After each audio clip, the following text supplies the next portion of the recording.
Many know about slavery, but few discuss paper genocide. We did not all come from Africa, and most of us have Aboriginal roots that were stripped away due to reclassification and miseducation. As a native Black American and a member of the Muskogee Creek Nation, I understand the importance of tracing your lineage. If you want to learn how to trace your genealogy and apply for tribal citizenship, go to nativeblackancestry.com to schedule a consultation. They don't want you to remember this. You not no slave, you indigenous. Fuck how they painted them Indians. You went to war with the French and the British men. Quite frankly, you was kings, Merovingians. They took the women and men, made them prisoners, raised up the children to worship their images, set up a lab to the genes and they mixed them. And this shit get way deeper than your pigment.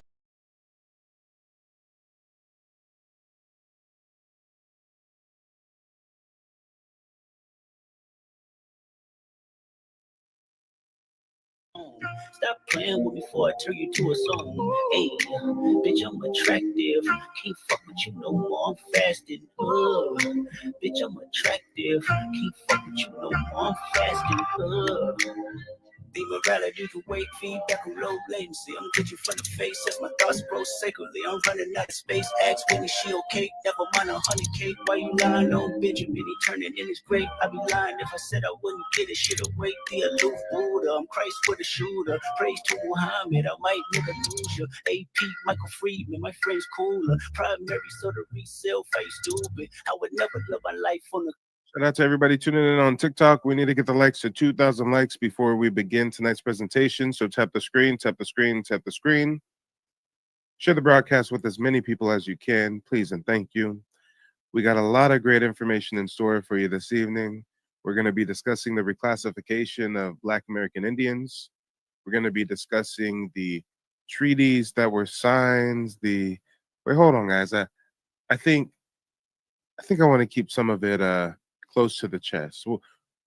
We'll make some of it a surprise. Just make sure to stick around. This broadcast is going to be a marathon, not a sprint. We're going to be going for at least 4, 5, 6 hours. So just stay tuned and you'll see what we get into. But tap the screen, tap the screen, tap the screen on TikTok. Let's get to 2,000 likes and then we'll officially begin tonight's presentation. Computer, I can't get you life for a chicabooya, more power to you. Love them from a distance. Why you always in the mirror more than the bitches? And my cousin tried to sue me like he got the privilege, but I didn't lose sleep because I got the spirit. Hey, bitch nigga, broke phone, trying to keep the balance. I'm staying strong. Stop playing with me before I turn you to a song. Stop playing with me before I turn you to a song. Bitch,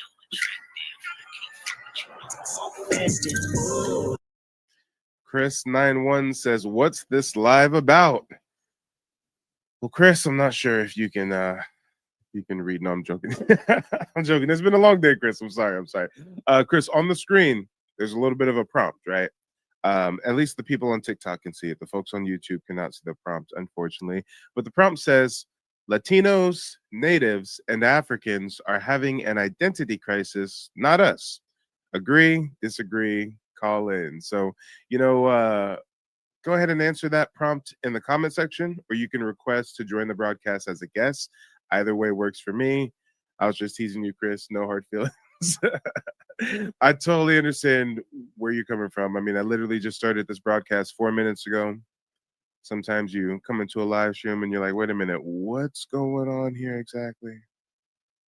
You got folks trying to clickbait and rage bait, but yeah, the overarching topic would be identity crises or lack thereof in certain communities. And as always, we got to tie it to the reclassification of Native Black Americans. But guys, make sure to get the likes up. We're at 500 likes on TikTok. As soon as we hit 2,000, we will officially get this party started.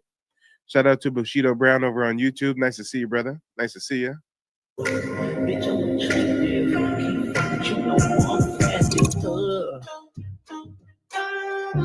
Chris says my voice is hoarse. Is that okay? It's all right, Chris. It's all right, dude. Don't worry. Don't be self-conscious, brother.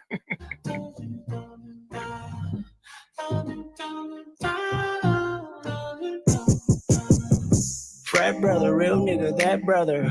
We just up the score, give me that brother. Spirit medium, my own rap brother. We headed there now, are you strap brothers? Peacemaker, but I'm not naive, brother. Gotta watch him.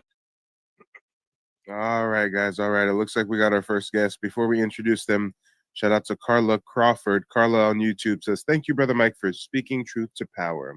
Hey, well, thank you for tuning in, Carla. I appreciate it. Make sure to check out my website, nativeblackancestry.com, if you guys have yet to do so. We've got tons of great historical resources over there. You can even book a one-on-one genealogy consultation with me if you're looking for more personalized guidance with your quest for knowledge. Matter of fact, here's a couple testimonials from some recent clients. Just finished my consultation with Mike. A lot of information in a short period of time, but it was very valuable information. I'm definitely excited to get started searching up my genealogy. He's been an awesome resource, gave me a lot of information, a lot of things, a lot of pieces to the puzzle I didn't have. He was able to help me find them, and I 100% recommend Mike and his services to anyone who's looking to crack the code, so to speak, on their genealogy, because there's a lot of how we say fake news going around with this subject, and it's very important that people are able to put the pieces together, because if you don't know your history, you don't know your future. So 100% sign up.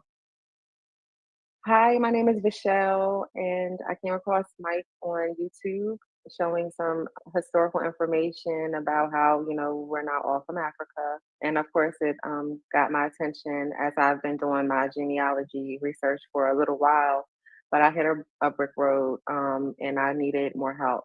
So the consultation that I had with Mike, it was great, very informative. It showed me a lot of history that I was unaware of, and it's made me more aware of what I don't know.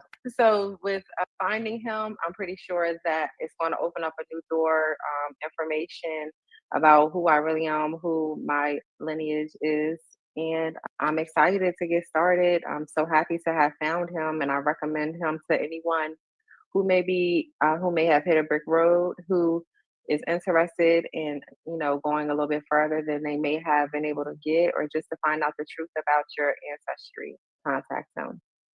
Let's talk about it, y'all. Real people, real results. Make sure to check out the website, nativeblackancestry.com. We've even got a tribal surnames tab where you can see if any of your family last names align with any of the adopted surnames of the 5 civilized tribes. It's a common misconception that we get our last names from slave masters.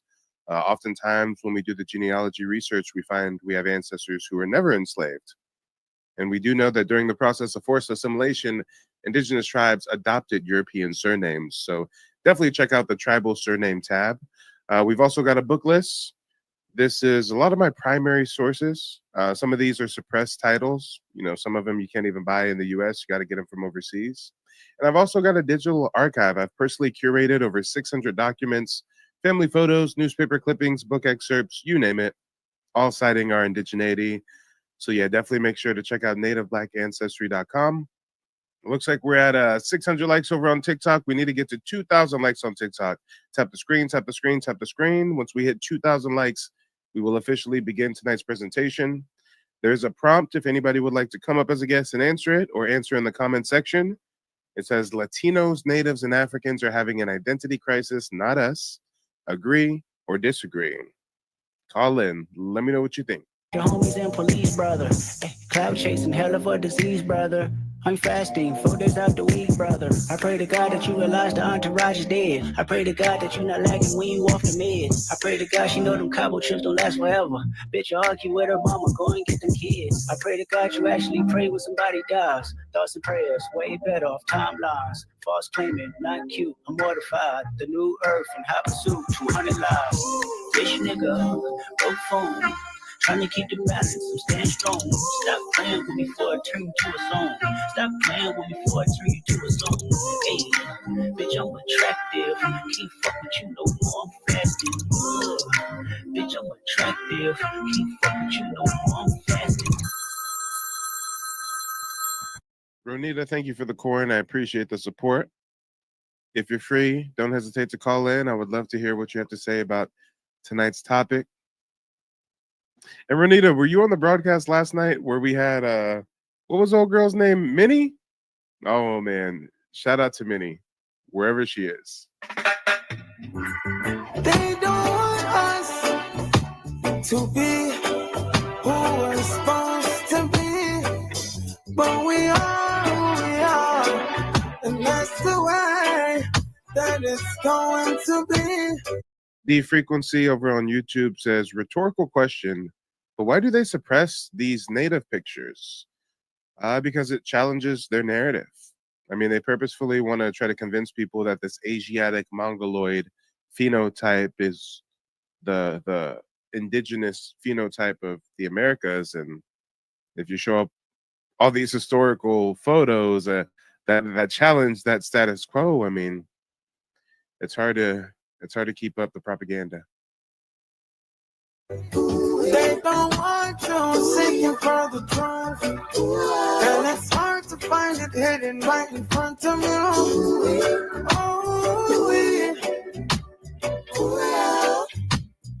Oh, and they're showing us to fight through every struggle. Never ever let them put you in the bubble. And the brimstone will rain from our fire. Tell me if that is what you desire. Control, control, control. Control, control, control. They want control of me. And they want control over me. Over me. We'll keep on surviving. We'll keep on surviving. They keep on fighting. And thank you for the gifts over on TikTok. Shout out to Ronita. Appreciate you. And you know what? I saw something else. There was something else I was supposed to acknowledge. What was it? What was it? What was I gonna do? What was I gonna do? Oh, I was gonna thank you guys for getting the likes up. We're now at 1,000 likes on TikTok. We need 1,000 more likes, and then we'll officially get tonight's presentation underway. We do have our first guest of the evening, Trey. Go ahead and unmute yourself, Trey. Let us know where you're calling in from and what's on your mind.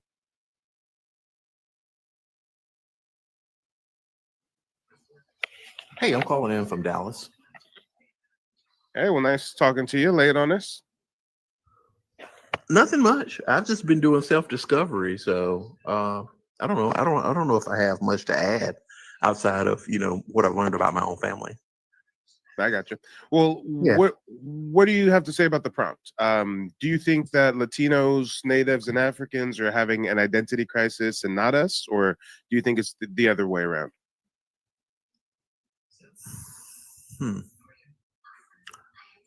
Just speaking for myself, I'm in a moment of discovery, and I think what the issue is that when people, look and they look at what they've been told, not learned, through the educational system, but actually been told by the people that are their relatives, right?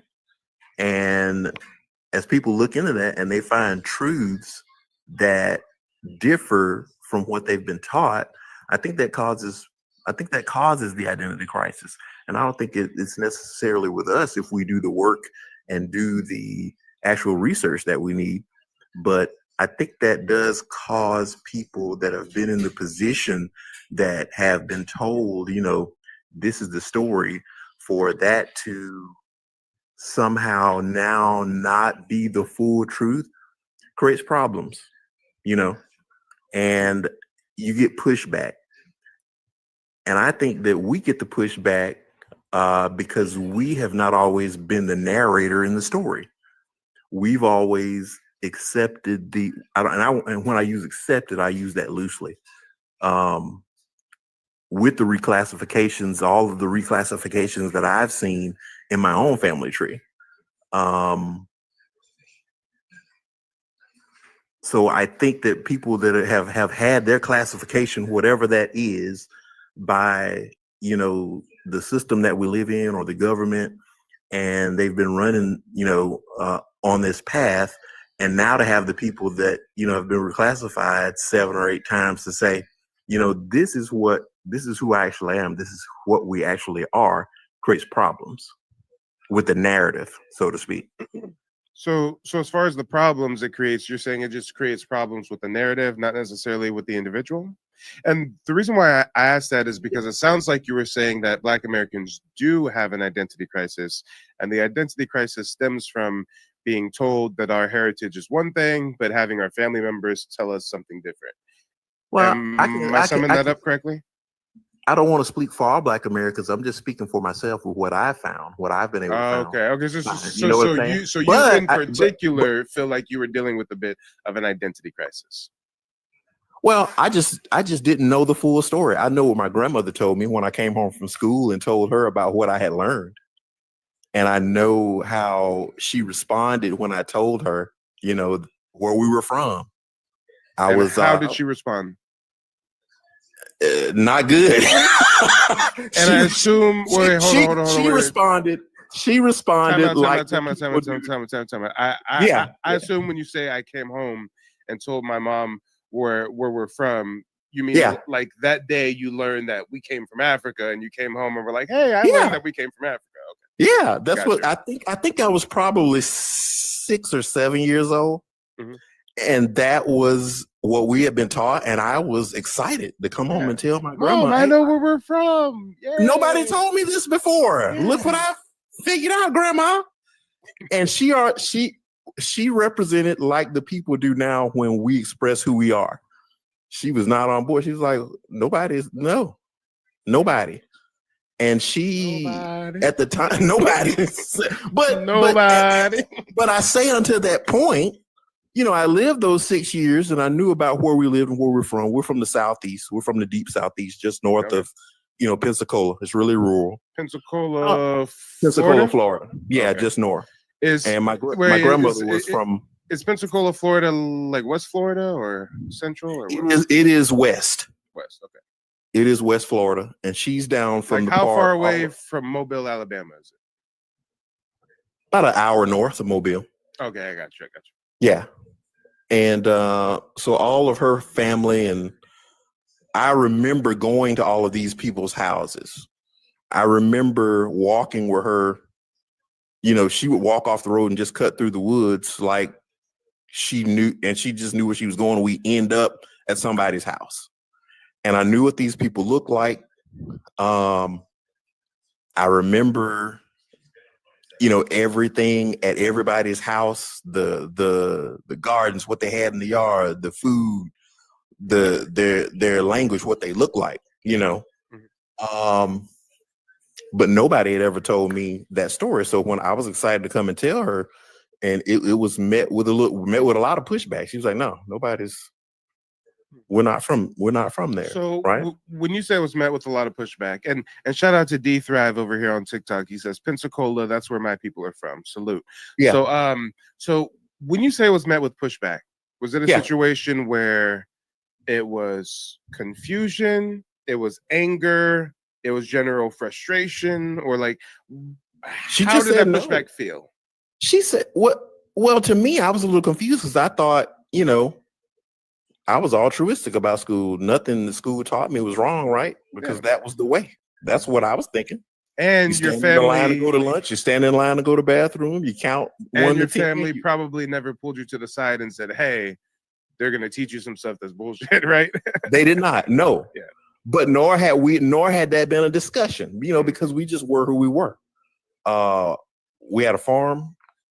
I remember riding on my granddaddy with the tractor. We had the cows and the horses and the pigs and the goats, and you know, we just were, you know, out to where we were on the land where we live. It's about a 80-acre plot. It's still there. My parents still live there now, and so a lot of my discovery has been, you know, where did this land come from? How did this land get in the family? I researched my grandmother's people, and I found their land patents that they had back before the United States was even a place. They had plots of land. I found those plots of land now. A lot of people coming to me for help with land patents. Oh boy. Oh yeah. Boy. I'm normally a genealogist, but a lot of people lately have been, man, I got these land patents, Mike. Man, so I just damn. Well, you know what I did? I plotted those out just shortly on that. I'm into real estate, so I build houses. Oh, nice. So I plotted the land out. I found one concept, one plot of land is like in the middle of the woods. It's 80 acres, and it's a Florida land management company that's on that particular spot, right? But there are minerals being pulled from that particular plot. It's a 120 acre plot and it's an 80 acre plot. And the reason I started looking is that when I was young, I asked my grandfather after my grandmother gave me that pushback. I asked him, I said, I knew where they were from. And I said, Grandpa, I said, where are your people from? I said, have you always, where are you from? And he said, well, all my people have always been in this area. Right. So when I started to look at the records, just to verify what he said, he never told me anything that was wrong. And I wait, hold found on, some hold on. records. So when he Yeah, tells you our people have always been in this area, you're always. probably just thinking, correct me if I'm wrong, but I would imagine that you're probably just thinking, oh, he just means like, for the last 2 generations or last 3 generations, I right? was thinking very Yeah. short term. But in actuality, like our ancient indigenous homeland is the Southeast. I mean, we're talking about the I've tracked it Mississippian 10. mound builders, right? I've tracked it 10 generations on Yeah. records that I can go through as far as pre-US with some, I would say, loosely say Spanish documents, right? And I've found accounts in that area for that county where the settlers wrote, they sent prospectors to those lands because that was Indian, at the time that the Europeans came there, they were calling that area Indian territory. The only part, what we consider under the system of government of the United States now in the colonies, was the upper Northeast. It was not Georgia. It was not Florida. It was not Alabama. You know what I'm saying? Mississippi. That was Mississippian culture. And if you're on here, I figured out all of us as kids would do the patty cake deal, right? And we'd always say the same thing. M-I, crooked letter, I, humpback, I. Why were we talking about Mississippi and we were clearly in Alabama?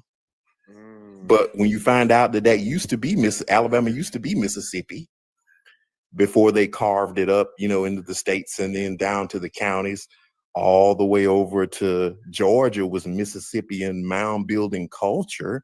Yeah. You don't know, but when you start looking back at you see the nuggets, like, okay, I was talking about Mississippi when I was little, and the older people taught me those things. Right? Real quick, I see somebody in the comment section on TikTok trying to be contrarian. It's kind of cute. It's kind of cute. They say, where'd you get your degree in genealogy or history? Well, first and foremost, you probably don't know this. Hold on. I got this. That person probably doesn't know this because they're just making comments to be contrarian. They're not actually trying to be in good faith. There's no such thing as a genealogy degree. There's no university that gives a bachelor's nor a master's in genealogy. So nice try. You failed. As far as history, hold on, brother. I got it. As far as history, that's like saying to me, hey, Mike, you claim you're a good swimmer. Where'd you get your degree in swimming? In order to be a historian, in order to be a researcher, you need to know how to read and write. And you know how to research primary, secondary sources, cross-reference, validate. But more specifically, what I really discuss is the indigenous tribes of the Americas with a focus on the Southeast. And damn, that's my tribal citizenship card on the screen. So I guess since I'm a member of a federally recognized tribe from the Southeast, that would be the biggest credential that I have to speak on that history, you imbecile. Let's stick to spectating. Now, I've got to ask you, Trey, words matter. And earlier when we were talking about the identity crisis thing, for those who don't know out there, the definition of an identity crisis is like a period of intense questioning or uncertainty about one's sense of self, values, or purpose in life. So I understand that you may have had some confusion. You may have walked the road of this, but I still give a slight pushback to the notion that Black Americans are having an identity crisis. And the reason why I say that is because and there's a little bit of an echo, so I'm just gonna place you on mute until I'm done talking, and then I can place myself on mute. But the reason why I say that is because if I can give a very simple example, right? It's like you grow up and your family always tells you, hey, yo, Trey, you and your people are good hunters. You come from a line of excellent hunters. But you go to school and you go in society and people pick on you and say, y'all don't know how to hunt. Y'all don't know nothing about hunting. You're not a hunter. You go get your food from the grocery store. Y'all don't know nothing about hunting. And then one day you take it upon yourself to go out in the woods with your bow and your arrow and try to get something. And you get a deer on your first try. And you say, damn, you know what? My people were correct. I am a good hunter. I must really come from a line of good hunters. I mean, did that person deal with an identity crisis? Or did they get conflicting information and walk a path of discovery, to take a journey on the road of discovery? So when we use terms like identity crisis, the reason why I mentioned Latinos, natives, Africans is because if we start with Latinos, first and foremost, most Latinos descend from Spanish colonizers and conquistadors, but they will verbally get up here and tell you they come from Aztec warriors and Maya princesses. Mind you, they never discuss their African heritage because there's a big African intermixture since most of the African slaves went to Latin America, not the US of A. So that's what an identity crisis looks like. Latinos getting up here talking about, oh no, I'm indigenous, I'm Mexican indigenous, but they don't want to talk about their conquistador great granddaddies and the African slaves that they intermix with during the Blanqueamiento or the Encormienda. I mean, let's talk about it. When we talk about something like natives, I say natives because I'm discussing the people on the reservation, right? We all know the adage of $5 Indians. That's not a joke. That's not just a quip. That's not just a tongue-in-cheek saying. European settlers really paid $5 to get listed on the Dawes Roll as Indian so they can get Indian benefits and Indian identity and Indian set-asides. $5 in today's currency back then is about $160 USD. So that's a pretty good return on investment, right? European settlers straight off the boat, Ellis Island, drops $160. Now they get recognized on the federal Dawes Roll as an Indian and get hundreds of acres of land, and all of their lineal descendants get Indian benefits until the end of time. Meanwhile, the Black Indians get reclassified, disenfranchised, enslaved, et cetera, et cetera, et cetera. So when we talk about an identity crisis with a Native community, a lot of these people descend from the $5 Indians. A lot of them are cosplaying culture, cosplaying identity that is not their own.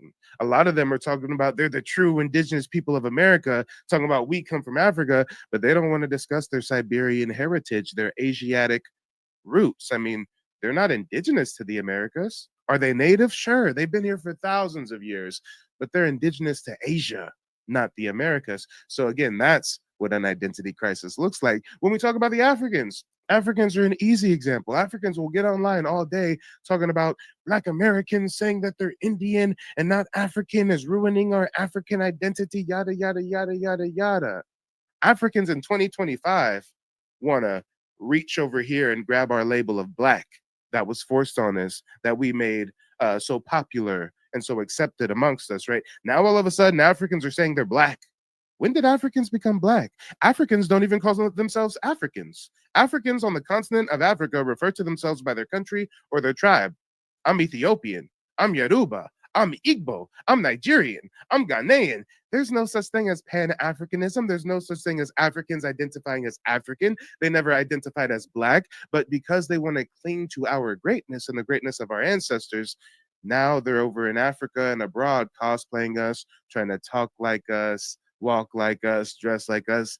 That's an identity crisis. So now that I've given those three examples, Latinos, natives, and Africans, when we talk about Black Americans, when we even talk about your personal journey of discovery, do you feel like you underwent an identity crisis, or do you feel like you had a bit of an awakening? For me, I would say it was an awakening, because early on, because I did share that with my grandmother at a young age, it put some doubt into what I was being taught. And in Alabama history, none of it ever really seemed to go together, if that makes sense, right? And then as I got older and started looking at some of the things that I was reading, I realized, man, the timelines never added up. And the harder you look at things that happen in all of the history that you're given, the timelines just don't add up. So then when I started going into the genealogy and looking at past living records of my family and ancestors, none of it added up. And I couldn't find any of that history like I was being taught. The one thing that was eye-opening for me is that I had a fifth great grandfather that still owned his land and the mineral rights. And my grandfather, before he passed, he told me, he said, there's oil in those lands. He said, they're tapping it off in the woods. I was 8 years old. They waited until a lot of people died and tried to, get that land, or passed away. I got to use my words. Thank you. But Appreciate that. Halliburton, I went home and I saw Halliburton trucks up and down the road. And down the road. Hey, if I'm driving somewhere and I see a Halliburton truck, or I ever see a FEMA truck, or I ever see a Red Cross, a NATO, oh Lord. I asked my mom, I was like, Mom, what's going on? He said, those the oil trucks going under surveying. And I said, surveying what? She said, the land. And then I found out I have a fifth great grandfather who still owned 180 acre plot, another 80 acre plot that they had to divulge because he still owned the mineral rights. So when I went to the court case that they were having, they had about 50 lawyers in this little small town of about 3,000 people, and about 150 people all from around town that were his descendants. And I'm looking like, man, I know all these people. I'm related to all these people that I've been seeing walking around town. But we never knew that he still had this land. And the story was, when you go in, when the little town wrote the narrative about his life, it always begins with the slave narrative, right? He was a slave. He taught himself to read, but then he got 180 acres and 80 acres. I looked at his paperwork.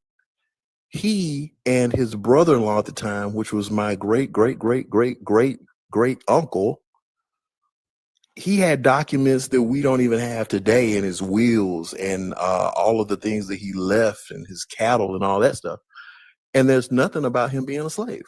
But that's the narrative. You get the slave narrative to throw you off the path.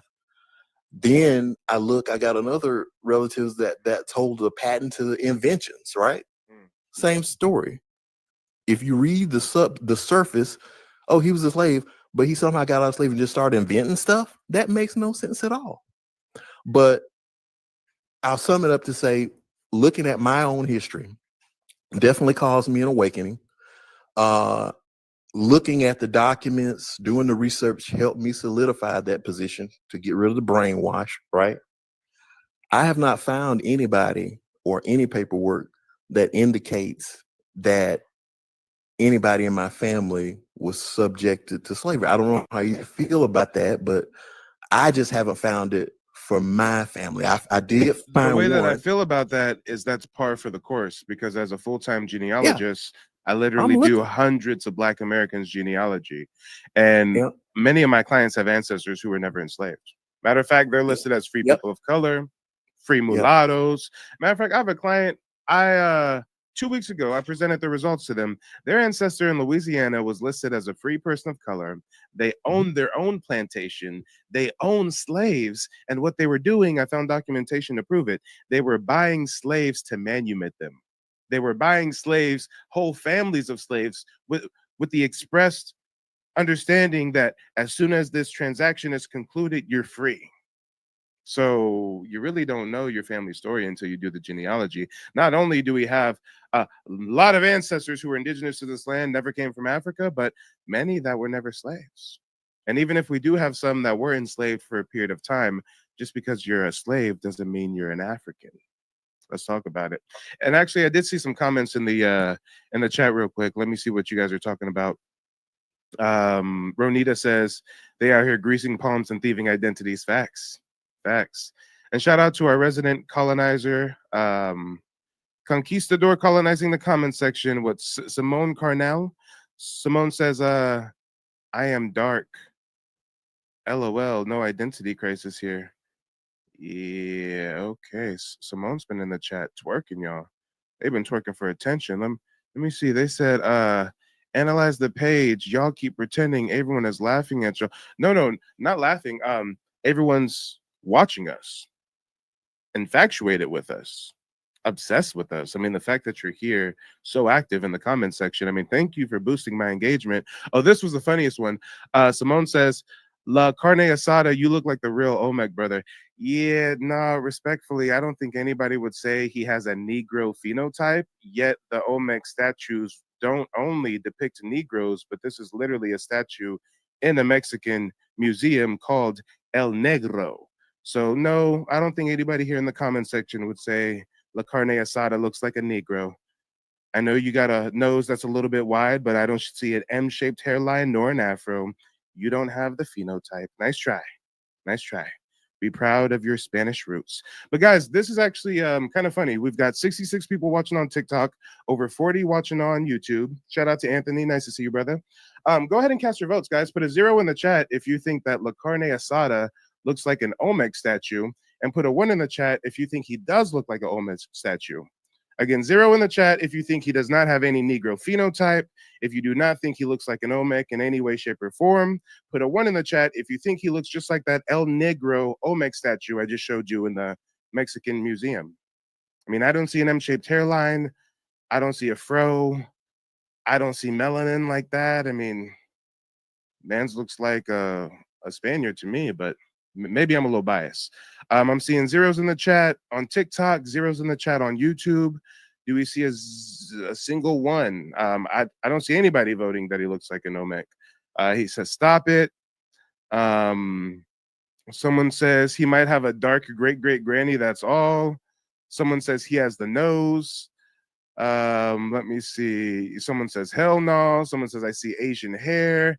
Yeah, no, the only thing someone was willing to give you is the nose, but again, there's more than the nose when we talk about phenotype. Your phenotype is much more than just the shape of your nose.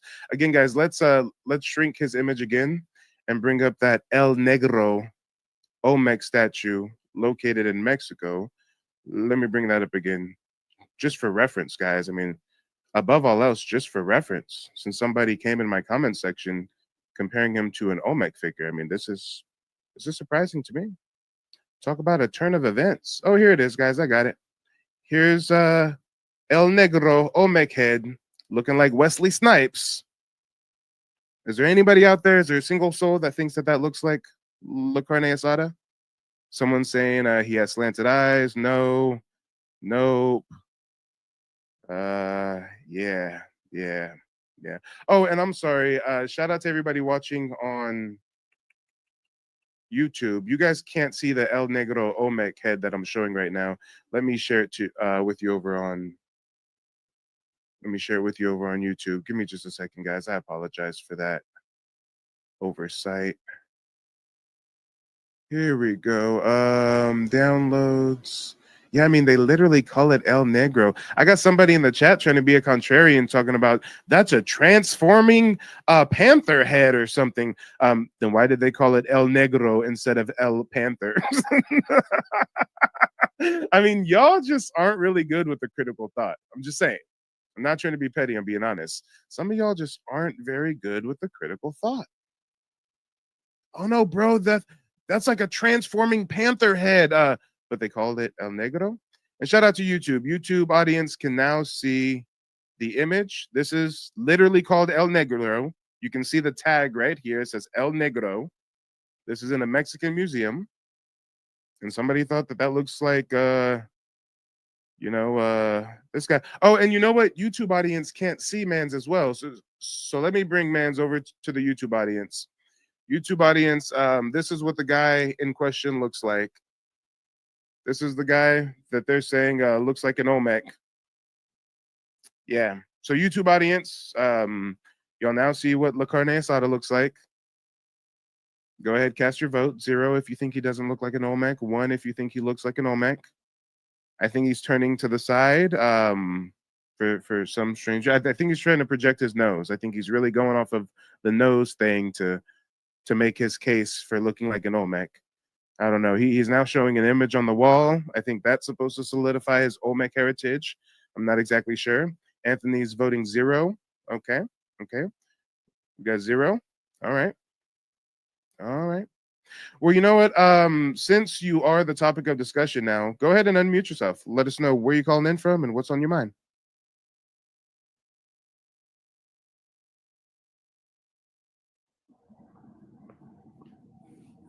Hey, what's up, y'all?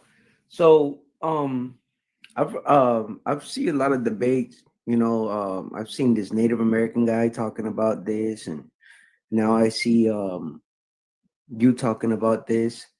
And don't get me wrong, the sto- Time out. I'm going to mute you for just a second. I like to be very specific on my show. So when you say talking like this, what are we talking about specifically? What have you heard me saying on my show? You have to unmute yourself, brother. You have to unmute yourself. Go ahead. the topic that you're speaking about, how all African Americans are Native Americans. Sir, wait, time out, sir. I've never said that tonight, nor have I ever said that in my life. Well, they've said, well, what I've seen, I'm no disrespect to the African American community. Sir, before you start talking about the African American community by and large, we're talking about me specifically and what you heard me say tonight. I never said tonight all Black Americans are Native Americans. You've never heard me say that. I don't make blanket statements like that. Now go ahead. You have the floor. But you have to unmute yourself again. Go ahead. So I just started listening to you. So from the books that I've been how about researched, a lot of slaves got brought here to the US. Sir, before we get to the books that you've researched about the transatlantic slave trade, let's clarify, what have you heard me saying here tonight? Because so far you've brought up one thing you claimed I've said that I never said. So what have you actually heard me say? I don't know who you are. My name's Mike. Nice to meet you. What's up, man? How you doing? I'm Alex. I'm greetings from Florida. I'm from Florida. Mm-hmm. I'm Salvadorian, right? Okay. But I know from what I've read that we're mixed with Spaniards. Okay. All right. They tried to eliminate. Sir, respectfully, we can discuss that. I want you to speak freely, but you're not answering the question. What have you heard me say here tonight? So what do you want me to say, man? Okay, here. I'll be specific for you. The first thing you came up here saying was, I've seen people saying things, and I've heard you saying things here tonight, Mike. And I said to you, well, what things have you heard me say? Be specific. And you said, well, you said that all Black Americans are Native Americans. And I corrected you and let you know I've never said that. And since then, you have not been able to tell me what you've actually heard me claim here tonight. I don't know, but I see a little ID over there, and it says that you say you're Muskogee. By looking at you, sir, you don't see a little ID that says that I say I'm Muskogee. What you see is a federal tribal citizenship ID card. That's what you see. And yeah, that's not me saying I'm Muskogee. That's the federal government saying I'm Muskogee. So before you get to talking about the Black American community and get to claiming whether you think I'm mixed or not, can you tell us what you actually heard me say tonight? You're on mute. You have to unmute yourself. What have you heard me say tonight? You keep saying that whatever that people are lying to the African community. About what? About that what? They're not Native American. And you disagree with that? You think that every Black American comes from Africa? Yes. Can you cite a source? From what Christopher Columbus and all that shit with the ships when brought the slaves? Christopher Columbus never said all Black Americans come from Africa. Christopher Columbus never trafficked African slaves in a large degree. He trafficked indigenous people. And in his journals, he said that the Taino and the indigenous tribes of the Caribbean were dark like Ethiopians. So you might want to try again. Second try, cite a source that claims that every Black American comes from Africa. Go ahead. So when the slaves ran away from the Americans, from wherever they were fighting, It doesn't sound like you're naming an author. It doesn't sound like you're naming a book. It sounds like you're promoting a theory. Can you cite a source that claims all Black Americans come from Africa? If you can't cite a source, that's cool. If you don't have a source, just say, I don't have a source, Mike. I just I want don't you to have a trust me. source. Okay, so I don't. if you don't have a source, you just want us to take your word for it. I guess. We don't know you like that to take your word for it. But you have the Don't. floor. Go ahead. Don't. You said that you're Salvadorian and you're mixed with Spaniard or something, right? Yeah, from what I've read in books of on internet, the Spaniards came to El Salvador, right? They But tried to what does kill your all the. family tell you? Not what books on the internet say. Does your family say you guys come from Spain? Well, when I speak to my mom's family, they all speak dialect. Do you know? I don't know. They don't speak Spanish. I They don't don't speak know Spanish. what dialect is. Is that an indigenous language or? It is. It's Okay. an indigenous language, just like Eleponki. The Seminoles speak Eleponki. I don't know what your tribe speaks. Muskogee. It's in the name. Yeah. So, okay, Muskogee. That's what y'all speak. So that's what that would be. Okay. So when you say that, hey, I listen from Spaniards because I read some stuff, and then I say, well, hold on, what did your family say? And you say, well, my family speaks this indigenous language. So are you claiming that you have indigenous ties to El Salvador? Yeah, we're Pipili. My mom's family's Pipili, but I can see that in my father's side, they're all light skinned. They look Spaniard, and there's only 3 of us that are dark. But my grandma's she's dark also, like myself. So, but I can tell that we're mixed. We're all mixed. So you mentioned indigenous, you mentioned Spanish. How about African? Do you have any African roots? Not that I know of. I haven't done ancestry or whatever. But I'm sure. So I'm since sure you there's haven't probably- done any genealogy or you haven't done any ancestry, then you don't know if you have African heritage or not, right? I could have some. I'm not saying I'm not, but there could be some. And to Are matter you of fact, familiar with the Brinquamento? no, Never heard of the Brinquamento? no, Okay, no. not a problem. A lot of people haven't heard of it. Let me oh shoot, I almost disconnected you. Let me drop your image down a little bit. I'm gonna make you small once again, and give me just a second. I'm gonna bring up this image that really highlights what the Brinquamento was all about. And guys, put some fists and feathers in the chat if you've heard of the Brinquamento before. I'm probably butchering it a little bit. I don't speak Spanish, right? But Brinquamento, this was one of their caste system colonial policies. I know I got an image here. Oh, here it is. All right. And the reason why I ask you about this, because this might be part of your family's heritage. Who knows? But this right here is an image depicting the Brinquamento.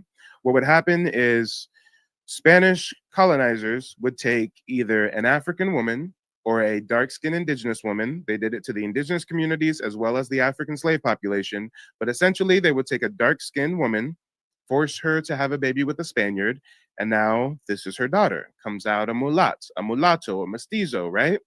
Then they force her daughter to have a baby with a Spaniard as well, this one in particular. And now her daughter, which is going to be the Black woman's granddaughter, comes out white passing, indistinguishable from a Spaniard, right?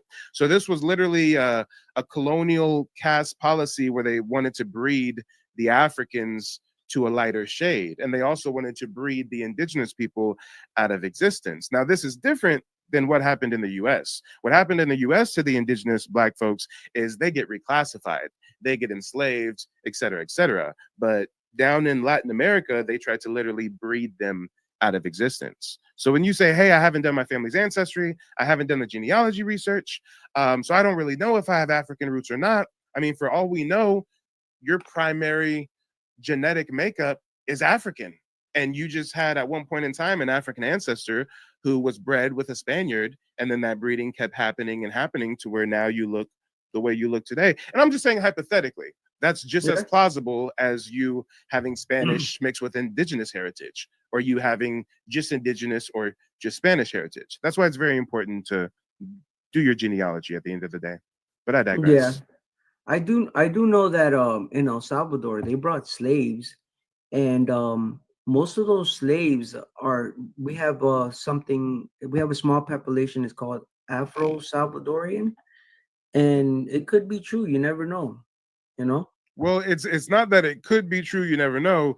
This is definitely true. This was the colonial policy. It's literally called the Brinquamento. Anybody can Google it, anybody can look it up. Matter of fact, I'll do you one better. I'll go ahead and Yeah, but you bring can't it up right say, now. I Hold on real can't quick. even Hold say on, if hold I on. was or not. Time out, time So out, time out. you Hold on, can't hold on. you can't say Hold that on, for me. hold on. I can't multitask, okay? I'm not good at multitasking. I cannot pat my head and scratch my stomach at the same time. And what I want to do real quick is bring up an actual like web page discussing the Brinquamento, since I'm educating you about this for the first time, right? And this is very interesting how, someone from El Salvador, someone with these Latin American roots, don't know, the colonial history of their country of origin. And that's no knock at you personally. It's just, the average person doesn't know the type of history that they should. But the Brinquamento, here we go. I'll just bring up a little web page on it. And this is that same picture I just showed you, right, guys? Same exact photo I just showed you. Exit that out. Blanquamento in Spanish or branquamento in Portuguese means whitening. It was a social, political, and economic practice used in many post-colonial countries in the Americas and Oceania to improve the race, or mejorar la raza, towards a supposed ideal of whiteness. The term blanquamento is rooted in Latin America and is used more or less synonymously with racial whitening. However, blanquamento can be considered in both the symbolic and biological sense. Symbolically, blanquamento represents an ideology that emerged from legacies of European colonialism, described in Anibal Quijano's theory of coloniality of power, which caters to white dominance in social hierarchies. Hold on, I gotta read that book. I gotta add that to the book list. The colon. I need some water. The coloniality of power. It's a concept of interrelating the practices and legacies of European colonialism and social orders and forms of knowledge, advanced in post-colonial studies, decoloniality in Latin America, subaltern studies. Interesting. I gotta look that up later, guys. But again, this was all about catering to white dominance and social hierarchies. Biologically, blanquamento is the process of whitening by marrying a lighter-skinned individual to produce lighter-skinned offspring. Go ahead and mute yourself, La Carne Asada. Let me know what you think about this, since you're learning about it for the first time. I think it could be right. It could be right. I could have African roots in me. I don't know, but that would be good to research. Yeah, most of. And you said that you're from Florida, so are you born and raised in Florida? Yeah. My parents came here in the 80s. Okay. And do you know why they migrated from El Salvador to Florida? The war. I don't know about the conflicts or wars of El Salvador. If I wanted to look this up, is there like a name of it? Yeah, just look at the war in the 80s of El Salvador. War in the 80s of El Salvador. Okay. Hey guys. El Salvador. Hello. We'll bring you up in just a moment. If you can please remain on mute. I'd like to give everybody a little one-on-one. El Salvador War of the 1980s. The Salvadorian Civil War, which ravaged the country throughout the 1980s, was a brutal conflict between the government and leftist guerrillas, primarily the Farabundo Martí National Libertarian Front, or FMLN. Fueled by social and economic inequalities and Cold War tensions, the war resulted in tens of thousands of unalivements and widespread displacement. Hold on a minute. Civil War. What caused this? Background.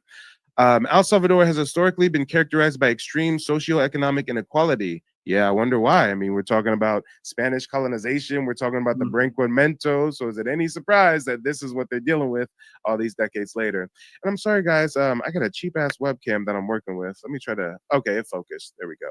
And everybody who's not speaking, please remain on mute. Right now, we're doing a one-on-one with La Carne Asada, and then I'm gonna bring everybody else up and have them introduce themselves and all that good stuff. In the 19th century, coffee bean became a major cash crop in El Salvador. The divide between rich and poor grew through the 1920s and was compounded by a drop in coffee prices following the stock market crash of 1929. Okay.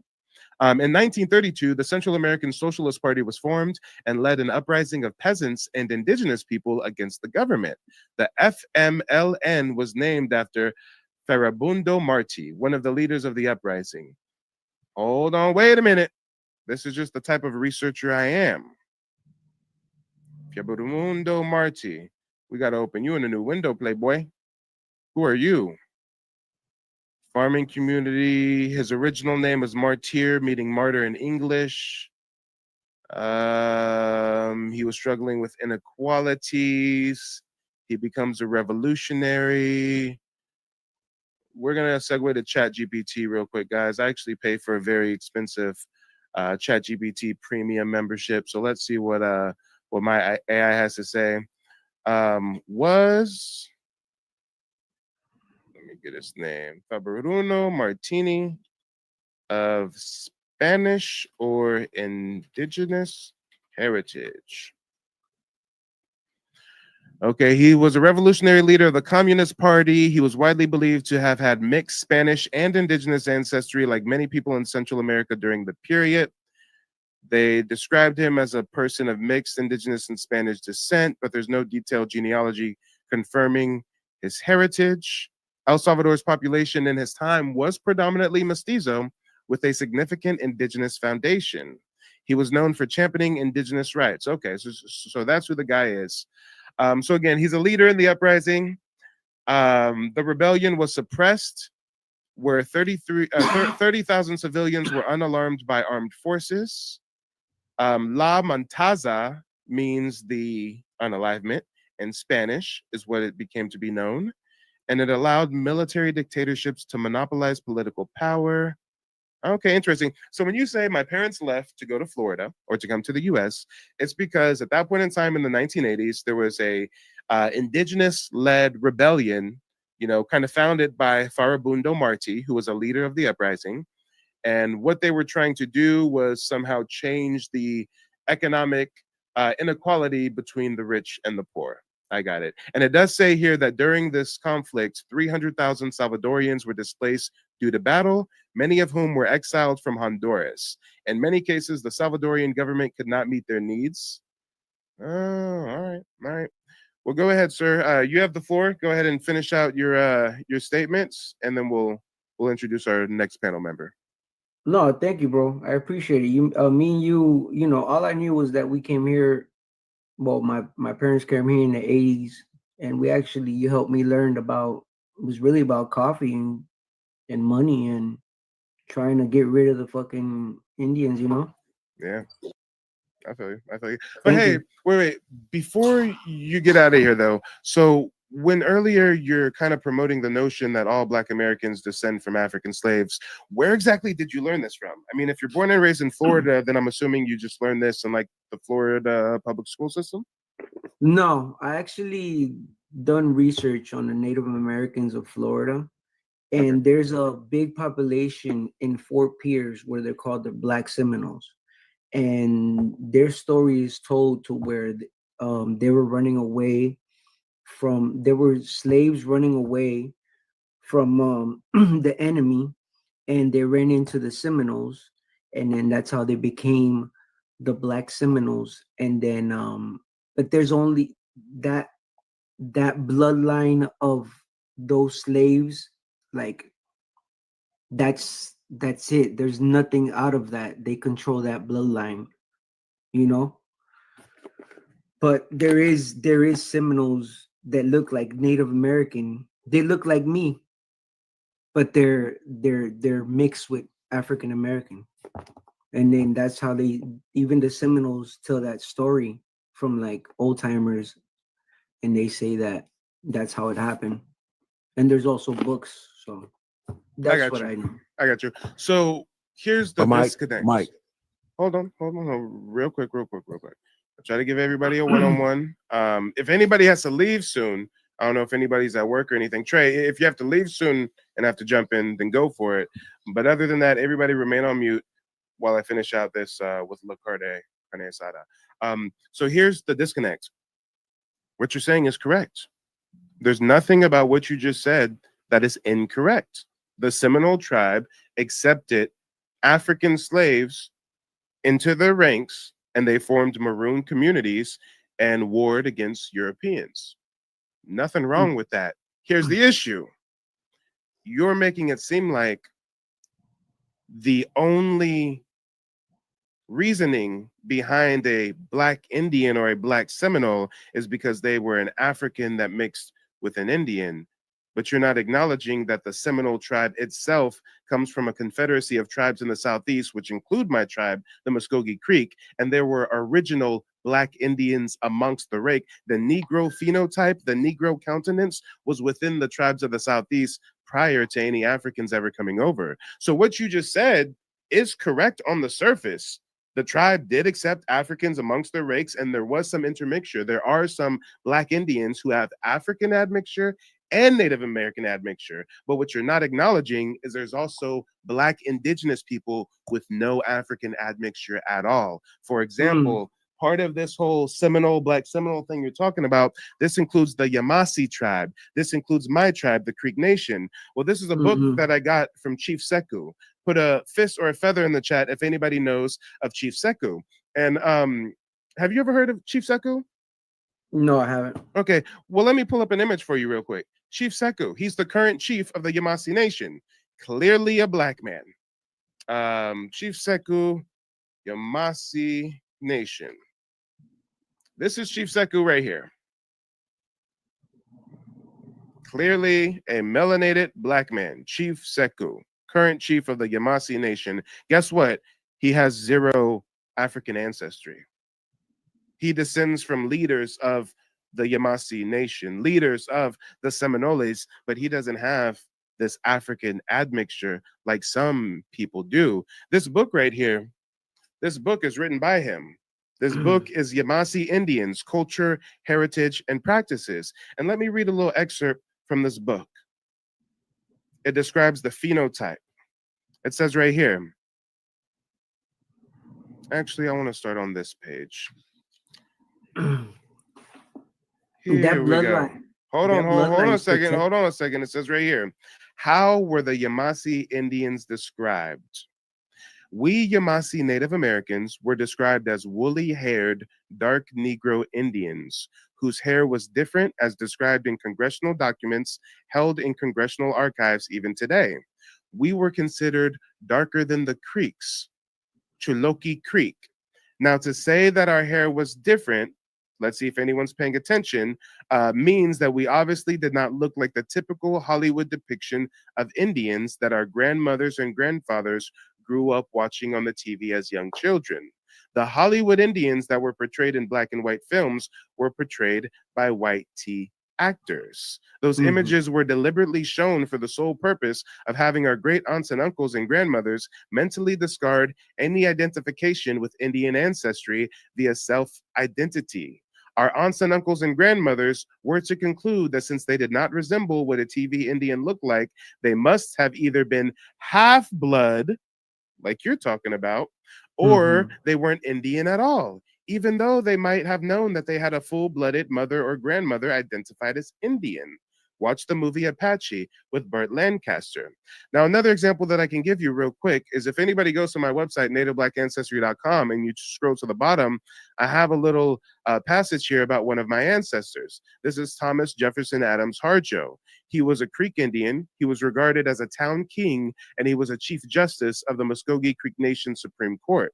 You can clearly tell he's a black man. You can clearly tell he's a black Indian. Well, guess what? On the doll's roll, he's listed as full-blooded Indian. He's not listed as a freedman. He's not listed as a half-blood. He's not part African. He's a full-blooded Black Creek Indian. So he's just really dark. Yeah, because there were indigenous tribes that were really dark. Just like I'm sure you would say the indigenous people of El Salvador were originally dark, right? Yeah, they're dark. So if we know that the original indigenous people of Central and South America were dark, and we know that a lot of the indigenous people of the Caribbean were very dark, then why don't we think that the people of the Southeast were very dark? The people of Florida, Georgia, Alabama, Louisiana, the Carolinas? Right, because we're just miseducated, you know? I mean, there's that special tribe, like you say, there's that special tribe that's just like, that's they look African American, but they're really Indian, you know. Mhm. But And that bloodline. And real quick, hold on. Shout out to Jew. Jew says, what's that website called again? This is my website. It's nativeblack.ancestry.com. You guys can check it out. I've got tons of historical resources. I've got book lists. I've got a digital archive that I personally curated with over 600 documents, family photos, newspaper clippings, book excerpts, you name it. Irrefutable evidence of our indigeneity. Watch. And the only reason why I'm educating you like this, look, Carne Asada, is because I can tell that even though we had a little bit of contention when you first came, you, like many people, were just miseducated. And it's not even so much that you were miseducated, but there's just a lot of history that you don't know about. It sounds like you know about the African slaves that mixed with the Native Americans. You know about those Black Indians, but you don't know about the Black Indians who had no African admixture at all. Mhm. And I'm not sure if you know that there was many indigenous people reclassified as Negro, reclassified as mulatto, and captured as slaves. Did you know that there was Native Americans who had dark skin who looked like they could be African, so they were kidnapped and forced into slavery on plantations? Yeah, you know, when I'm out in the sun, and I'm sure yourself too, we get a little dark too. You know what I Hold mean? on, So- hold on, hold on. I ain't talking about how dark you get in the sun. I asked you a very specific question. Did you know that there were dark-skinned Native Americans that were kidnapped and forced to be slaves on plantations? Oh, no.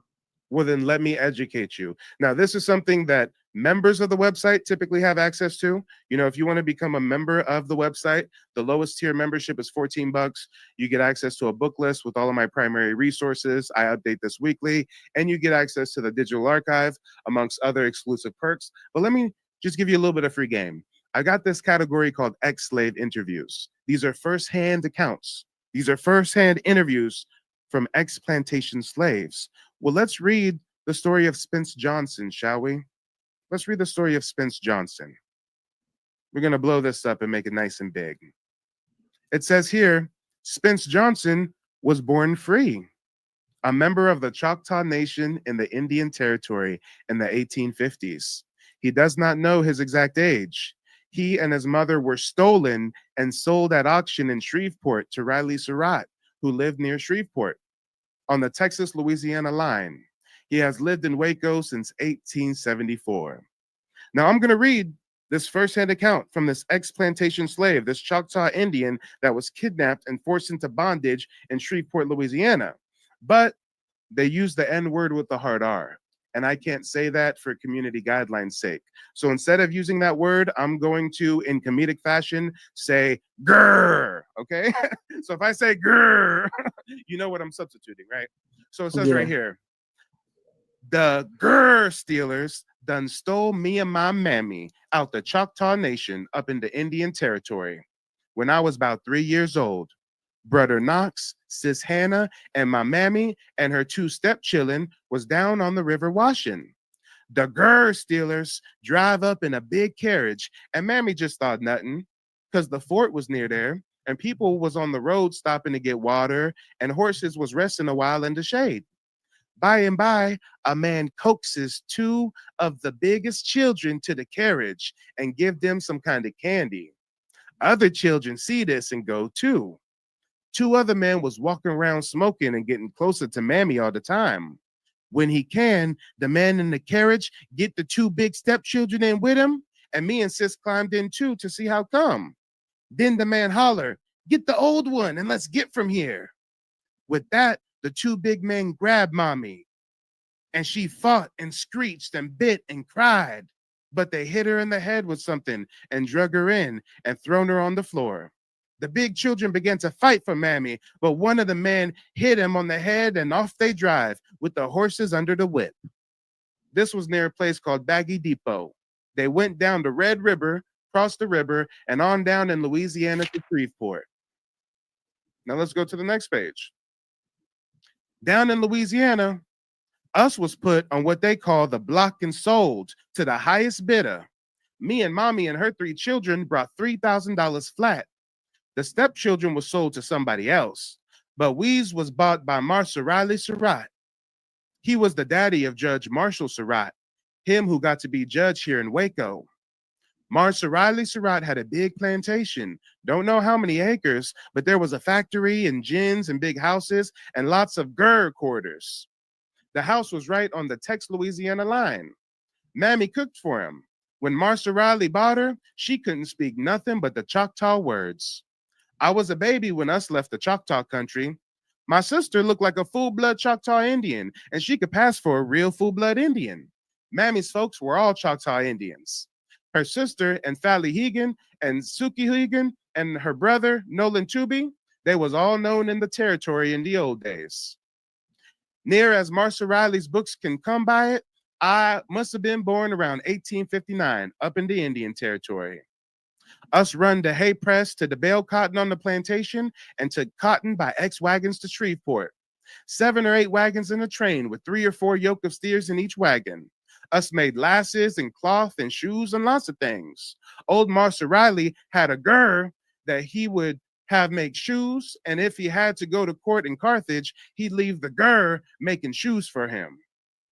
The quarters was a quarter-mile long, all strung out on the creek bank. Our cabin was near the big house. The white folks had big balls and had supper going all night. Us had lots to eat, and they let us have dances and suppers too. We never go anywhere, and Mommy was always crying and afraid of being sold again. There was a white man who lived close to me, but over in Louisiana. He had raised him a great big black man, and he would bring a fancy price on the block. The black man, he loved the white man. This white man would sell old John, that's the black man's name. He'd sell old John on the block to someone from Georgia or another place far off. Then after a while, the white man would steal old John back and bring him home and feed him good. Then he'd sell him again. After he had sold old John some lot of times, he coaxed old John over in the swamp one day, and old John was found unalive several days later. The white folks said that the owner had unalived him because a dead won't tell no tales. During the Freedom War, I see soldiers all over the road. They was breaking into houses and taking what they stole. Us was scared and didn't let the soldiers see us if we can help it. Mammy and I stayed with Marcia Riley after freedom till I was about 16. Then Marcia Riley passed away, and I came to Waco in a wagon with Judge Surratt's brother, Marcia Tyler Surratt. I came to Waco the same year that Dr. Lovelace did, and he says that was in 1874. I married, and us had 6 children. I can't read or write because I only went to school one day. The white folks tried to learn me, but I was too thick-headed. So again, I've got several of these firsthand accounts from ex-slaves who were indigenous, captured, reclassified, sold, but this is real history. This is something that people live through. So I know that you're just hearing this information for the first time. What comes to mind? My name's Major Wright. I just got done with my consultation with Mike. If you trying to trace your ancestry, Mike is a good first step to go through. He's going to break it down to you, all 3 steps to get you what you need. And if you want somebody to maybe do the research for you, you pay that price and Mike can help you too. But yes, he will fill you up with knowledge that you never knew and give you all the things like those unanswered questions in your head throughout time. Talk to Mike, man. He's a great dude. I believe in Mike. I think it's interesting, man. I think it's interesting. I would love to read it. Yeah. It's something that America doesn't want you to know this, just like America doesn't want anybody to know that the Indians, like the Seminoles, never signed a peace treaty with the United States. That's a war that they won't speak about. That's 2 wars. So, I mean, this is just another one for the books. You know what I mean? Well, when you talk about the Seminole Wars, do you know what one of the main causes of the Seminole Wars was? They were trying to they were trying to eliminate them. They were trying to capture them. They weren't just trying to eliminate them. They weren't just trying to capture them. The reason why the Seminoles started going to war with the Europeans is because the Europeans would capture Seminole Indians and sell them as slaves. Oh, I didn't know that. Now, if they were capturing Seminole Indians and selling them as slaves, just like an African, what does that tell you? The Seminoles were originally of a much darker hue, a very dark complexion. You can see that the Seminoles were dark. And you know that guy that you showed, he had the Chief mustache. Sekou, Chief Sekou Harjo, right? Harjo. Right I here. know. Yeah. No. His I Oh, think oh, oh! his You're talking about his great my ancestor, Thomas Jefferson Adams Harjo, right him here. right there. Yeah, Right there. Thomas. I know somebody with the last name Harjo, Mm-hmm. and he's a native also. Yep. I know him personally, and I can tell you he's a little bit more darker than than me, put it like that. You know, he looks like he's Indian, but he's just dark, really dark. Mm-hmm. Naturally, not even being in the sun. But again, I really want to drive this home because you're talking about the Seminoles. I mean, I at least give you some kudos for being born and raised in Florida and knowing some information about the indigenous communities of that area. So kudos to you for that, right?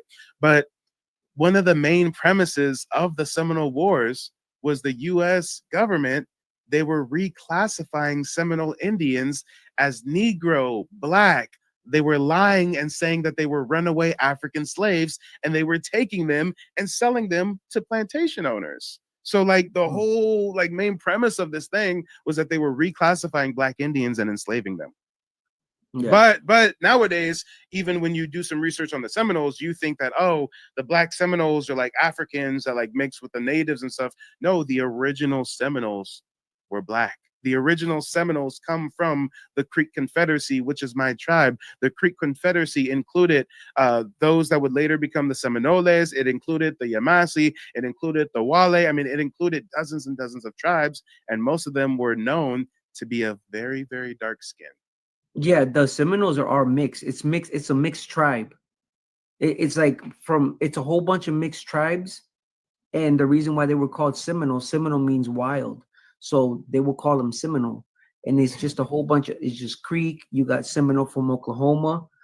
Some of the Seminoles from Oklahoma did inside leave. So it's just a whole bunch of different Native American tribes that traveled running away, and they came down, and they all ended up down at the bottom, including your tribe.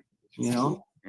So Most def. I mean, yep. And real quick, give us some closing remarks. You don't have to leave the panel, but after you give us some closing remarks, I'm gonna place you on mute and then start introducing some more people on the panel.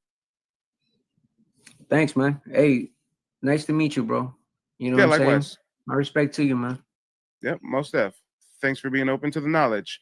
And the next person we got is Miss Journey. Miss Journey, go ahead and unmute yourself. Let us know where you're calling in from and what's on your mind.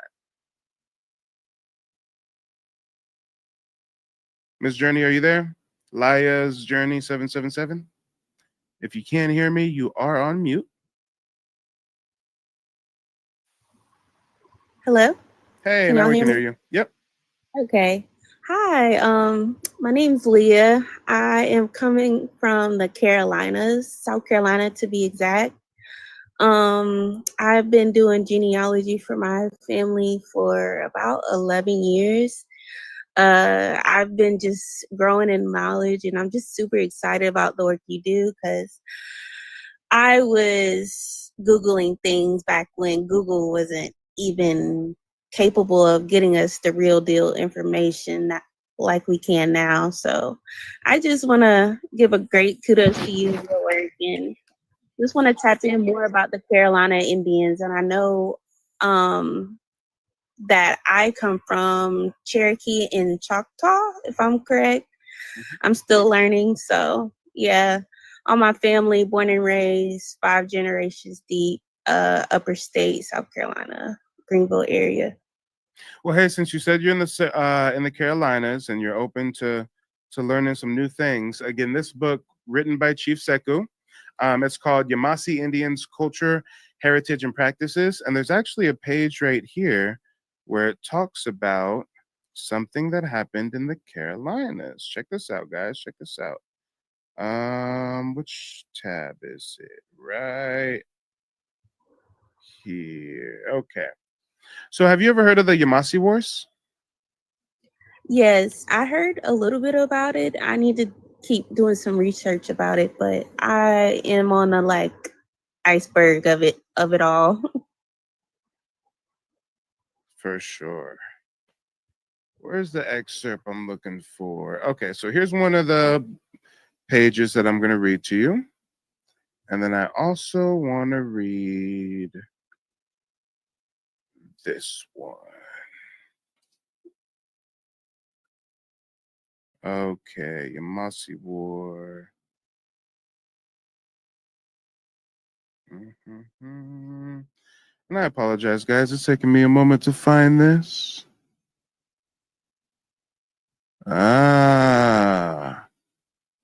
Here we go. This is going to be on page 18. It says right here, in the early 18th century, the English established the colony of South Carolina on the territory of the Yamasee tribe. The colonists treated the Indians terribly. They stole their land and captured many Yamasee and sent them to the West Indies, where they were sold as slaves. By 1715, the Yamasee had had enough. They attacked the English and tried to drive them away from their lands. Other Indians, including many Creek, joined in the fight. The English coaxed the Cherokee, who had a tense relationship with the Creek, to battle for their side. In the end, the English won, and the surviving Yamasee were forced to scatter and find new homes with other tribes. We got another page, page 21. It goes on to say, are you trying to say that there are Caribbean Yamasee? Yes, it is a fact that many Yamasee Indians were shipped to many of the islands in the Caribbean and the West Indies. See for yourself. Taken from the New Advent Catholic Church Encyclopedia. Quote, the Spanish missionaries under Fray Antonio Sedeno began to labor among them in 1570, and little trouble arose until a rebellion of the Yamasee was provoked by an attempt of the Spanish civil authorities to send some of them to the West Indies for labor. Not only were there Yamasee Indians located in those areas, but you would be surprised to find that we were also in Cuba, where the core of Cubans are black in color. But read it for yourself. Quote from a book called The Struggle for the Georgia, excuse me, I need some water. Hold on. I keep saying I need some water, and then I'm just constantly trying to drop gems and give y'all the knowledge. And let me take a break to drink some water. Lord. There we go. Quote from The Struggle for the Georgia Coast. Though research is still ongoing, living descendants of these African Wale and Wale Yamasee may yet be discovered in modern Cuba. Why is it important to point out the color of the Yamasee? Answer. The purpose of highlighting the color of the Yamasee is a simple answer, which is to denote that all quote-unquote Native Americans and all quote-unquote American Indians did not all look the same.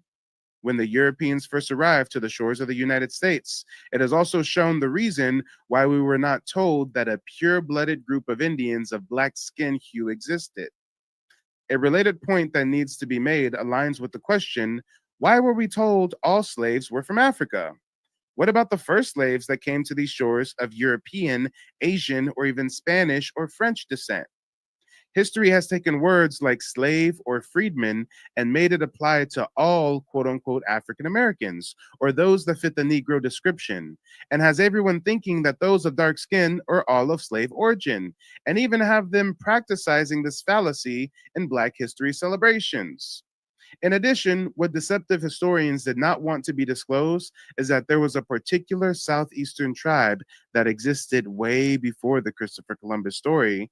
It had the largest kingdom in the New World. It was considered the fiercest of the Native American tribes, and just so happened to be Black. And I digress. What do you think about that, sister? It just follows suit in all my research, really. Just going through my grandparents, my great grandparents. Luckily, on my mother's side, we still have land in South Carolina, so I have something to go off of, pictures, names, and all that stuff. So I just feel that I'm really blessed that I can go back so many generations that in school taught me like our history only started with slavery and that's all we were, when I knew that was a lie. Oh yeah. And there's a reason why they want to program us through K-12 to think that our history just starts with slavery. Hey, you guys were slaves on plantations And then Abraham Lincoln was nice and said, I'm gonna free you. And then you guys had like a little bit of a civil rights struggle. And then Martin had a Right. dream and he got taken out. Forget about that. But now everything's better. Exactly, exactly. I don't know. I just hate how complacent, especially our age. Well, I can't say our age, but the younger generations feel like, you know, Well, Martin before died you and say then our age, how old are you, sister? I am 28. Okay, cool. I'm a little older than you. I'm 30. So yeah, our Okay. age. Yeah. So we get hooked on the American dream and all the distractions, and we're losing ourselves of who we really are. Most of. I definitely agree. And you know, we've got a lot of more people on the panel. Go ahead and give me some closing remarks real quick. You can stay right where you are. And then I'm going to introduce the next person.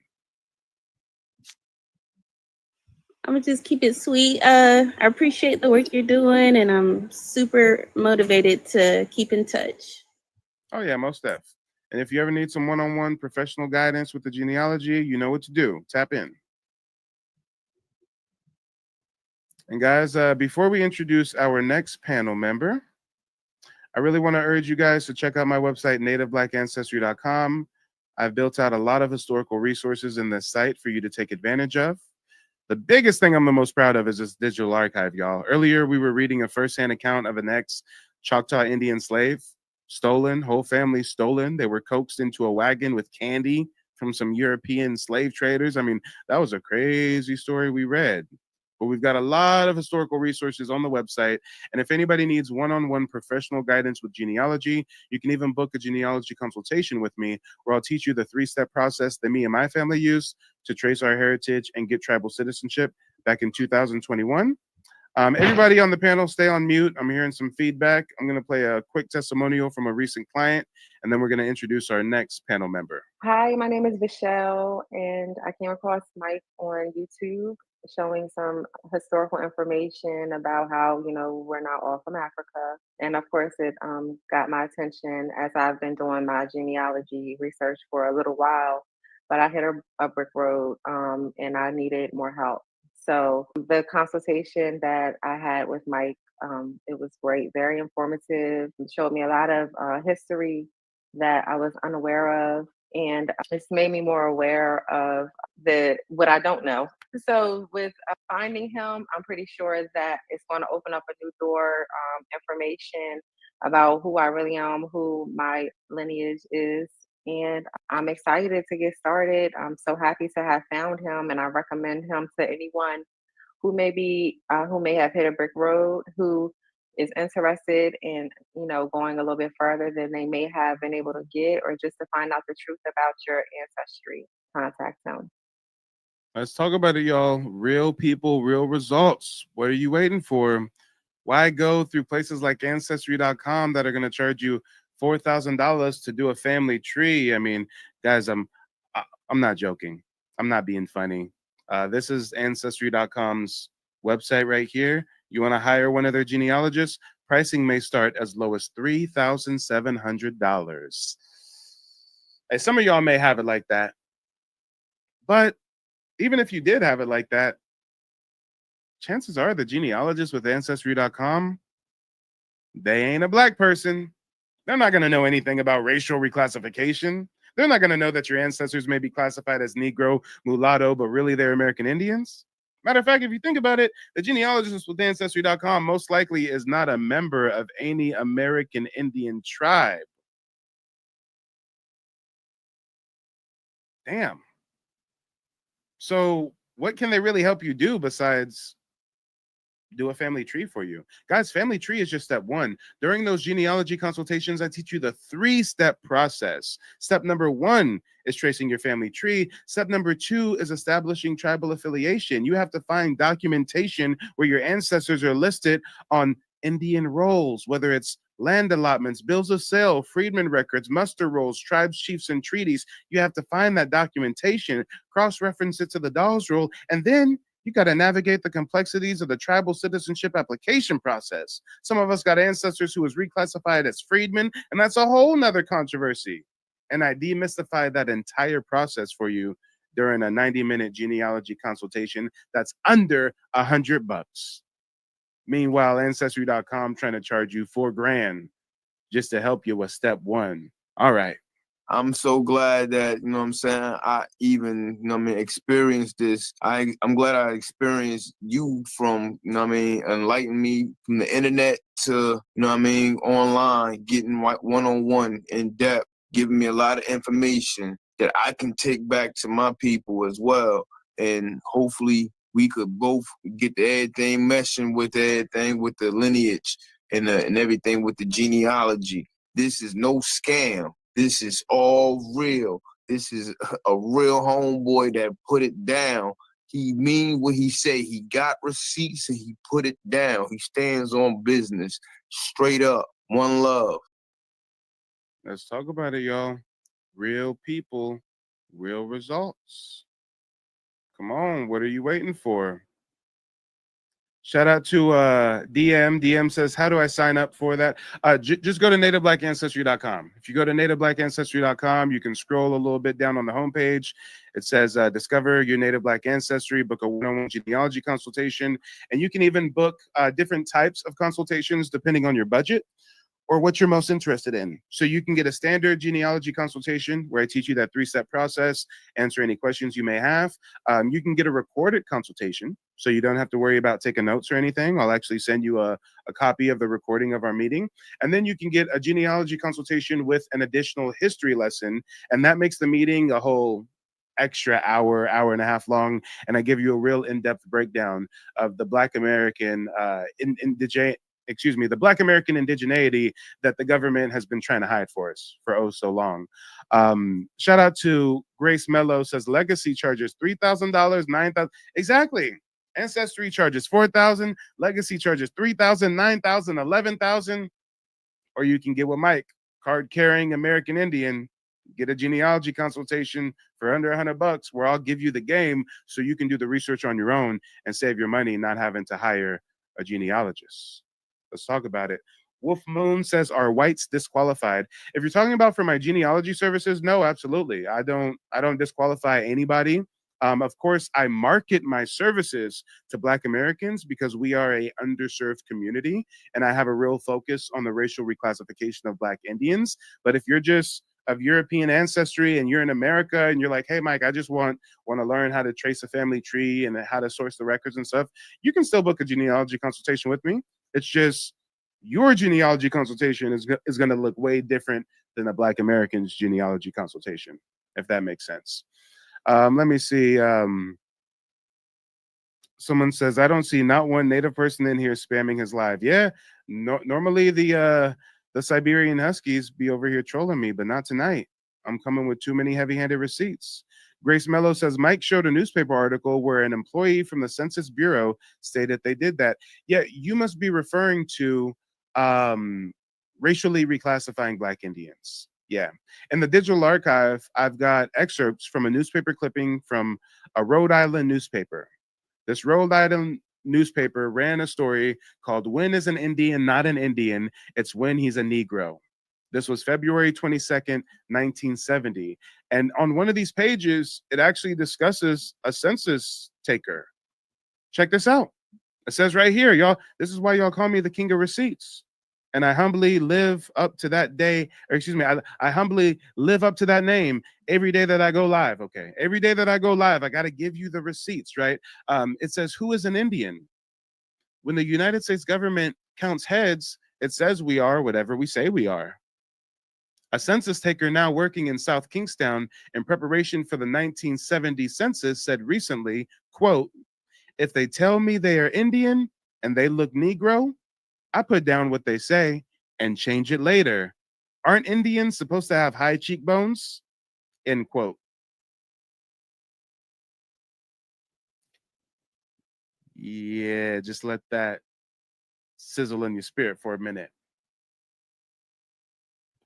Families Indigenous, whole families Black Indians, you know your culture, you know your heritage, you know your customs. U.S. Census taker comes around. What are you? I'm Indian. Census taker writes down they're Indian. Later on, when the census taker gets in their car, they say, you know what?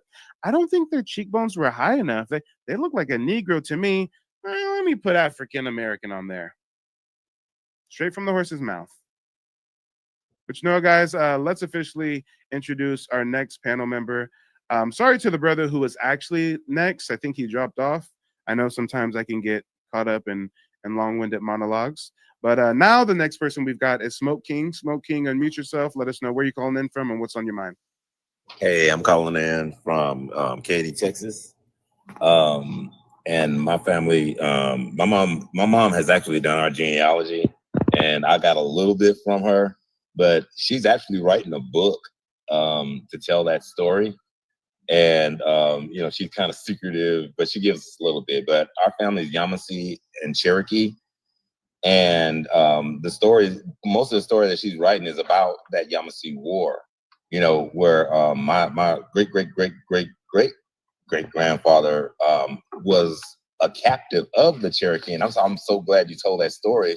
And that's where he met my grandma, my great grandma, and they took off together, actually, right? And they settled in Sweetport, Louisiana, made their way because of some issues in Sweetport. They made their way down to Lake Charles, and they settled down here in Texas, right? And with some help from some other family, they were able to purchase land. And this land's been in our family for over 350 years, right? And you know, we got acreage down here. My sons, you know, they learn about their history. They know who they are. You know what I mean? When they came home back in elementary school telling me about Black history stuff, I give them the real deal. And they go back challenging their teachers on this good stuff, right? But, you know, I wish, you know, I pray a lot of our people reach out to you so they can do their genealogy and find out, you know, exactly who you are. You know what I mean? We're not all from Africa. You know what I mean? We weren't, you know, brought over here as slaves. You know what I'm saying? We're prisoners of war over here. You know, when you look at my great grandma, and look at my grandma, you know what I mean? And, you know, the pictures that we have, our family, you know, our family was like horsemen. You know, they were, we raised horses, you know, and grain-fed hogs all our lives. That's what we did, you know what I'm saying? And, you know, like I said, we got land over in Cedar Bayou right here in Texas. Nice. And, you know, it's refreshing to know that history, you know what I mean? That you know, you can bust that Black History Month like you broke it down. They just give us a few talking points, Black History Month, there you go. And that's not our history. You know what I mean? Our history is American history. Now, this one guy was in the chat talking about my family's been here for 1400. Dude, we've been here for eons, dude. You know what I mean? I mean, when you there's a time, what they failed to tell you, there's a time when the land bridge was created, and there was a time when that land bridge collapsed, right? And that's the starting and stopping point for that migration of those Siberian people, right? And those people settled on the West Coast. They didn't settle on the East side with us, where all the magnificence was and all the, you know, all the opulence that we were building, all the things that we were doing, you know what I mean? Those people were still living like cavemen. Mm-hmm.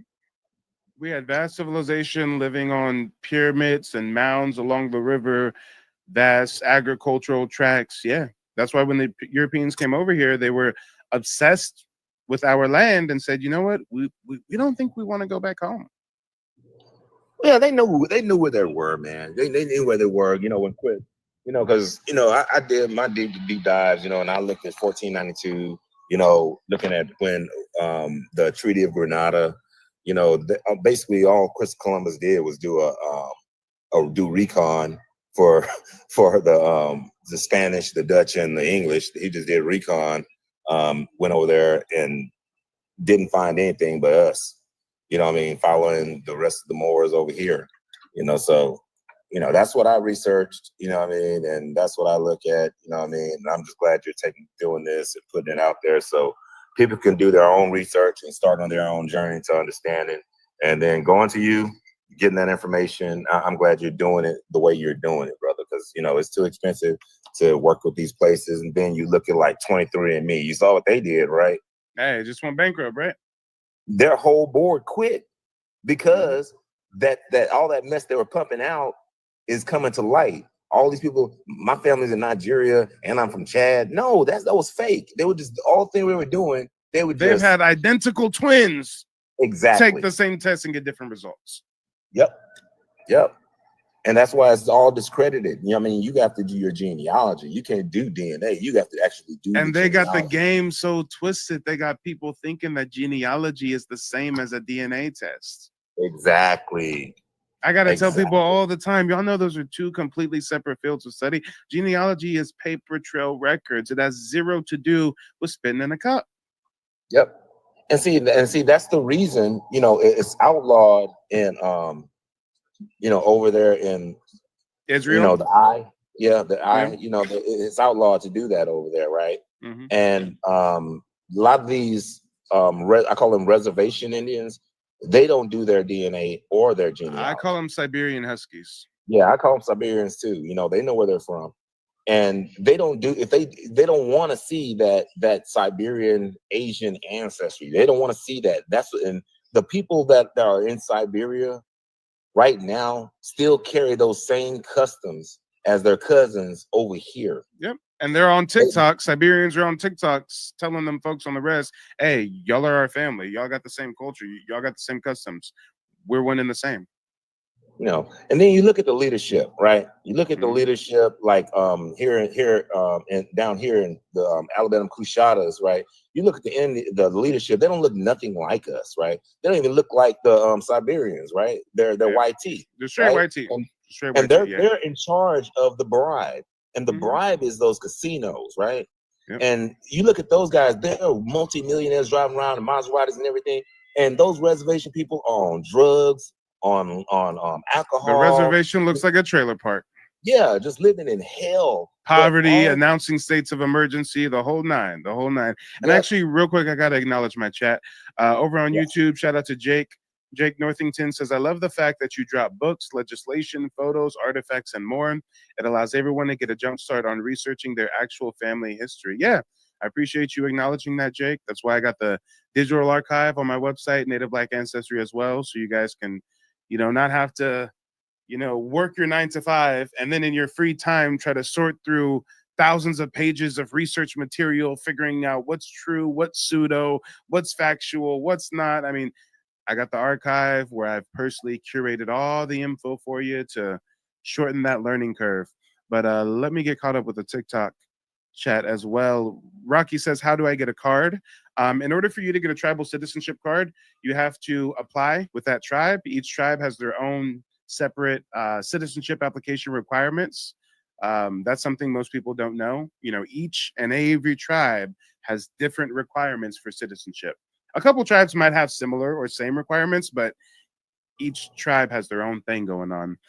But in a nutshell, you have to prove that you are a direct lineal descendant of a member of the tribe.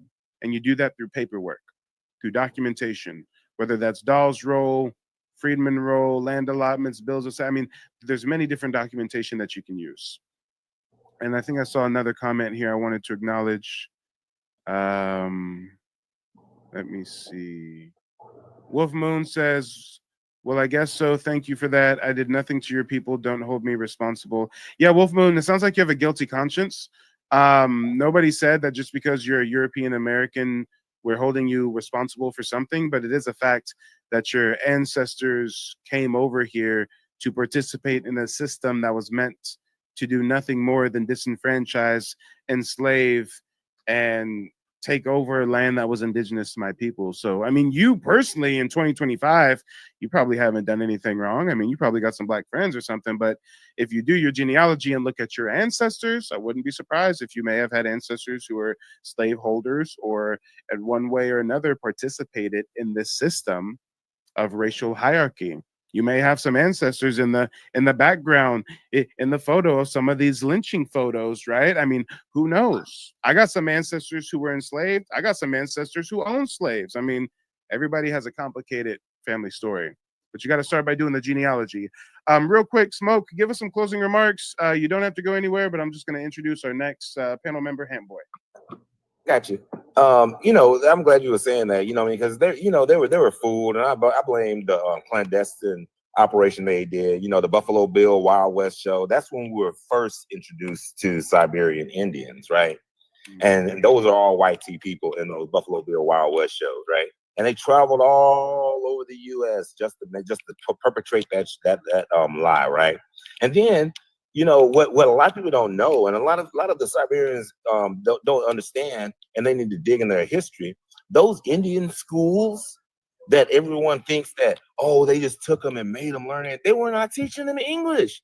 They were teaching them their language, the fake language that they made up. So this is how you do a powwow, and this is how you do that. And Exactly. So now we're gonna put on powwows at the state fair every year, and we need you to come out and do these little dances, okay? Yep. And those people, and you look at those people pictures, those people look so pitiful because they don't know what they're doing. They just sent up there as props. Hey, let's talk about it. If you're a European settler, you got a couple options. You can basically be a wage slave. You can be a level and a half above an African slave. Why are you above? Well, because at least you're white tea. At least the colonial binary racial system says you're white tea. There's actually books written where it talks about how some of these poor white tea laborers in the South were envious of plantation slaves because some of the slaves were actually treated, don't want to say well, but some of the European settlers thought that the slaves had a better deal. Hey, you're getting housed, sheltered, food, you're taken care of if you're sick, you have secure employment, right? I mean, we have to understand slavery is way more nuanced than most people think. Some slaves actually disliked the North heavily. When the Union soldiers came, they hid. Why? Because some slaves in the South were kidnapped by Union soldiers and forcefully conscripted into the military to fight the Confederacy. That's a story most people don't know about. Yep. Some folks actually like slavery. Some folks say, you know what? My master fed us good, treated us good. If an overseer whipped us, he fired that overseer. He said, you better not damage my people. I mean, I literally have firsthand slave narratives on my website, nativeblack.ancestry.com, and some of these slaves speak very highly of their condition, while some slaves speak the total opposite. We were sabotaging the plantation, and as soon as the Union came in our town, we stole masses' money and fled to the Union. I mean, so it's way more nuanced than people think. But either way, the only real difference that makes a white tea laborer in the South better than a slave is that the ruling elite came up with a play to make you think you're special because you're white tea and these people are black. But other than that, these folks were poor, downtrodden. I mean, they weren't living very well. So if you have that as a possible outcome, or you can save up $160 and pay to get on the Dolls roll and get listed as an Indian, and then you get 160 acres of land in Oklahoma and a bunch of money from the government. Oh, shoot. Now you see why a lot of people did that $5 Indian thing, right?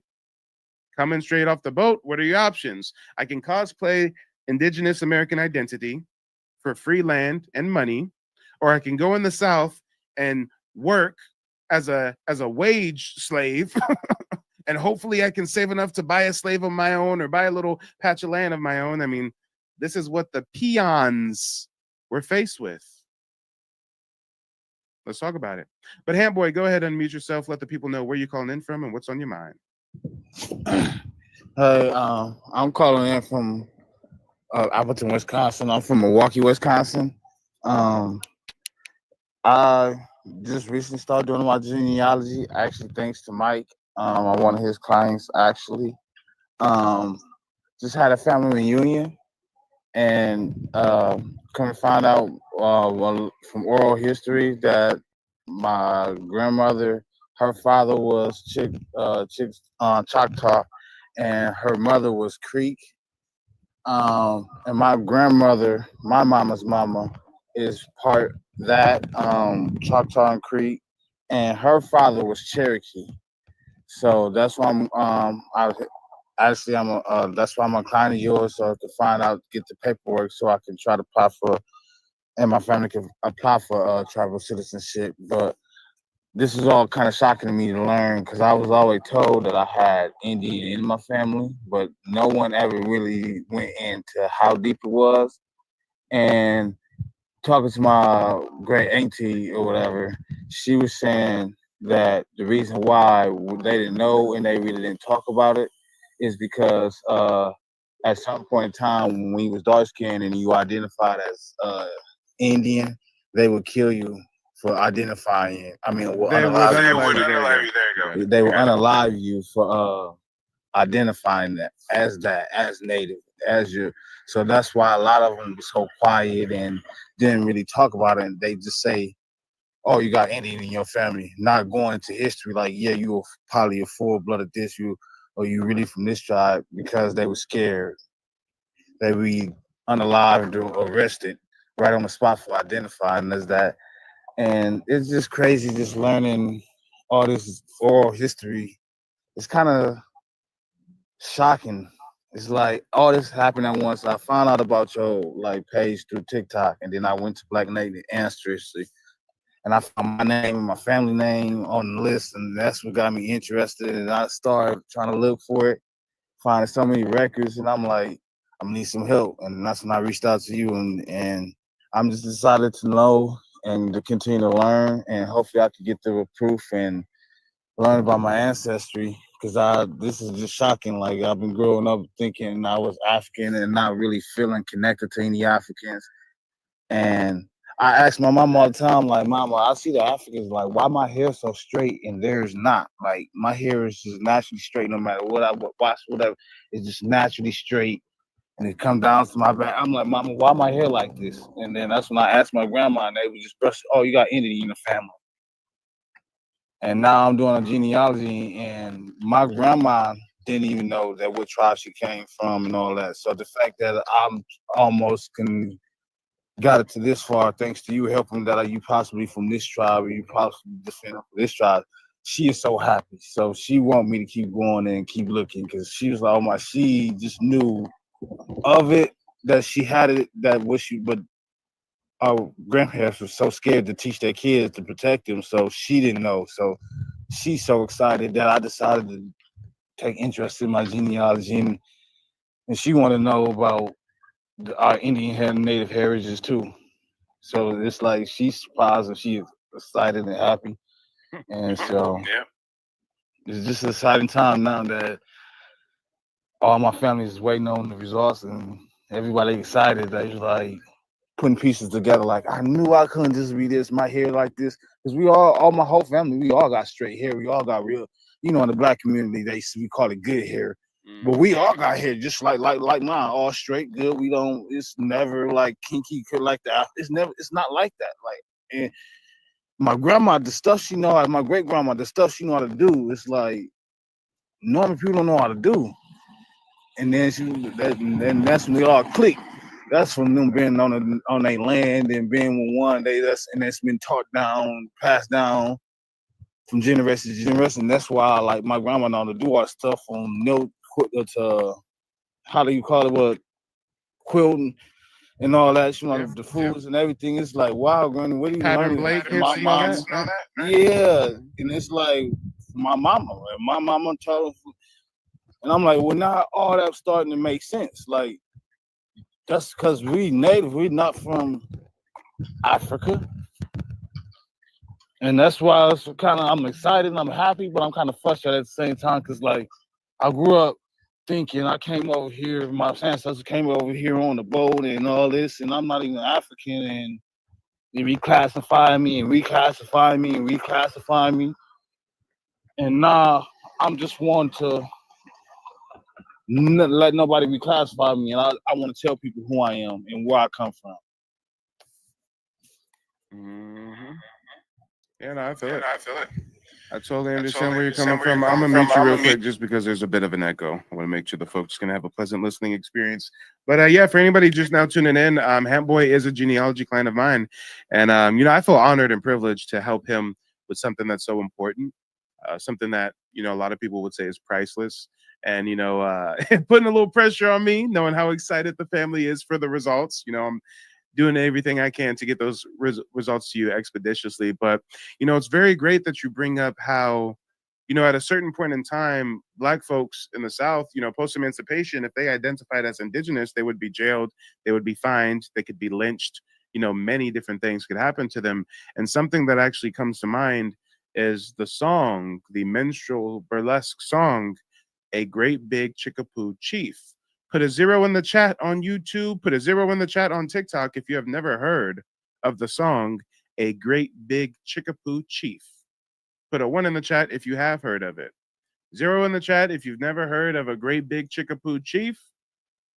Put a 1 in the chat if you have heard of A Great Big Chickapoo Chief. So far, I'm seeing nothing but zeros. Are there any ones out there? Are there any ones at all?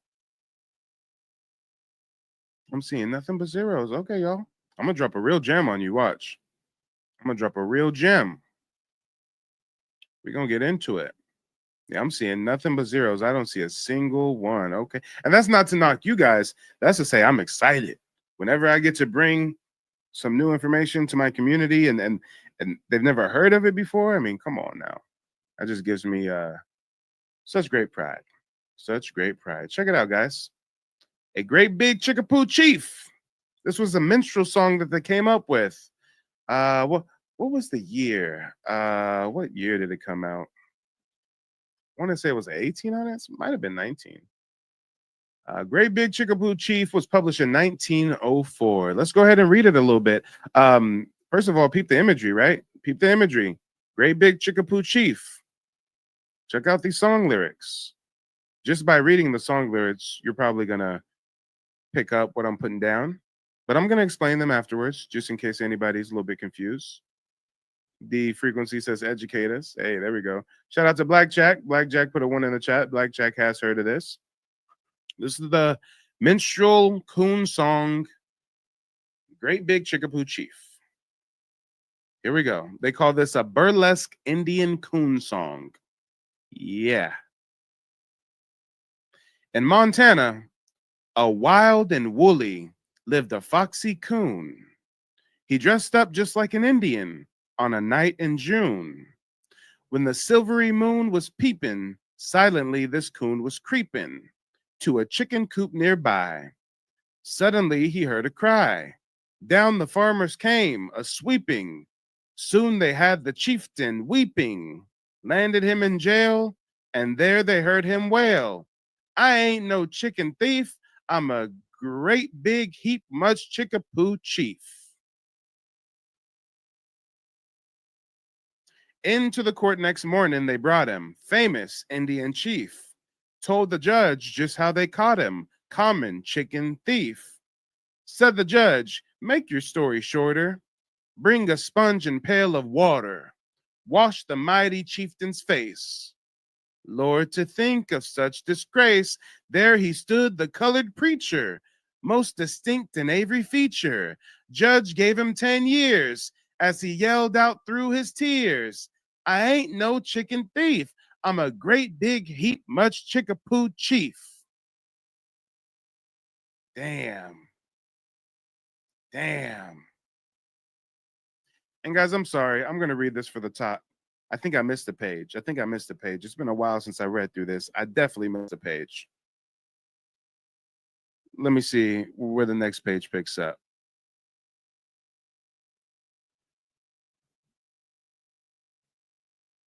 Oh, no, I didn't miss a page. I'm still in order.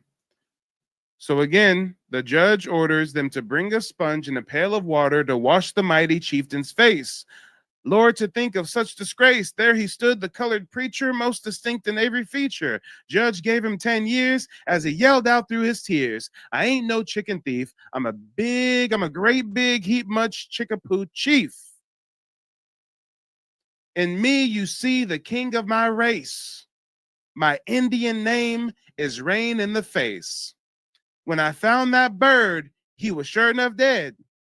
I was going to pluck the feathers just to wear them on my head. Don't be absurd. Can't you take my word? I'm a great big Chickapoo chief. Come on, y'all. Come on.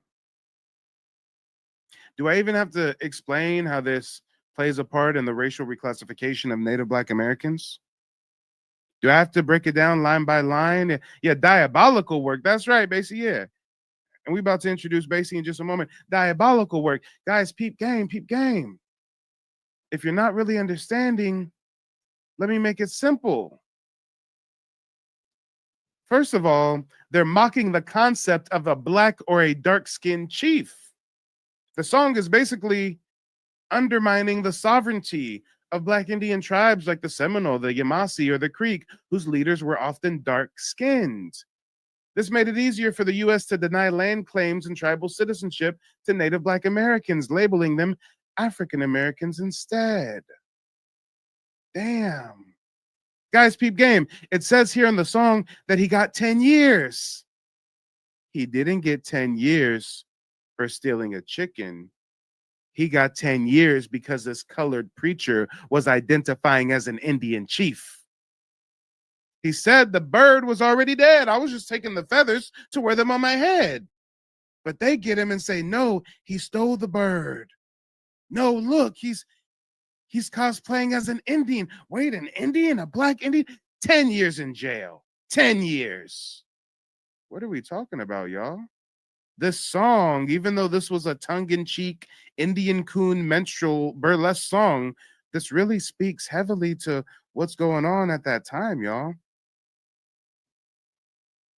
The crime wasn't the allegation of stealing the chicken. That's not what gets you 10 years. It's identifying as Indian. It's by pronouncing that you're a Chickapoo chief when they say, nah, you just a colored preacher. You ain't a Chickapoo chief. Wash his face off. Nah.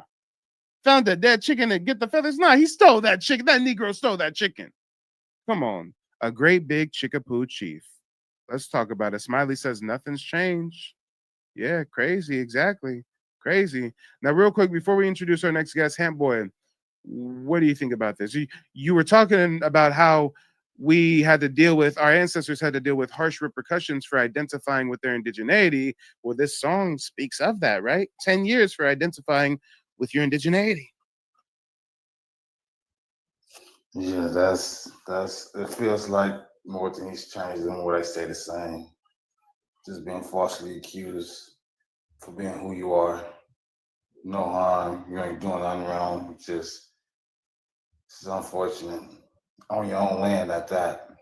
They need to justify treating you the way they treat you. Because there really is no good reason for the way they act and what they did to us. And it's just unfortunate. All those songs from way back, and we in 2025, and I still feel we can relate to that. And it's like, it shouldn't be that way. Especially on our own ancestral land, it shouldn't be that way. We shouldn't have to feel or relate to anything like that. Most def. Well, hey, you don't have to go anywhere. I'm just gonna put you on mute while we introduce the next person. As always, it's great to hear from you, hear you up on the panel. And I think it's always nice for people who are new to my content, for people who are new to my work, to actually hear from one of my active genealogy clients. I mean, us Black folks can be a little hesitant. It's a lot of schemes, it's a lot of scams out there. So I appreciate you not being camera shy. And the next person we're going to introduce is Montezuma. Go ahead, unmute yourself. Let us know where you're calling in from and what's on your mind. Hey, what's going on, man? How you doing today? I'm doing well. Can't complain. How about yourself? I'm okay. I'm actually happy these days because it feels good to wake up in the morning knowing that I am somebody.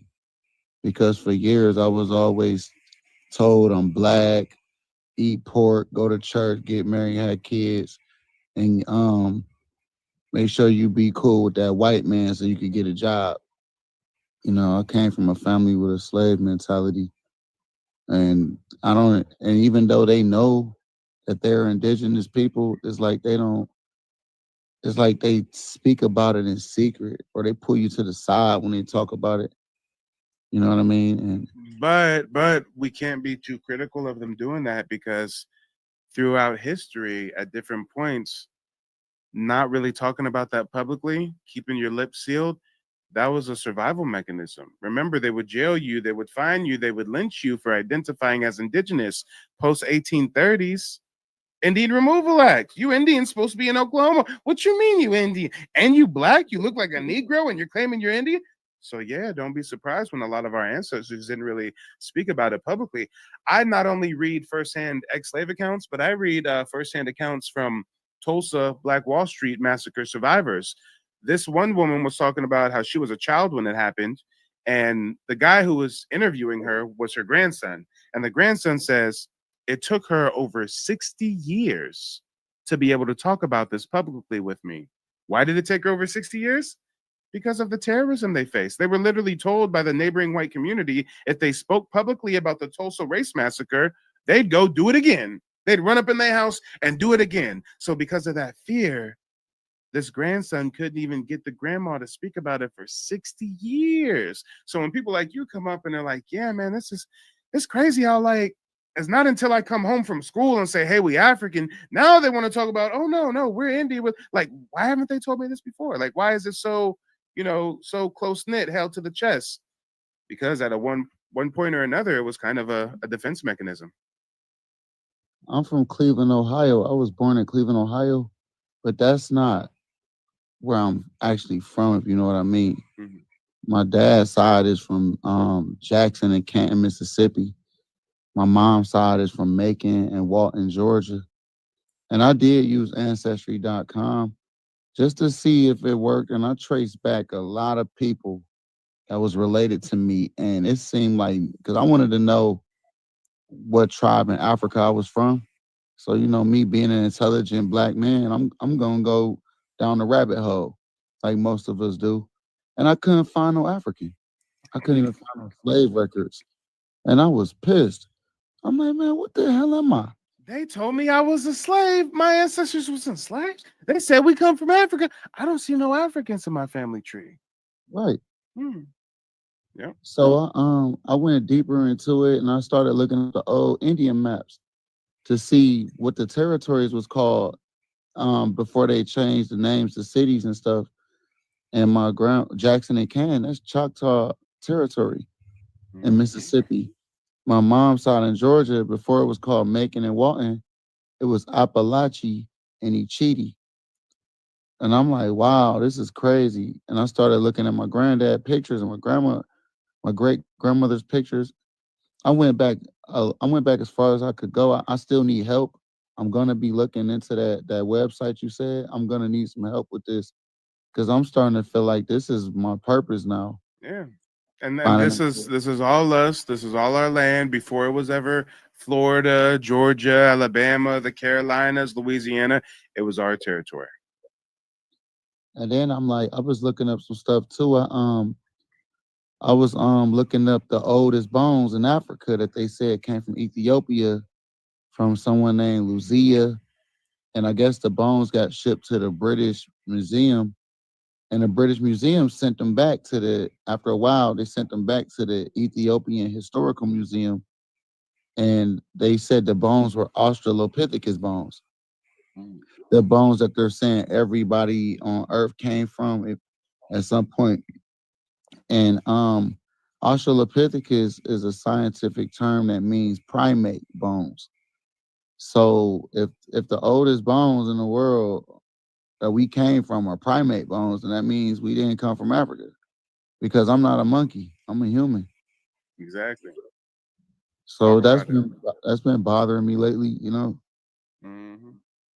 And they're not talking about the old bones that they got over here in the Americas that are like 500,000 years old, 1,000,000 years old. Bones in the Americas are older than any other place in the world. Pyramids in the Americas older than the pyramids in Egypt.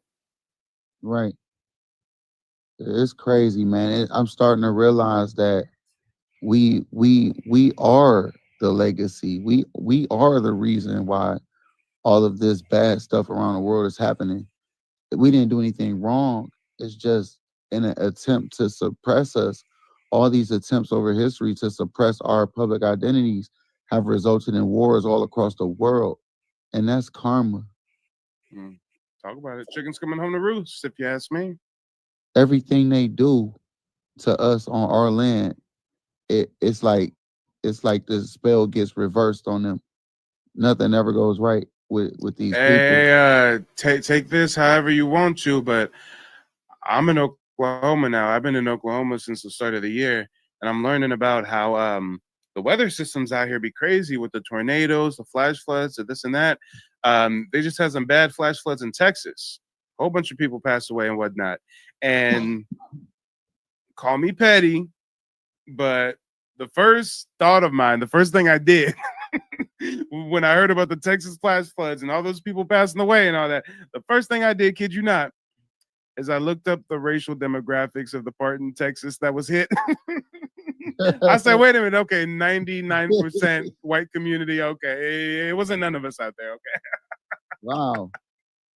So I mean, some people think that there might be some spiritual metaphysical thing about it, but I have noticed in the Southeast, there's a lot of sporadic natural disasters, and it just so happened to be hitting the whitey communities. I'm not too far from Oklahoma City. Oklahoma City had this crazy tornado in like the 1990s or something, right? It hit all these white tea, suburban, bougie communities, all the poor black areas. They don't get hit for some reason. I don't know what it is. Maybe the ancestors looking out for them, but yeah, it's very interesting. It's a different feeling when you walk around, when you walk into the store, and I can actually lift my head up now because I know I have a heritage, I have a lineage. And people ask me, I'm from an area in Ohio where every nationality is in West Side Cleveland. And I argue with people every day because they keep saying things like black, they keep saying negrito. And someone moreno. wants me to ask you, the transporter on YouTube wants me to ask you, he says, ask him, did one of his great grandparents have all three races in the race box? Had what? All three races in the race box.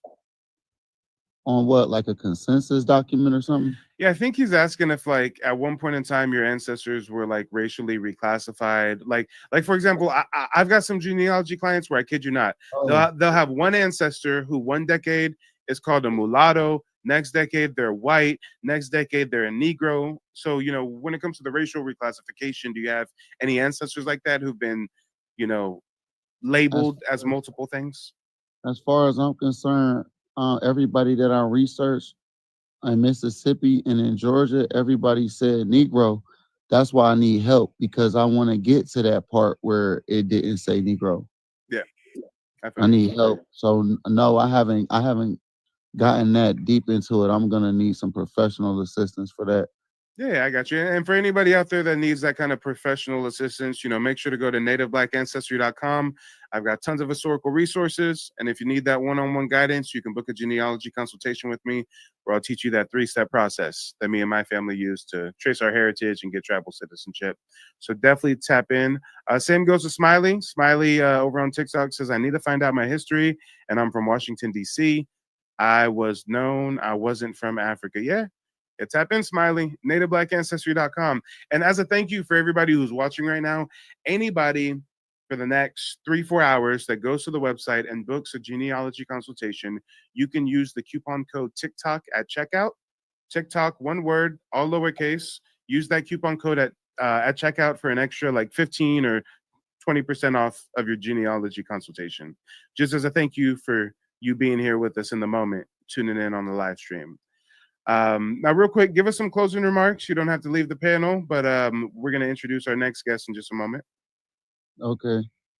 Well, I found out where the name Choctaw and Chickasaw came from.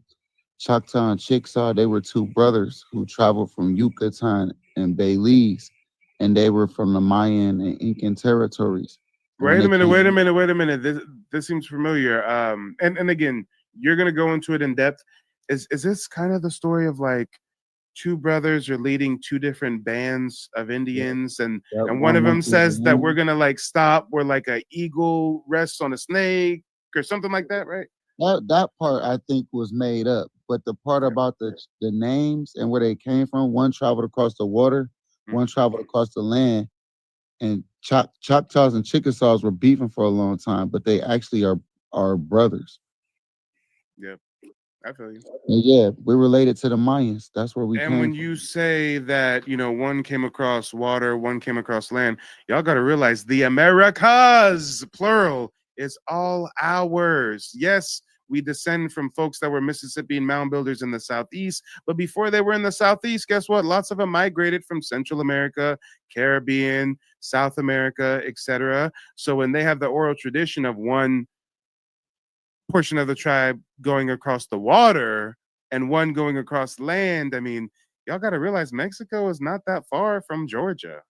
Right. The Yucatan is not that far from Louisiana. I mean, come on, let's talk about it. Mind you, they found a Maya step pyramid in Florida, and I actually have the video on that. I have the video on that. I'm going to play the video at some point in this broadcast. Matter of fact, if anybody wants us to go into a segue about that, give this Indian boy some corn. If I get like 50 bushels of corn, we'll do a quick segue and I'll show you irrefutable evidence that they found a Maya step pyramid in Florida. So when the brother comes up here saying, hey, some tribes in the Southeast have roots in Mesoamerica and South America, yes, this is very well documented. Even my tribe. We have a lot of cultural similarities. We have a lot of structures and pyramids that are identical to the structures and pyramids you find in the Amazon rainforest and all through Central and South America. All I gotta say is, hey man, it's happening. The legends are true. It has come to pass. The earth is waking up, and they better watch out, man, because it's about to be crazy. And you smart as hell, dude. I appreciate it, brother. All right.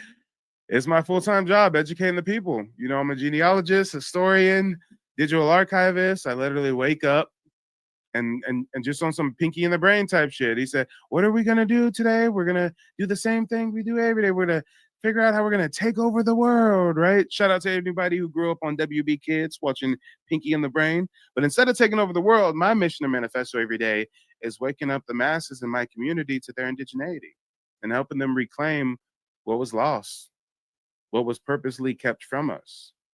Let's talk about it, y'all. And I'm seeing some corn. We're not at 50 bushels, though. We need like 40 or so more bushels of corn over on TikTok. And we'll do a quick detour and go into the Mayan pyramids in Florida. Let's talk about it, y'all. Let's talk about it. Shout out to the people on YouTube sending corn emojis. So corn on TikTok is like a gift thing. I think like one piece of corn is like a cent, right? So what? 50 bushels of corn is like $5? I don't know. But either way, send this Indian boy some corn if you want us to go into a quick detour about the Mayan pyramids in Florida. Let's talk about it, y'all. Let's talk about it. Now, real quick, while we wait to see if we're going to do that detour, let's introduce Basie the artist. Go ahead and mute yourself. Let us know where you're calling in from and what's on your mind. Hi, I'm calling in from Georgia. So basically what's been on my mind, I've been in a lot of lives the last few weeks. And I came into yours to say I'll be signing up tonight for a consultation with my sister and I. But what's been going on recently is just it's been mind-boggling for real to see the arguments of people trying to tell us that we don't know who we are, we don't know where we come from. And what I found very interesting, that's been a very common comment, is that our oral history, we're the only group of people who our oral history is always discounted. It's always pushed aside. And to have people outright call you a liar that you don't know what you're talking about, and more specifically, people who are foreigners to this land, it's just outlandish, the type of mind games that's been played on folks, including us as a people.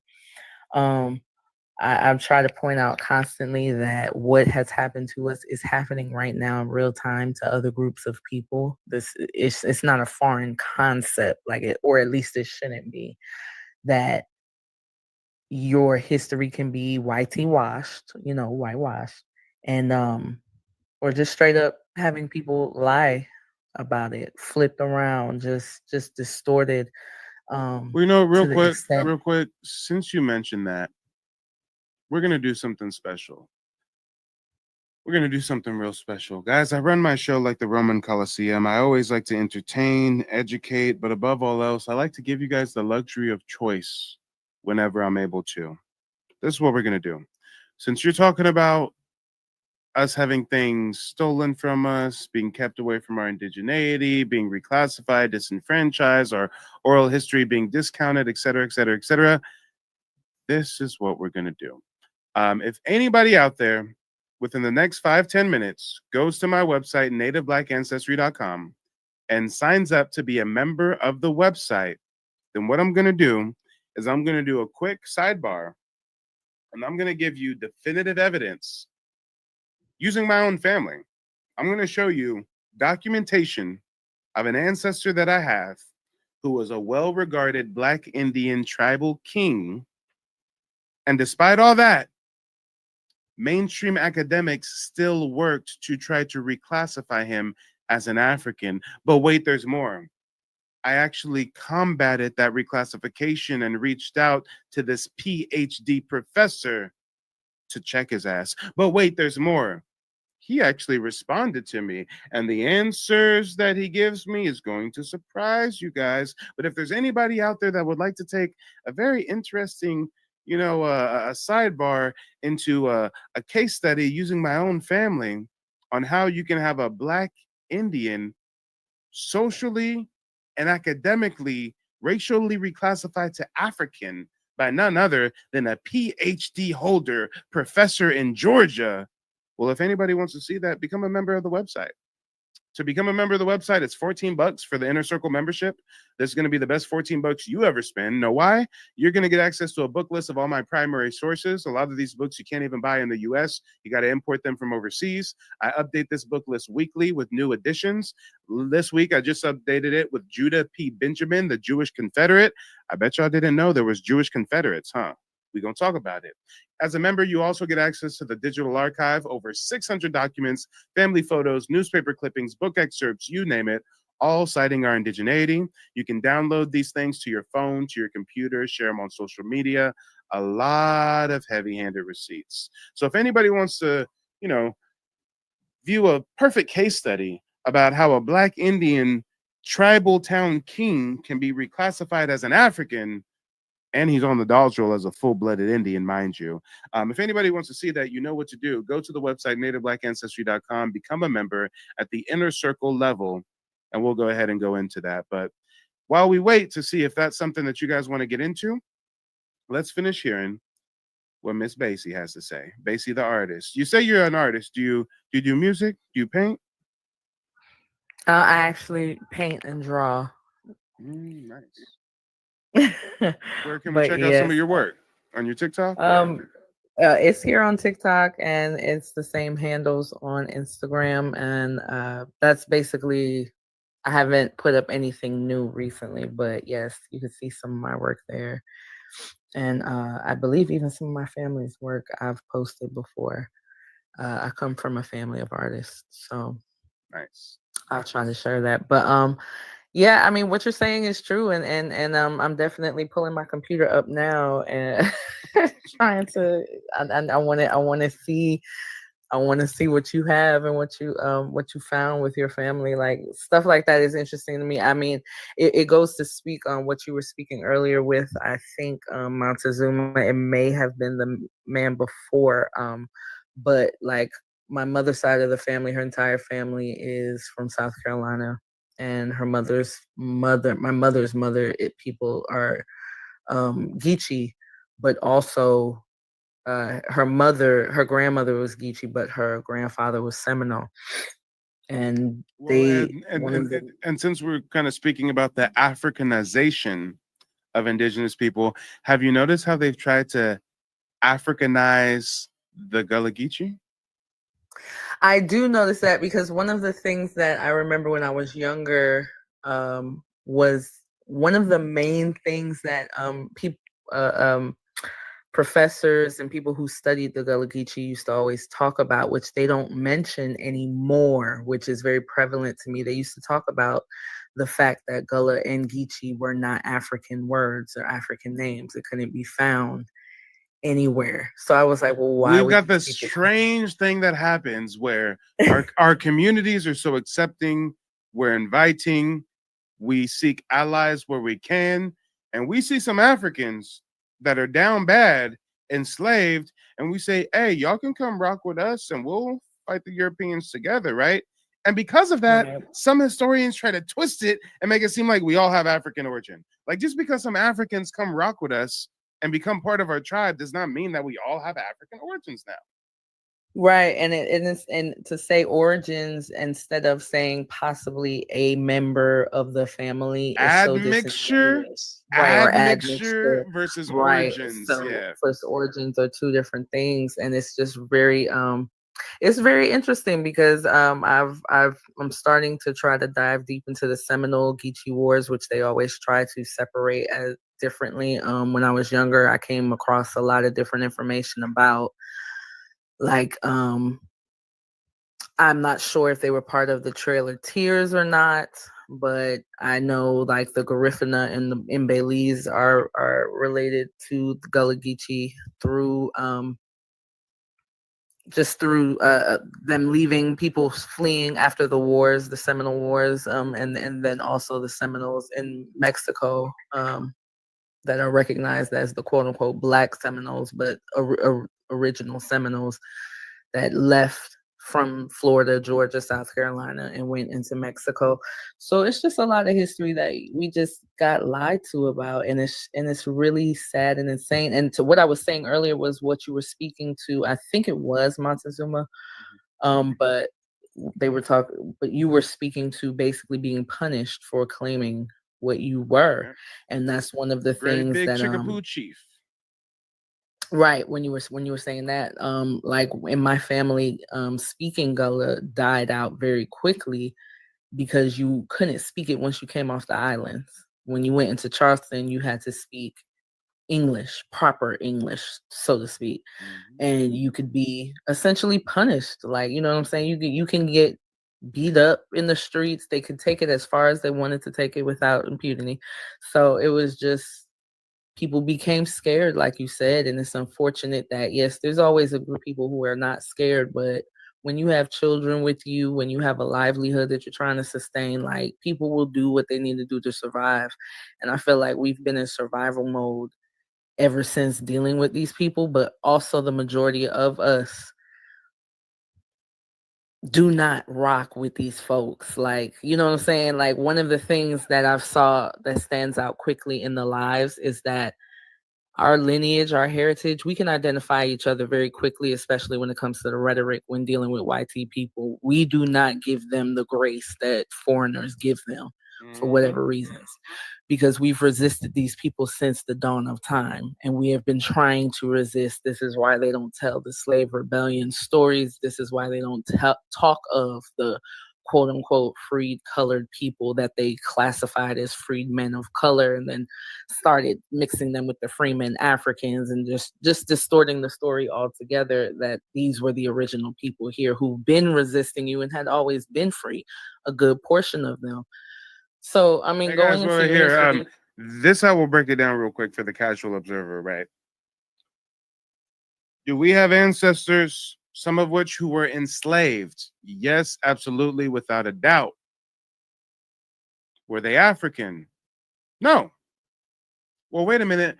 Why would the US government admit that your ancestors were enslaved, but lie about whether they came from Africa or whether they were indigenous? Well, because check it out. It's one thing for you to advocate for slavery, or excuse me, for reparations for slavery, but we're talking about a whole new type of reparations package. If it's not just reparations for being shipped over here and enslaved, but instead reparations for your entire continent being invaded, land stolen, and then reclassified and enslaved on your own land. Treaties broken. I mean, that's a whole different. That's a much larger reparations claim, right, guys? And you know what? Right. And You you wait, talking hold on, about hold on, hold on, hold reparations? on. Last part, last part. And y'all don't even want to fight for that true reparations claim because you don't know it. You think you're from Africa, so you're putting all your scholarship and all your research efforts into Africa. When if you put that same effort into the Americas, you'll realize that reparations claim is way bigger than you can ever imagine. And furthermore, some of your ancestors already have a reparations package just waiting on them by way of something called the Treaty of 1866. Look it up. But I digress. Go ahead, sister. Go ahead. No, you actually don't digress, because one of the main things that I've been seeing the last probably about 2 weeks, when it comes to people who are trying to reclaim lineage under different titles, and I really try to direct them to sites like yours. But essentially, they're going by different titles of ADOS and FBA right now. Yeah. You're not off target in your rhetoric, because we are dealing with people trying to collect reparations under the guise of being us right now. So it does tie into a lot of things, especially when we're talking about land. And like you said, like one of the main things with the Gullah Geechee, which I'm really trying to get to the bottom of, but one of the main things now is like my family's, the island that they're from is all resorts. It's all mansions and resorts. And there's a It's huge issue with the privatized. land because the indigenous people, even those reclassified as Negro, right? Historically, they did not transfer land ownership through documentation. It was more like Right. communal land ownership. So you'll have situations where a family doesn't have paperwork saying it's their land, but they have other ways of knowing, and the community knows it's their land. But here comes a resort company to build on their land, and they can't really combat it because maybe one of their distant family members sold off one of their shares of the land type shit, right? So I've been researching a Mhm. lot of complicated things with the resorts in the Carolinas. Yeah. That's and one of the things I tell a lot of like families, like my father's family, I've gotten back to, I think like 1855, 1840 in Alabama. I'm like, if your family still owns a lot of land to this day, chances are you really want to do your lineage. Like you really want to get down and do that history, because for your grandfather to who's still alive, might be 80 years old, to have all these acres in Alabama, in Georgia, in Mississippi, in Florida, sometimes even Louisiana, Texas, like they still holding all of this land. That land's probably been theirs, like especially if it's your Since you're grandfather's. talking You know what about I'm saying? Texas, check this out. I had a genealogy client, right? This is the legacy with their family. Their family were indigenous to Texas area, right? The Klan ran them up out of there. Family migrates to Chicago, Illinois, right? Well, that land is still in the family's name technically. We look up the land, see what's going on with the land present day. There's multiple oil companies that are bringing in $3 to $5 million per month extracting oil from our family's land. So do you see why the Klan and other factions were trying to terrorize us out of the South, away from our land, away from our property? Because then when you leave the land, others can monetize it, others can mechanize it. Mm-hmm. Very much so. I see. It looks like analyze the page. She say exactly why the community is focusing on land trust now, and I think that's one of the big discussions people are trying to have, is whether to become a nation or whether to become like a corporation. Which one works better? Because right now, as a people, we're in this weird space where essentially we don't have to abide by these constitutional rules and can create our own. And but finding your blood ties and your land and any bonds or anything that's in your family's names, like your real names. And also, I went to your page. I think I told you I went to your page and finally found like some family names that surnames that were spelled correctly that I had difficulty finding in so many other places and so many other avenues. But just finding out your history does give you a better sense of self. Like, you know why you feel connected to places. And these people really are trying to take away who we are at our core. Like, I have literally had probably 5 different Africans and 3 Caribbeans tell me, like, oh, y'all just need to let it go. Like, let go being calling yourself an American or Amerindian or indigenous to the land. Like, you just need to let it go. Y'all don't have a culture anyway. Type and literally hearing Meanwhile, they're people say cosplaying our this in culture. 2025, right? While you're cosplaying this thing, but to hear people say this out loud is just it's mind-boggling. It's mind-boggling. But I will be signing up for your services here tonight. Actually, once I get my computer As up. a matter of fact, is your name Talisha? No, it's Brittany. Okay. Well, I was asking because we got a Talisha out there. Talisha, if you're watching, put something in the comment section. Let me know if you're watching from TikTok or if you're watching from YouTube. Shout out to Talisha. Talisha just became a member of the website. So we are going to go into that sidebar about how I have an ancestor who was racially reclassified and how I fought against that racial reclassification. Before we get into that, though, oh, and you know what? That's probably Unleash. Okay, yeah, I see you, Unleash. I see you. And I've been seeing you a lot in my chat lately, so thank you for tuning in. I got my camera off on TikTok. My camera is still on YouTube, so if you guys want to see my pretty face, check me out on YouTube, Mike TV. Just because community guidelines are different. So like on TikTok, I can't French kiss Mary Jane publicly, but on YouTube, I can tongue lock Mary Jane without any fear of repercussions. So that's why my camera's off on TikTok right now. But guys, before we get into the sidebar about my ancestor who was racially reclassified, I want to make sure that everybody on the panel has a chance to speak. So Basie, if you can give us some closing remarks real quick. You don't have to go anywhere, but after you give us some more remarks, I'm going to introduce one more panel member, and then we're going to go into that sidebar. Yeah, closing remarks, I would just say I think it's imperative for all the people that's in this room who are listening, who are thinking about something, like, to just go ahead and start the research. Like, whatever you find, you find. It is what it is. But I think more people would be surprised to find that your lineage is going back 7, 8, 9, 10 generations here, and you're not seeing the paperwork that you thought you were going to see. So I think it makes a difference. But you're doing good work, so everybody go ahead and sign up. I'm signing up tonight. And I look forward to connecting with you, sister. Our next guest is Canary. Thank you for your patience, Canary. Go ahead and mute yourself. Let us know where you're calling in from and what's on your mind. I'm from California.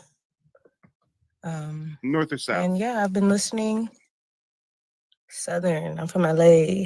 Oh man, I'm from Sacramento, born and raised.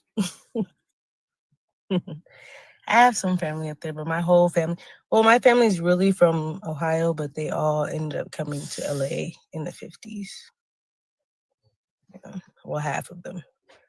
But one of yeah, those I waves agree of with, great migration, right? Yeah. My grandmother left her husband in Ohio and she said, I'm Came going to to Cali. Yeah. He said no. She said bye. Mm. But yeah, I agree with everything. And even speaking of my grandmother, her side specifically, that's where I've found the easiest. It's really traceable on her side for some reason. But I found my family on reservations too. The ones that were on reservations they were never in slavery, but they also, by the time they passed, were classified as colored on their certificates. And they didn't, I have photos of them. The stereotypical look is not true, but they certainly didn't look African, none of them. And even the ones that were, and that's another thing too, because I've done a lot of ancestry, like genealogy, looking through the paperwork and stuff. And one of the family that I'm really focused on the most is like They were originally in like North Carolina, then in Tennessee. And there was a very prominent family that they were enslaved by. And I don't believe, just like you were saying, like they were African at all, because when slavery ended, they were listed as mulattoes for years. And I know for a fact they weren't intermingling with the like the white people. Check this out. Check this out. And your audio, like Nashville area. Well, hold on. Your audio kind of cut out a little bit, but I want you to check something out. Oh, sorry. A lot of people have a misconception that mulatto means like half African, half European. In actuality, there were full-blooded indigenous people reclassified to mulatto. This is the way it works. If you were Indian and you were light-skinned, they call you a mulatto. If you're Indian and you're dark-skinned, they call you a Negro. Simple. Right. Also, and that's what I did find. Well, hold on, real quick. Also, on my website in the digital archive, we've got fugitive slave ads, Indian slave ads. Here's an example. Right. Prince William, June 1st, 1776, $10 reward. Ran away from the subscriber on his journey from Williamsburg on the 11th of May near King William County. This is Virginia. A mulatto servant man named John Newton, about 20 years of age, an Indian by birth. So again, a lot of people aren't aware that there was full-blooded Indians reclassified to mulatto. Furthermore, let's play devil's advocate and say that there is European admixture there. Let's say that we're not dealing with a full-blooded person. We're dealing with a person who's mixed with European, right? Well, I got to ask you a question. Let's just participate in an exercise of critical thought. Matter of fact, I'm not going to ask this in question form. I'm just going to make a statement. You know damn well there ain't no valid reason for a European slave master to shack up with and have babies with an African slave. But we can name a whole bunch of reasons for a European slave master to shack up with an Indian woman and have babies with an Indian woman. We can list a plethora of reasons for a European to shack up with an indigenous woman, but we can't name any benefit they would get from getting with an African slave girl. Not one.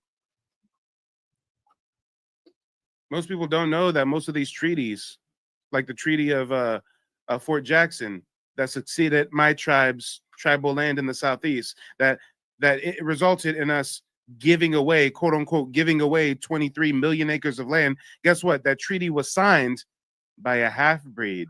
His daddy was Scottish. His mama was Indian.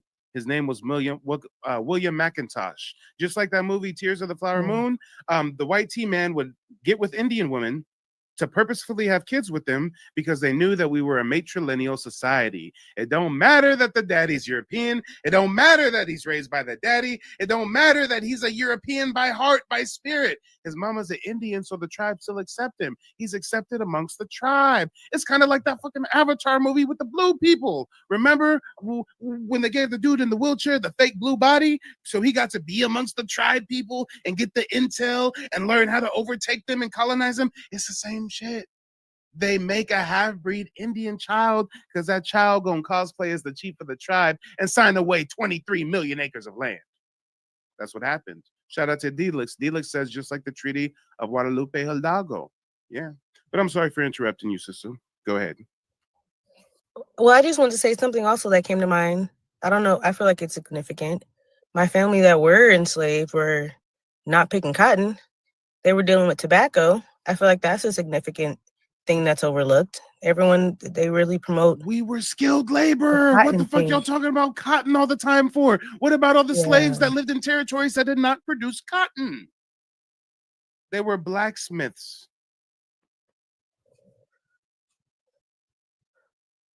They tended to animals. Exactly. They were seamstress. They learned medicines. I mean, maybe they cultivated tobacco, maybe indigo. But guys, this whole think about this whole propaganda real quick about cotton. Even if you're a plantation slave in the South, you know that you're not like every day I wake up and I'm picking cotton. You know, cotton is a plant that's harvested a certain time of the year, right? You know, there's one harvest period during the year where you go and pick all the cotton, get the bales of cotton, sell the cotton. Why do they try to program us to think that our ancestors were just waking up every single day, 365, picking cotton in the field? Picking cotton. What were they doing when they weren't picking cotton? Other skilled craft laborer, which is why post-emancipation, so many quote-unquote Black folks in the South owned property, started Black-owned towns, were doctors, lawyers, tradesmen, craftsmen, because we were skilled labor, but we were doing it for free 99. And as soon as we got to do it for ourselves, we got to the bag real quick. So here comes the KKK to terrorize us to get up out of here, and don't vote either, or you might be hanging from a tree because of some people dressed in sheets. All right. Yes, and I just also wanted to say one last thing too. My side that was, I found that they were in the Sac and Fox tribe, and my grandmother on that side, she married someone that was enslaved. That's what I was talking about, the Tennessee family, and the whole family was mad at her, literally not because he was even enslaved, it was because he was too dark. And I feel like that was an early programming. You're saying that she's a part of an indigenous community that ostracized her because her spouse was dark. Yeah. And I hear that time and time again. I have genealogy clients who literally have ancestors that were kicked out of the tribe for marrying someone dark-skinned outside of the tribe. I'm not sure if you guys know, but tribes can kick out members for whatever reason they want. Yeah. People are sending me emails threatening me all the time. Mike, I'm going to tell your tribe about these videos you make, and I'm going to get you kicked out the tribe. Oh, really? I'm going to get kicked out of my tribe? You mean like how they kicked out hundreds of thousands of Black Americans in the 1970s, 1980s because their ancestors were classified as freedmen? You mean like that? Okay. What does that change for me? What changes if I no longer have this card and I'm no longer a card-carrying member of the Muskogee Creek Nation? What changes? Does my genealogy change? Does my heritage change? I guess there's some federal handouts I don't get anymore. I guess I don't get free healthcare, free dental, free college tuition anymore. Not that I really utilize those things like that anyways. I mean, guys, it really wouldn't affect me that much. Furthermore, I'd really just be back in the same position that most of you guys are in right now. 99% of Black Americans descend from indigenous American Indians that were detribalized. 99% of the people watching right now have indigenous ancestry, but guess what? You guys don't have tribal citizenship. Does that mean that you're less of an Indian? No. The only reason why y'all even see me showing my card on the screen and this and that is because I just use my tribal citizenship status as evidence and to lend credence to what Black Americans are talking about online when they reclaim their indigenous heritage. When people are trying to shit on y'all day in and day out, for somebody like me to come along who has tribal citizenship and everything to reaffirm what you guys are talking about and provide the historical resources and stuff and back your claims, that's a strong ally right there. That does a lot for the movement right there. That's the only reason why I even discuss it. Definitely. And shout out to Shiz. Shiz says they're going to kick you out because you got freckles. I know, brother. I know.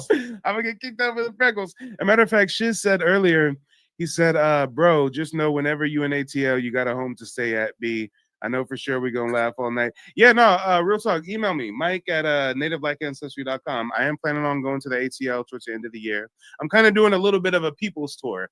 I actually have quite a few viewers that I've built a bit of a relationship with, albeit virtually.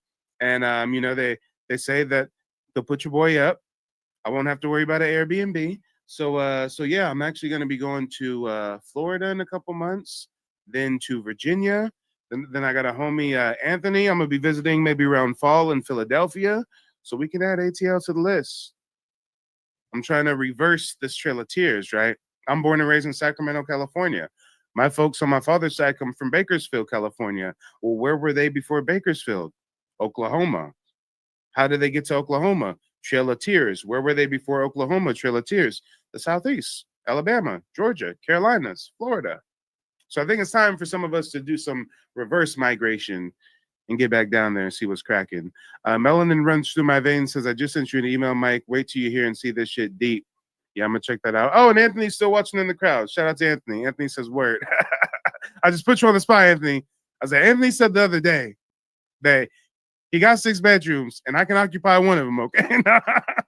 Shout out to Anthony. And let me know, Anthony, are you in the studio right now working on a piece? Anthony's actually a prized artist. Y'all gotta definitely check out Anthony's work. But Canary, go ahead and finish out your thoughts. I'm sorry for interrupting. See, I gave Mary Jane a couple of kisses, and you know, sometimes when we get elevated, we ramble a little bit, you know. So I digress. No, I feel you. I feel you. No, I just really didn't have much to say. Like, I really was listening, and I just agree with everything. And my number one thing too is the whole. He already dropped earlier, but I'm not a monkey. There's no way you can convince me of that one. And that's just one of the main things too. Like, I have nothing against Africa, but I feel like, you know, I feel like American. I don't have any connection to that. And even if there is African in us, when your grandmother's grandmother's grandmother is in America, like, how can you deny that, you know? And my core is America. There's no way you can convince me that I believe America is like the motherland, really. And so this is our land. And once people really start realizing that they've actually plotted against us, and this is a real thing, it's not a conspiracy, it's not fake. We're not trying to take other people's culture. It actually was stolen from us.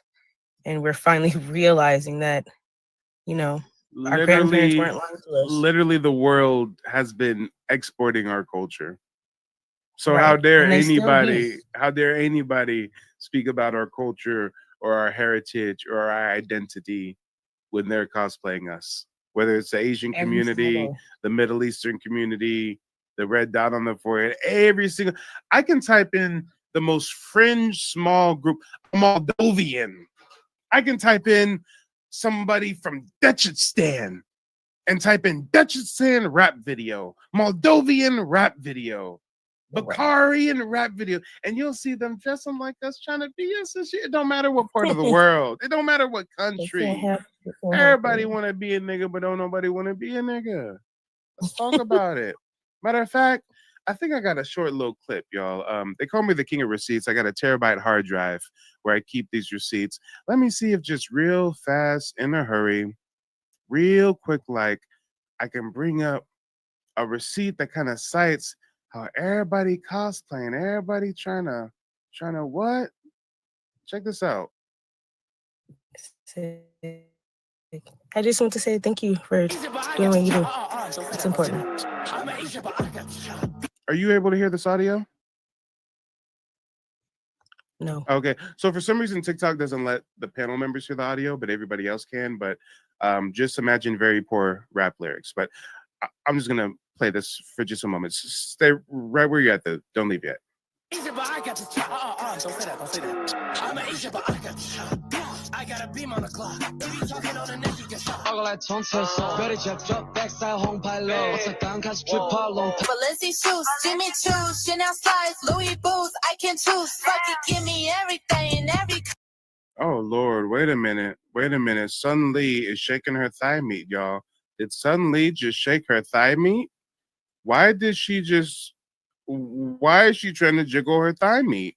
Why is it, what in the world? Su Young, what is, you dishonor your family? What in the, oh, okay. All right. I digress. But yes, I'm sorry. Closing remarks. What were you saying? No, I was just saying thank you for doing what you do, because it's really important. Even how you explain like why you have your official like documentation out on the screen. Like, it's really important because they're, especially, I don't want to call out the Africans, but they have full panels just on straight attack. And it's kind of crazy. So at any given time, there's half a dozen live streams going on where Africans, people on the reservation and Latinos and everyone in between is talking about us and our identity and where our people come from, right? They're so Isn't that fucking consumed. weird? It's so weird. Isn't that No one's thinking about strange? y'all part. Are we sitting around having live streams about the origin of Irish people and whether Irish people are really Catholics or Protestants, or like, are we having live streams about relations between China and Taiwan and who's, huh? But everybody's obsessed with us. Everybody. All right. But I digress. We got one more person I want to introduce. We're gonna let Montezuma give some remarks as well. Leisha, I'm probably butchering it. Unleash, let me know if you're still here, because we are gonna go into that case study of how they try to reclassify my ancestors and play in my face. I know we're kind of taking the long road to get there, but this is a marathon, not a sprint. Lightman, go ahead, unmute yourself. Let us know where you're calling in from and what's on your mind.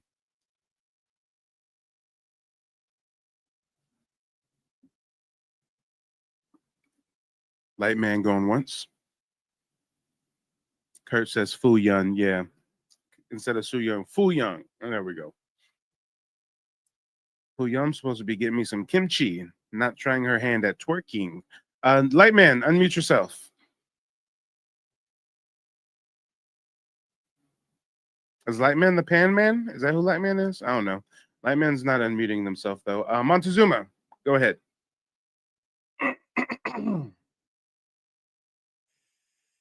Yeah, I'm just tripping off the fact how like everything from the time I was a kid to now like forces me to be African American. Like everything I see when I walk outside, and people think like racism is getting better, but the older I get, the wiser I get when I walk outside. Even when I'm in my house, when I walk outside, I see it more now. Everything's suppressing my Indian spirit, you feel me? Or trying to. So I have to walk stronger now. I have to have even more dignity, more integrity in my area Indian heritage. I'm arguing with people that are not of my race. Everything they say sounds backwards to me now. I'm becoming conscious. You know what I mean? And I'm standing strong in these principles. I'm not about to let nobody else label me. Nobody is going to place any labels on me. This is not a crayon box. I think the worst thing that ever happened to us as a people was the word black. Because now we have grouped ourselves into groups where there are Wait, hold on. I got to give some slight pushback. I can't agree that the worst thing that ever happened to our people was being labeled black, because black is just a misnomer. It's a reclassification, right? It's a label. If they didn't label us black, we was going to get labeled something. They've labeled us Negro. They labeled us colored. they labeled us many other things, right? So I don't really necessarily think that black is the issue. If anything, we took that negative black when it was first placed on us, it was a much bigger issue. Black, Black Laws Dictionary, devoid of blah, blah, blah, blah, blah, right? It was actually fighting words, low-key, to call some of our ancestors black, right? But since then, we flipped that. Say it loud, I'm black and I'm proud. We've made it something to be globally accepted, globally admonished. I mean, everybody want to be black. Africans are now calling themselves black. They in the Caribbean saying they're black. I mean, so I can't say that black is the worst thing that ever happened to us. It's deeper than that. Only reason I said that is because there's different groups of melanated people in this country. And somebody told me a long time ago, everybody with your skin ain't your kin. Everybody that's your color ain't your brother.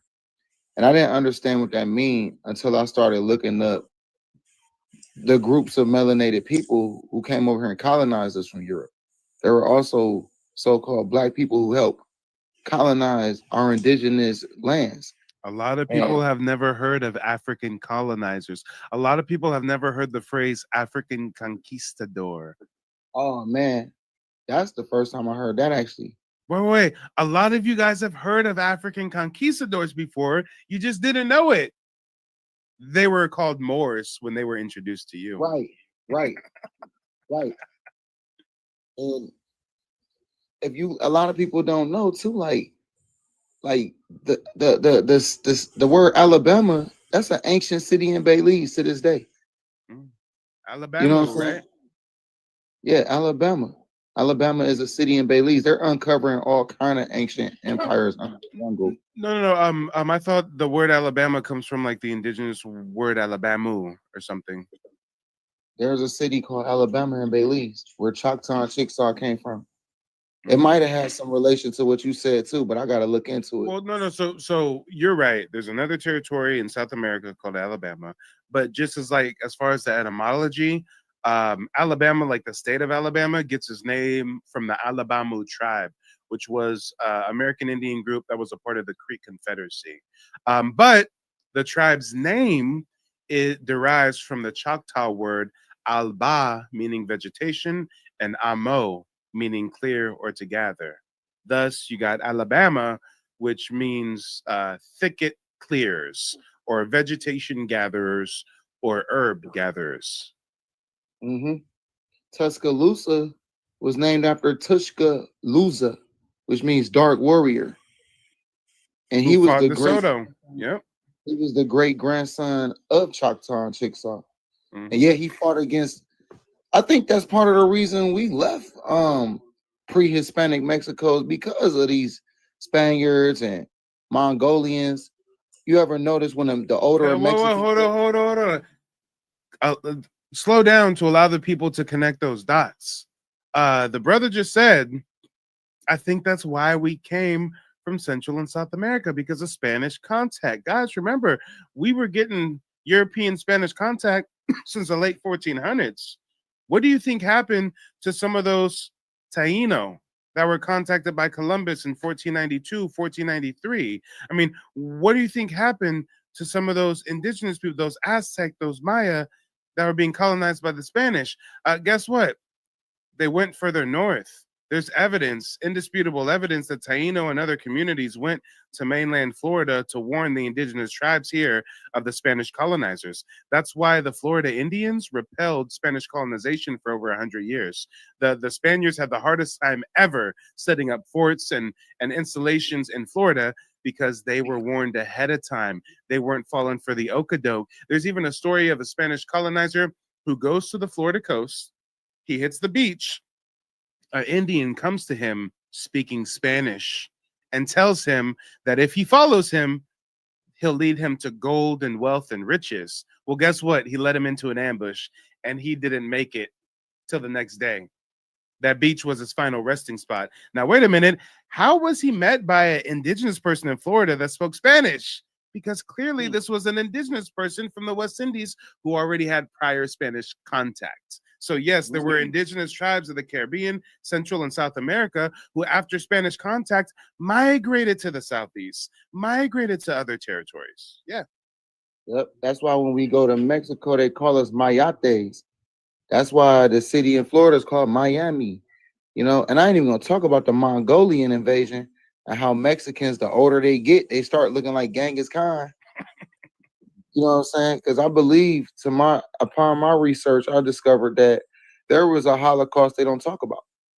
The Mongolian army was invading and raiding everybody. They said Genghis Khan killed 11% of the world's population. Unalived, but yep. Oh, sorry, excuse me.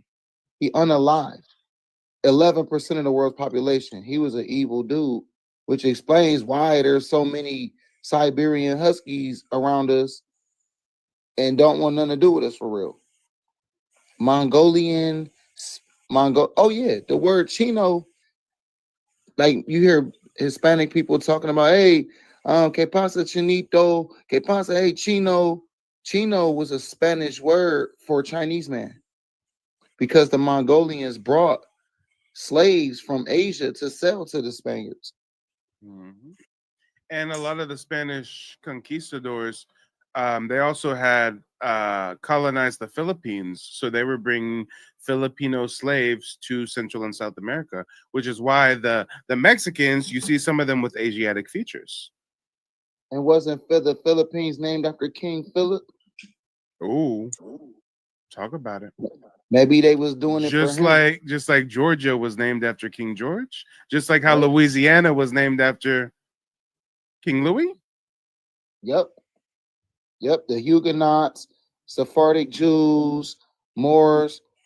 I used to argue with Sephardic Jews all the time and Muslims, but I did some research. There were melanated people who were Sephardic Jews because the Moors fled into Europe and they became part of different religious groups, but they were still Moors on the low. They just brought that same organization over here. You know what I mean? And real quick, quick sidebar, guys, if you haven't, make sure to go to my website, nativeblackancestry.com. I've got tons of historical resources for you guys. If you need more personalized guidance with genealogy, you can even book a genealogy consultation where I'll teach you the 3-step process me and my family used to trace our heritage and get tribal citizenship back in 2021. And here's a quick testimonial from one of my recent clients. Just finished my consultation with Mike. A lot of information in a short period of time, but it was very valuable information. I'm definitely excited to get started searching up my genealogy. He's been an awesome resource, gave me a lot of information, a lot of things, a lot of pieces to the puzzle I didn't have. He was able to help me find them. And I 100% recommend Mike and his services to anyone who's looking to crack the code, so to speak, on their genealogy, because there's a lot of how we say fake news going around with this subject, and it's very important that people are able to put the pieces together, because if you don't know your history, you don't know your future. So 100% sign up. Yeah, real people, real results. And shout out to Montezuma. Thank you for not interrupting the video and for typing that in the chat. A lot of people interrupt the video and say, "Hey, Mike, I can't hear it." That's actually like a TikTok thing. Whenever you're on the panel and the host plays a video, you can't hear it, but the audience can hear it. So yeah.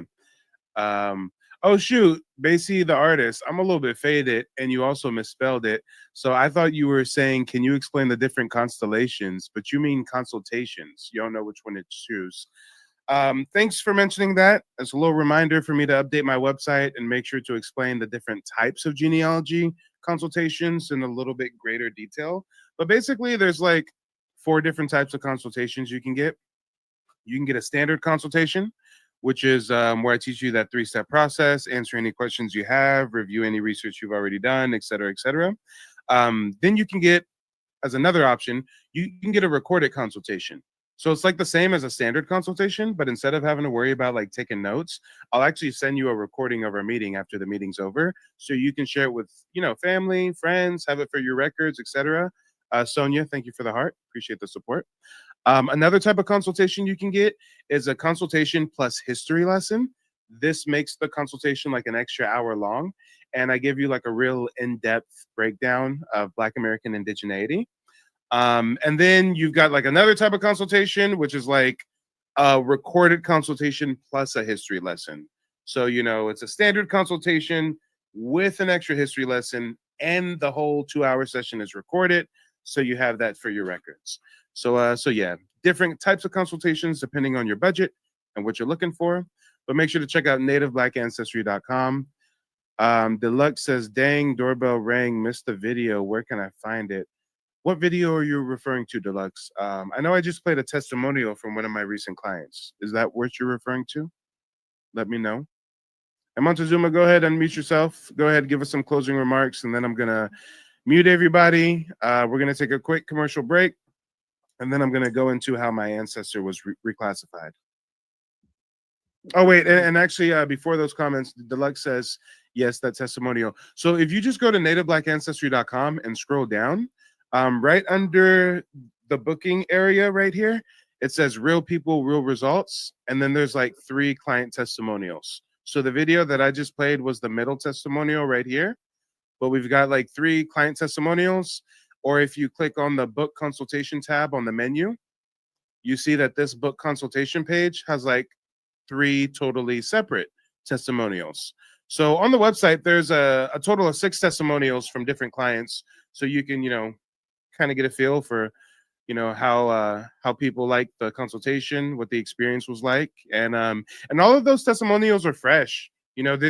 these are just people who paid for the recorded consultation. So since the consultation's like already being recorded, you know, at the end, I asked them if they're down to give like a quick testimonial. So just like, you know, quick off the top of the dome, you know, they give a quick spiel about how it was for them. So yeah, these are like the most candid testimonials you could possibly ask for. But Montezuma, go ahead. What's up? Okay. Now, what's with the Hebrew artifacts and everyone trying to link us Aboriginal indigenous people to Hebrews? So we can go in depth on that a little bit later, but to give you just a high level overview, since the beginning of the colonization of the Americas, there were Hebrew artifacts found with the American Indians. Almost every early European explorer or colonizer came to the conclusion that the American Indians were descendants from a lost tribe of Israel. And phonetically, there's a lot of similarities between American Indian languages and Hebrew. There's artifacts that you can look into, like the Back Creek stone, the Decalogue stone, the Keystone. But other than that, I don't really want to go too much more in depth, just because we could spend the whole next 2-3 hours just talking about that alone. I just want to hear your take. Yeah. Now, see, at first, that sounded pseudo to me. At first, I was like, what's up with this Hebrew Israelite bullshit, right? And I never even investigated that stuff. But as I'm learning about American Indian history, I'm learning about these Hebrew artifacts. I'm learning that all the earliest explorers thought that we were descendant from a lost Hebrew tribe and stuff. So, like, I'm not a Hebrew Israelite. I never even started looking for that information. But if you study American Indian history, that just keeps coming up. It just keeps coming up. It doesn't matter if it's Spanish, Portuguese, French, Dutch, British. They're all thinking that we descend from lost tribes. And there's dozens and dozens of books written in the 1700s, the 1800s, early 1900s, where they're all putting forth these theories and citing their sources and giving evidence for why they think that. But great question. There's definitely a connection there. Definitely. Now, I do want to take a moment to acknowledge some people who became members of the website. Appreciate you all. Talisha, I don't know if I missed your comment in the chat over here on TikTok. Are you still watching?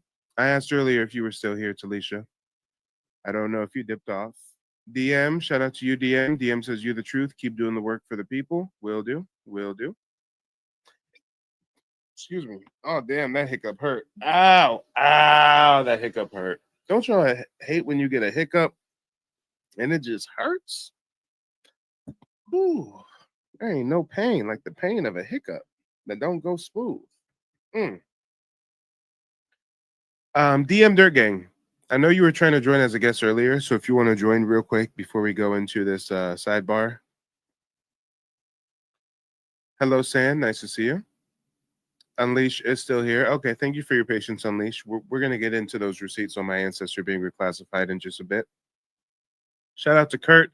Kurt says, Miami has roots from Mayan culture. Facts. There was a Mayan step pyramid found in Florida. I actually have resources on that I'm going to bring up later in the broadcast. But you know what we're going to do right now, guys? I can't even hold you.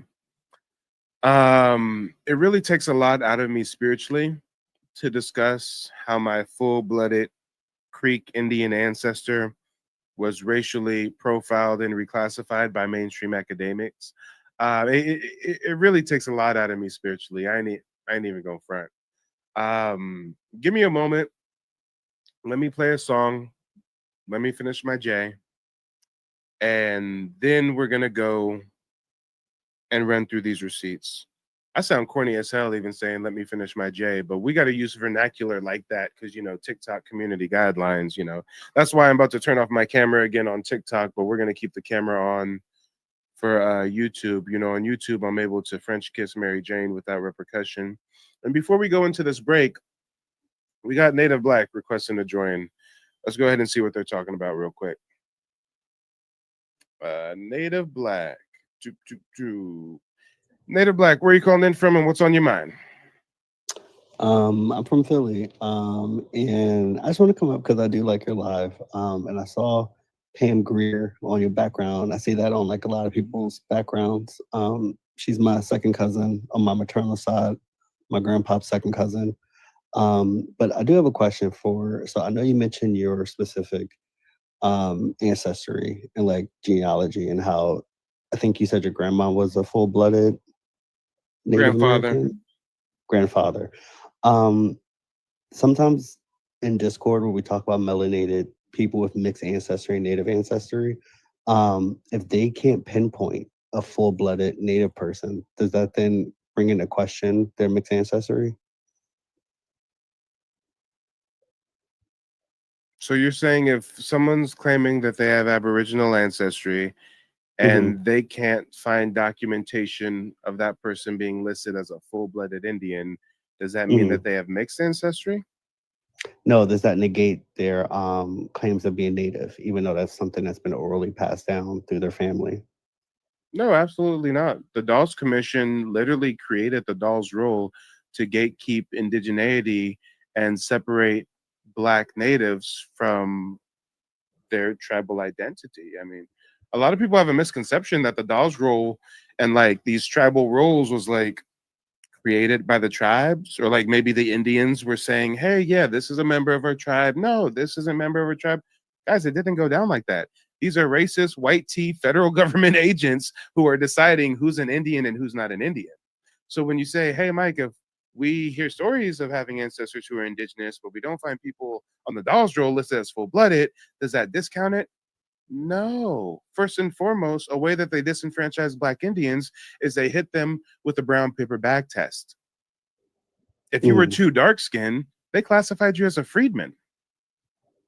Let me pull up the Dawes rule real quick to give you a quick example with one of my ancestors who's not a full-blooded Indian.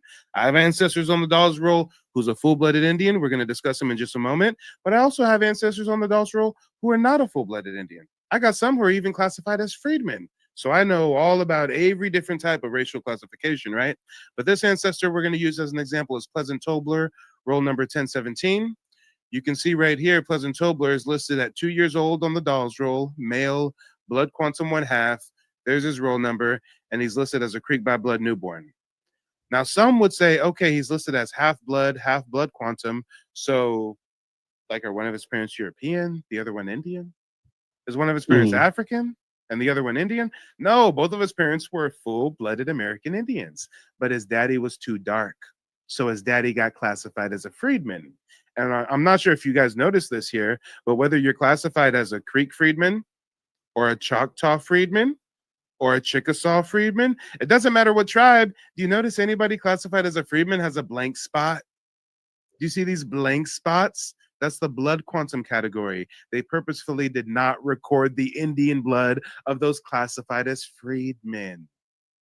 So when you say to me, well, hey, Mike, if we don't find ancestors on the Dawes roll as full blood, does that discount our ancestors' claims? No, the government set up a racist system of gatekeeping who's Indian and who's not. And if you were too dark skinned, they didn't put any blood quantum down for you at all. Gotcha. Okay, that makes sense.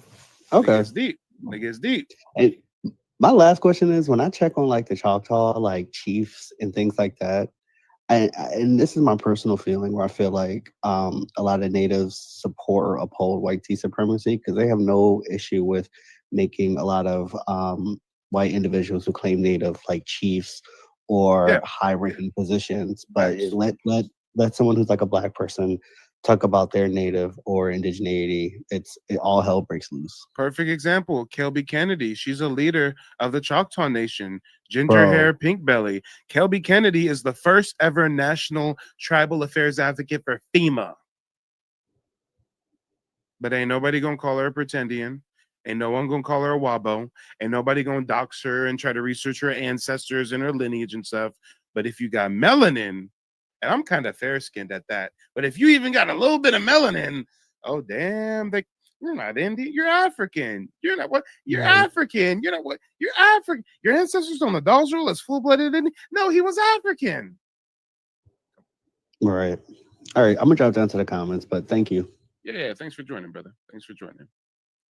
And if you need more personalized guidance, you know what to do. Tap in with me, nativeblackancestry.com.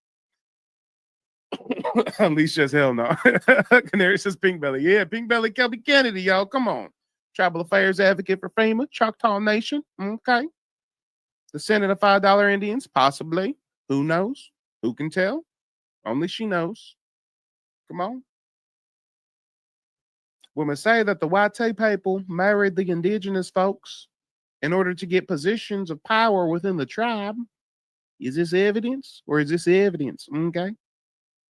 I asked thee, when did the pilgrims become the Indians? Okay. A whole ginger. Let's talk about it. But folks up here claiming that I got a white parent just because I got some freckles. Meanwhile, she gets to be identified as a Choctaw Indian, and the girl got ginger hair and needs sunblock when she go outside. Okay. Yeah. Yeah. Handboys are pretending though. Handboy, you've been out in the sun too long, brother. I'm sorry. You ain't got the complexion for protection. If you was more fair skinned, you can identify as Indian and it'd be no problem at all. And Handboy has a question. Go ahead and ask away. We also got Saturn's daughter up here. Go ahead, let us know where you're calling in from and what's on your mind. I'm calling in from Los Angeles, California, and I was just reading the prompt where it says Latinos, natives in quotation marks, and Africans are having an identity crisis. And I think that they're having an identity crisis because as Black Americans or Native Black Americans, we are deciding to put we're deciding to delineate from these people. And what I believe, and this is what I believe. I believe if we really want people to stop telling us who we are, we need to call for global reparations, right? So the quote unquote Native Americans, they enslaved Black people, so they need to give us money. The Africans sold us into slavery, so they need to give us money. And I bet when we start asking for money, they're going to be like, oh, no, you guys are American. So that's what I want to say. No, I feel you. And if anybody's confused as to who this white T man is on the screen, we were talking about Kelby Kennedy of the Choctaw Nation, y'all. Well, here's the chief of the Choctaw Nation, y'all, Gary. Blue Eye Gary. Blue Eye Gary is the chief of the Choctaw Nation, okay?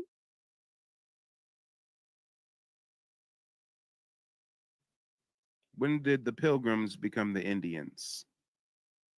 Native Black says that's an Irishman. Hey, a lot of Irish settlers purposefully intermarried with Native Americans to get positions of power.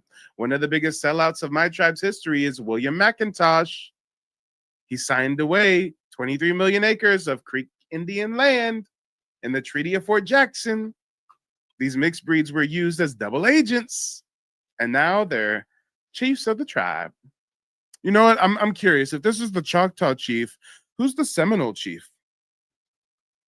What's the Seminole chief look like? I'm just curious. I'm just curious. Marcellius Osceola Jr. Marcellius, okay. Shout out to Marcellius.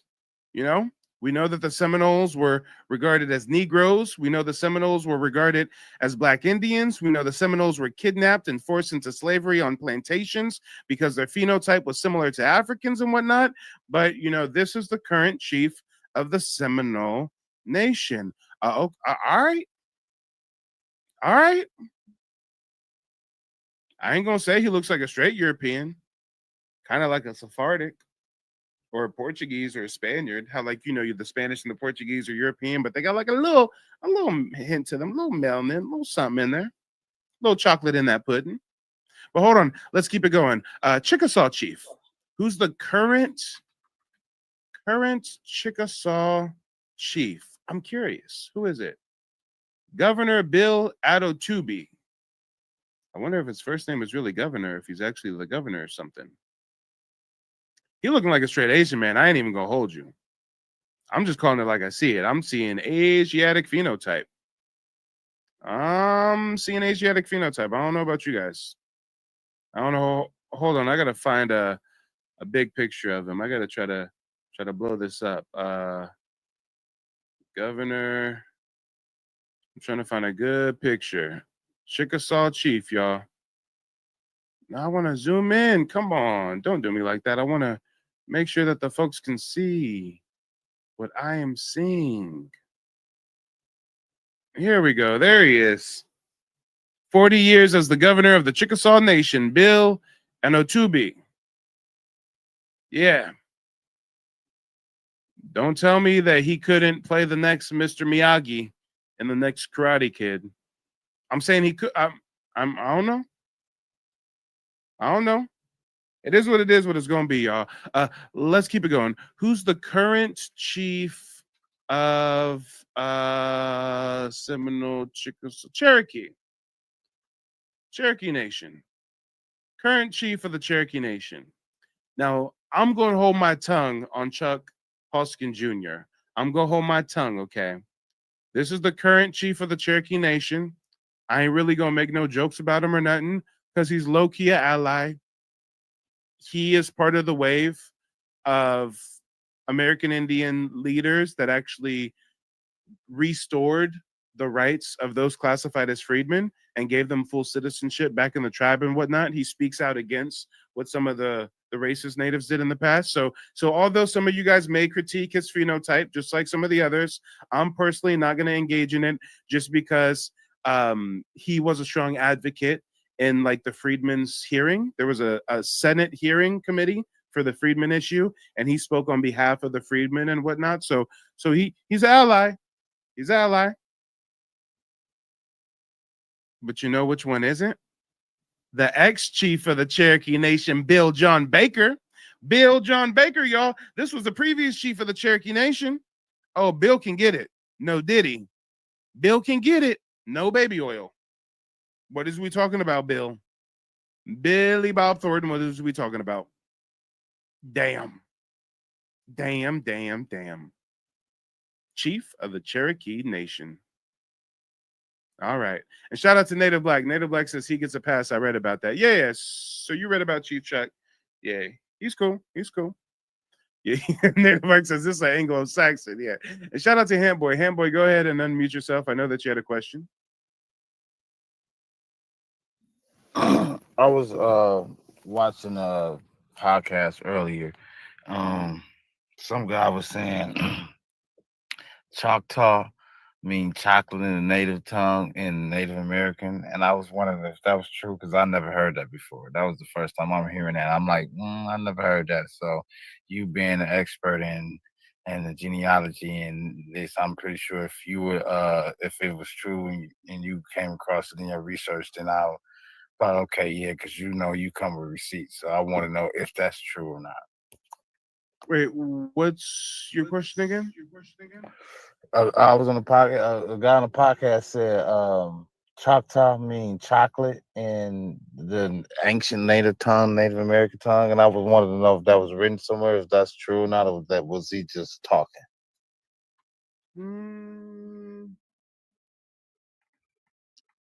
I wouldn't be surprised if there was some truth to that, just because chocolate comes from cacao, and it's indigenous to the Americas and all that little brief history and whatnot.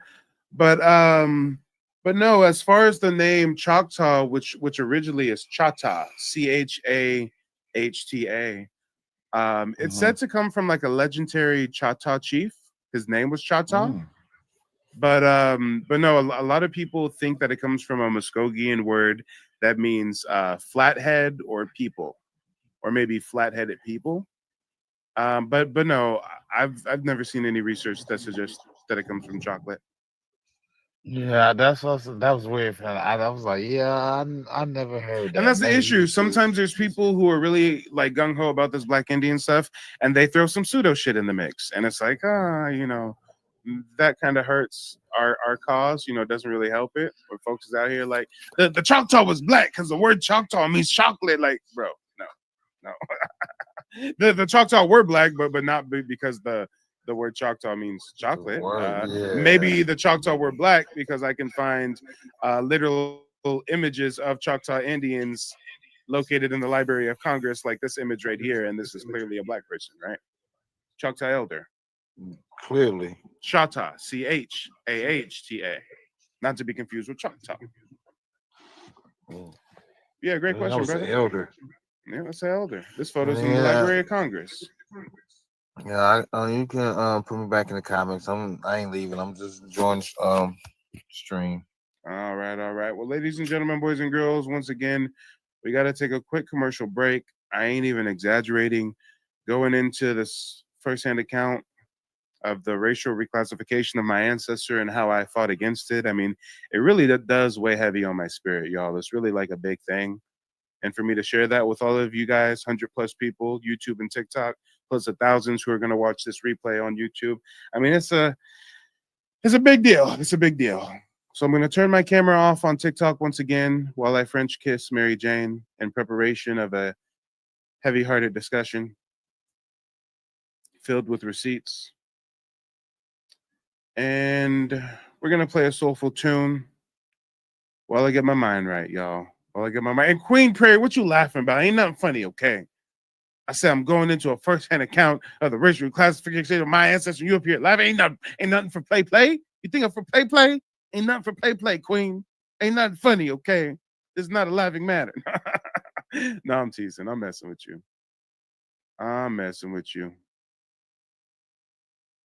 Let's talk about it, y'all. Cash says, I'll join you this time. Hey, I feel it. And actually, I got to run downstairs and grab something to drink. This is not the soulful tune that I want to play. This is something different. But let me just at least leave you with some elevator music while I grab something to drink. I'll be right back.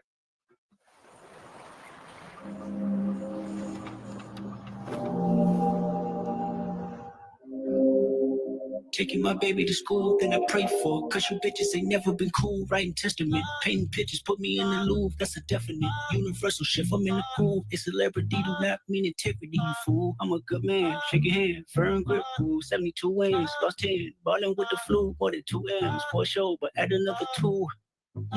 Little man, the big man's the GT down flipping the kickstand. Rich nigga, broke phone, trying to keep the balance. I'm staying strong. Stop playing with me before I turn you to a song. Stop playing with me before I turn you to a song.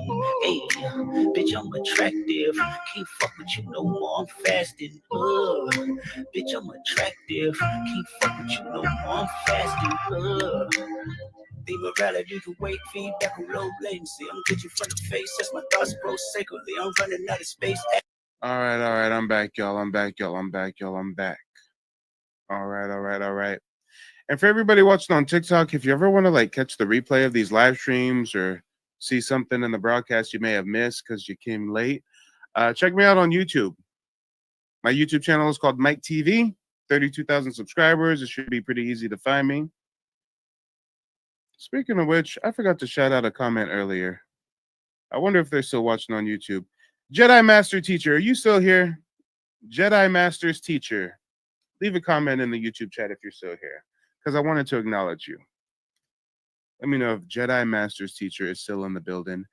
But yeah, guys, let me cue up that soulful tune. Let me get my mind right real quick, and then we're going to go into a first-hand account of how they tried to strip my ancestor of his indigenous roots and what I did to fight against that. Let's talk about it, y'all. Let's talk about it.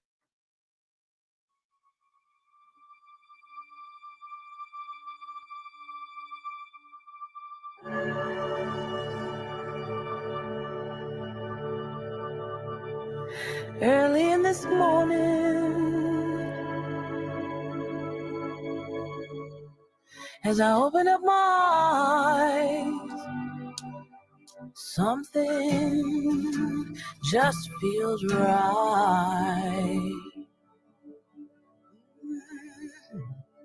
'Cause I can see the dawning.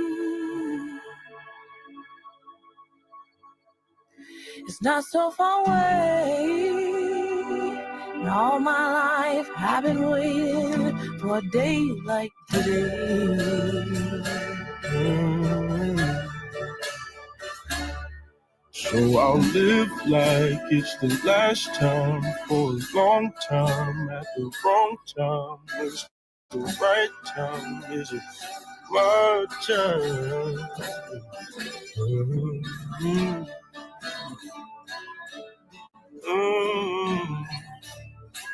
And if I'm dreaming,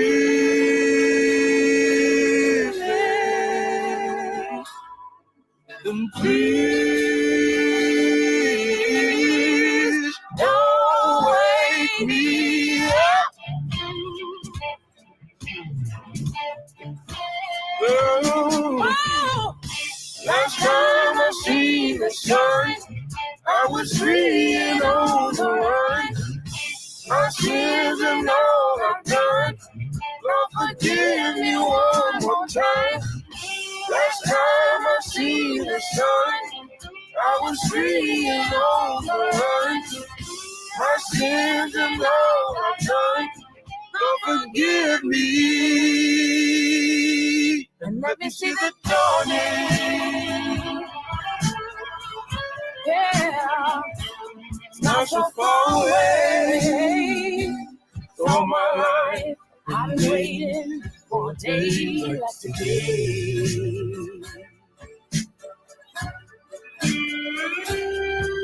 So I live like it's the last time for a long time, at the wrong time, when the right time isn't my time. My time, yeah.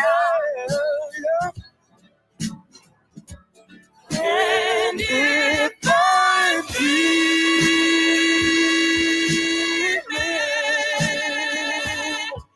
with me,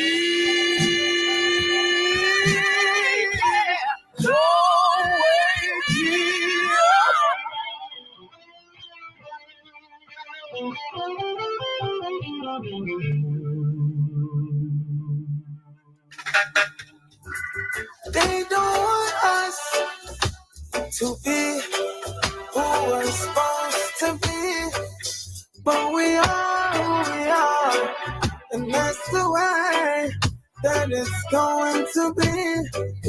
They don't want you seeking for the truth, and it's hard to find it hidden right in front of you.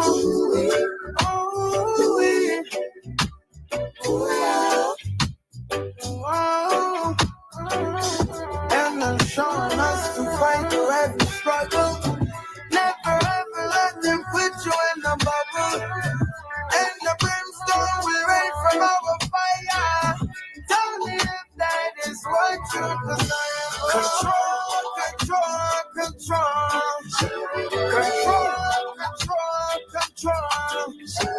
They want control of me, and they want control over me. Over me. We'll keep on surviving. They keep on fighting us down. But we'll keep on surviving. Keep on surviving. Keep on surviving.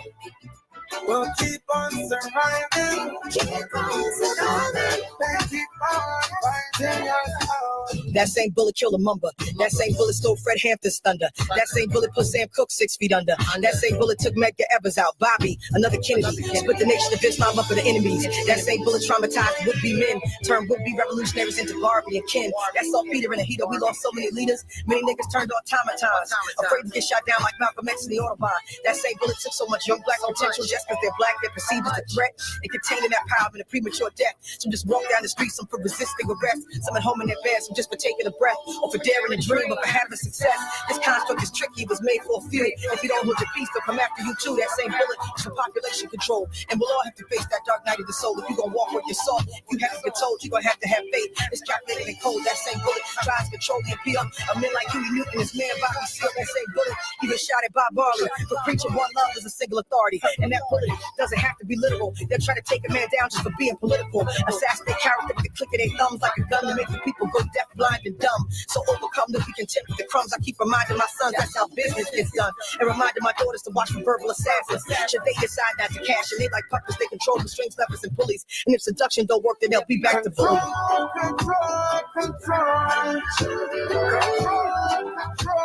Control.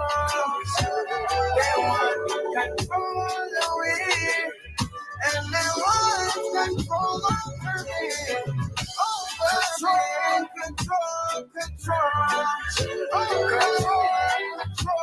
Control.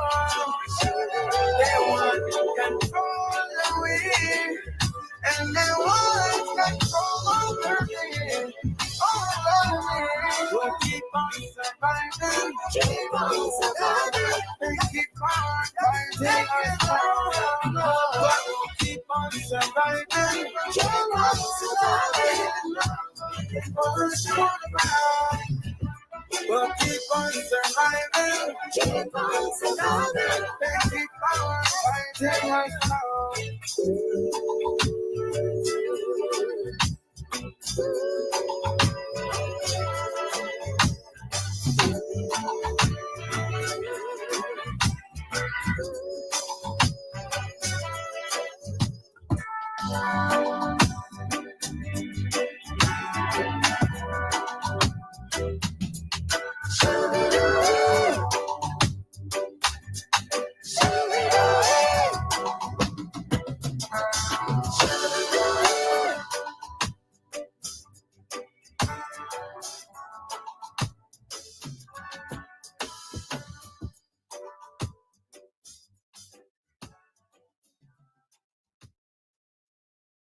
Shooby dooby. They say shooby dooby. Okay, I feel it though. Shooby dooby dooby doo. Ruby roo. Guys, we're gonna go ahead and get into it. I got my mind right. I've asked this question several times. I'm gonna ask it one more time. Unleash, are you still here? I want to make sure Unleash is still in the building. She's the main reason that we're jumping into this. I want to make sure that Unleash is still in the building. I wonder, is Melanin Runs Through My Veins still in the building as well? I'm finally checking out that email. Oh, Lost Treasure of the, yeah, okay. I think I did watch something about this video before. I got to check that out again. Unleash, you still in the building? Shout out to Cash over on TikTok. Said good music. Yeah, I think I got decent taste, y'all. I think I got decent taste. That's actually YG Marley, daughter of Lauryn Hill and one of Bob Marley's sons. One of Bob Marley's many sons, many children. I'm trying to get on my Bob Marley now. Ladies, I'm accepting baby mama applications. I need a Middle Eastern, a Louisiana, Florida, Korean, Filipino. We'll go ahead and recolonize the colonizers and grab a Spanish. I don't know, guys. I think I'm gonna have to get on my Bob Marley. Unleash is still in the building. Let's go ahead and get into it, Unleash. Unleash paid to be a member of the website. And because of that, I said that I was going to share an exclusive. I was going to share undisputable evidence of Black Indians being reclassified. More specifically, I was going to show as a case study one of my own ancestors who was reclassified by a mainstream academic and what I have done to fight against that reclassification. I'm going to need to pull up the dolls roll. Told y'all he's a full-blooded Indian. I got to cite my sources. I got to show the receipts. We'll pull up the dolls roll. We'll bring up that book. Got another book right here as a source. What else do I need? Oh, my email. That's right. That email exchange between me and the professor.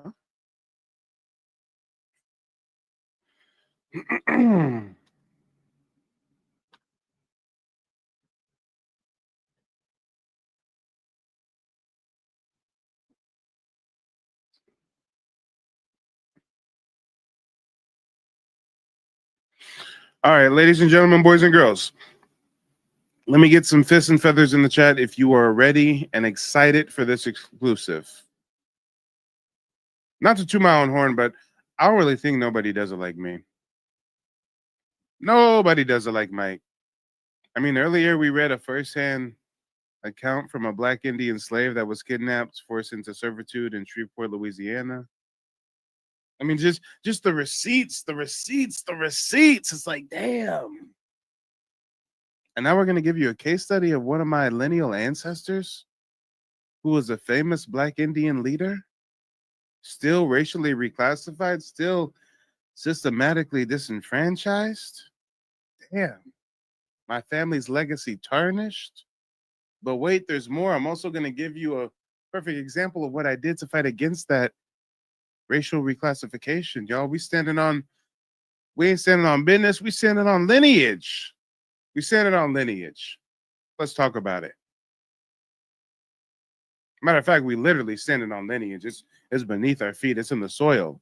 Blood on the leaves, strange fruit. Shout out to Ben 10. Thank you for the feathers. Shout out to Simplicity. Thank you for the feathers. Shout out to Faith Ministry. Thank you for the feathers.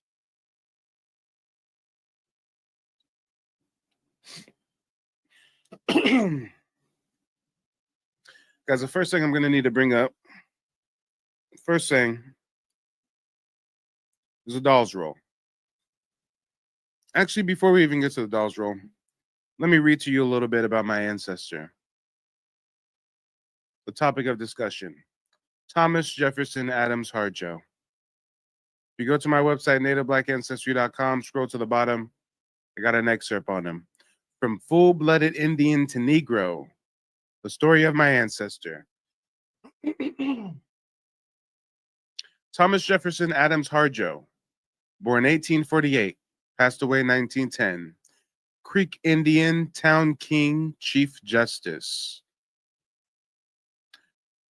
Thomas was a distinguished, full-blooded Creek citizen, successful attorney, and respected leader in early Oklahoma. Born into the Creek Nation, Thomas was recognized as a town king for his leadership within his community and for his significant contributions to the legal and political systems of Indian Territory. A skilled attorney, he eventually became the Chief Justice of the Creek Nation Supreme Court, where he made lasting contributions to the judicial landscape of the tribe. As a member of the Creek Nation, Thomas was deeply involved in the affairs of his people, serving as a key figure in both legal and community matters. His success in the legal field, coupled with his respected position in the tribe, established him as one of the most influential Creek citizens of his time.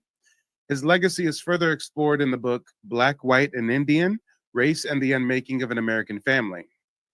Interestingly, while Thomas was listed as full-blooded Indian on the Dawes Rolls, the official census that documented the citizens of the 5 civilized tribes, later U.S. Census records categorized him as Negro.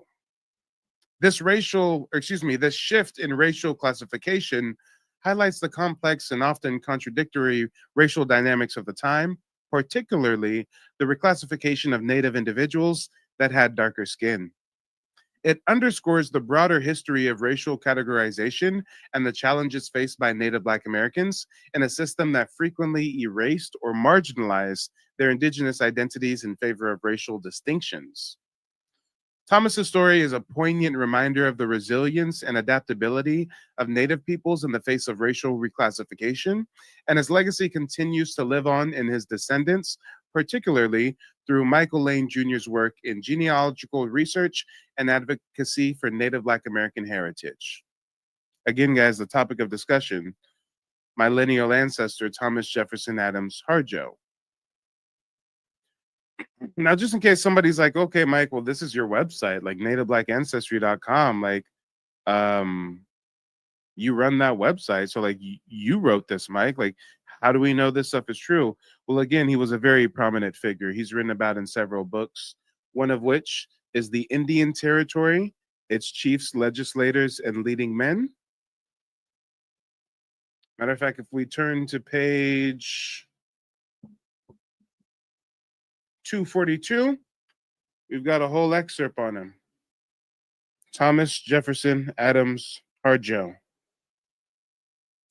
Now, again, before we get into how they try to racially reclassify him, we're going to read what this book has to say about him.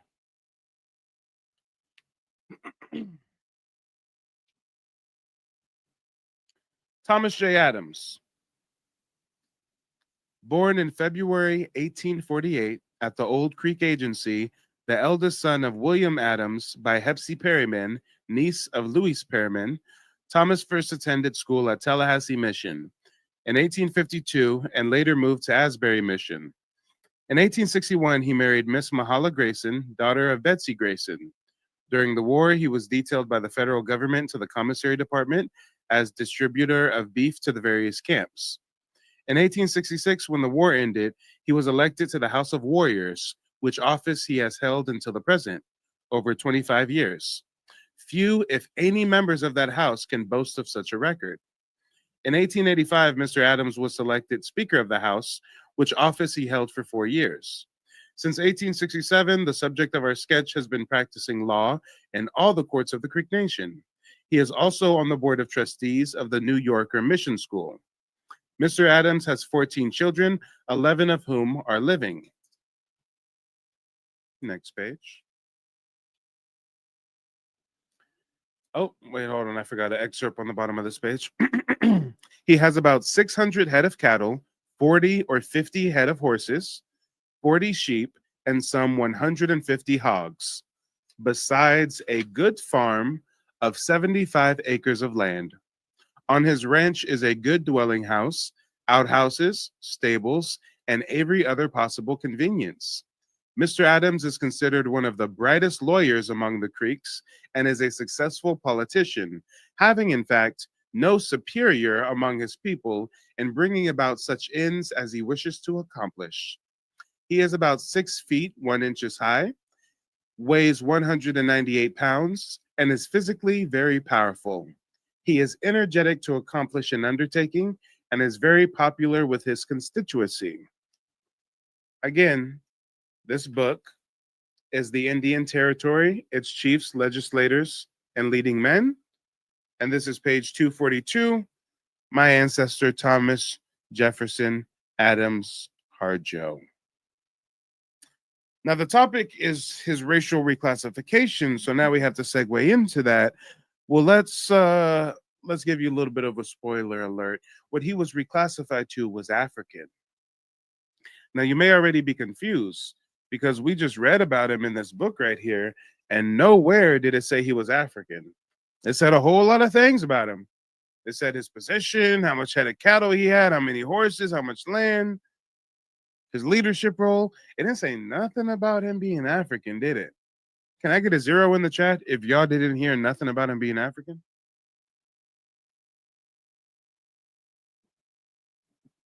Give me some feedback, y'all. Give me a little engagement. Let me know you're still awake. Can I get a 0 in the chat? If y'all didn't hear nothing about him being an African, they described him as a Creek Indian, lawyer, town king.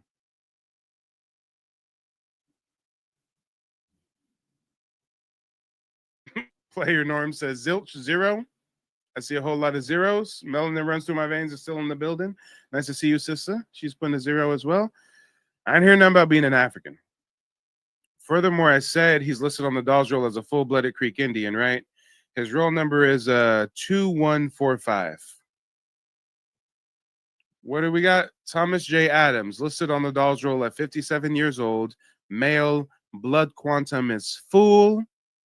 Again, blood quantum is full. I say for the people in the back, that says F-U-L-L. Blood quantum is full. This category right here is blood quantum, and blood quantum is full. That means 100%. That means blood quantum has reached maximum capacity. Blood quantum is full. And when we see the image of him, I mean, he's clearly a melanated man. He's clearly a black man. I mean, they reclassified him as an African, reclassified him as a Negro, but he's a full-blooded, oh, excuse me, wrong person right here, full-blooded Creek by blood. Thomas Jefferson Adams. Blood quantum is full. I digress. And no, Unleash, I'm a little bit faded. I was kind of a line above. So I was looking at Pierce Homer, Choctaw by blood. My ancestor is Thomas J. Adams. My ancestor is right here. 57 years old on the Dawes roll. Male, blood quantum full. Roll number 2145, listed as a Creek by blood. Remember, he's a leader of the Creek Nation. Blood quantum full. Player Norm says 100% Americo. Facts. But wait a minute. I said he was racially reclassified. Guys, there's another book. There's another book that somebody wrote. This book is called Black, White, and Indian, Race and the Unmaking of an American Family. This book has a whole chapter about my ancestors. This even is another image of Thomas Jefferson Adams Harjo. Look at him, leader, standing in the front of all these people in front of the Creek Council House in Okmulgee, Oklahoma. This is him right here, Thomas J. Adams Harjo, looking like the motherfucker from Jeepers Creepers, low key, high key. Hold on, where he go? Where he go? Oh, hold on, I gotta click borrow on the book so that it'll show me everything. Looking like homie from Jeepers Creepers. He in the long trench coat and everything. Come on, y'all. Am I wrong? Shout out to Thomas. Let me figure out where I was at. Here we go.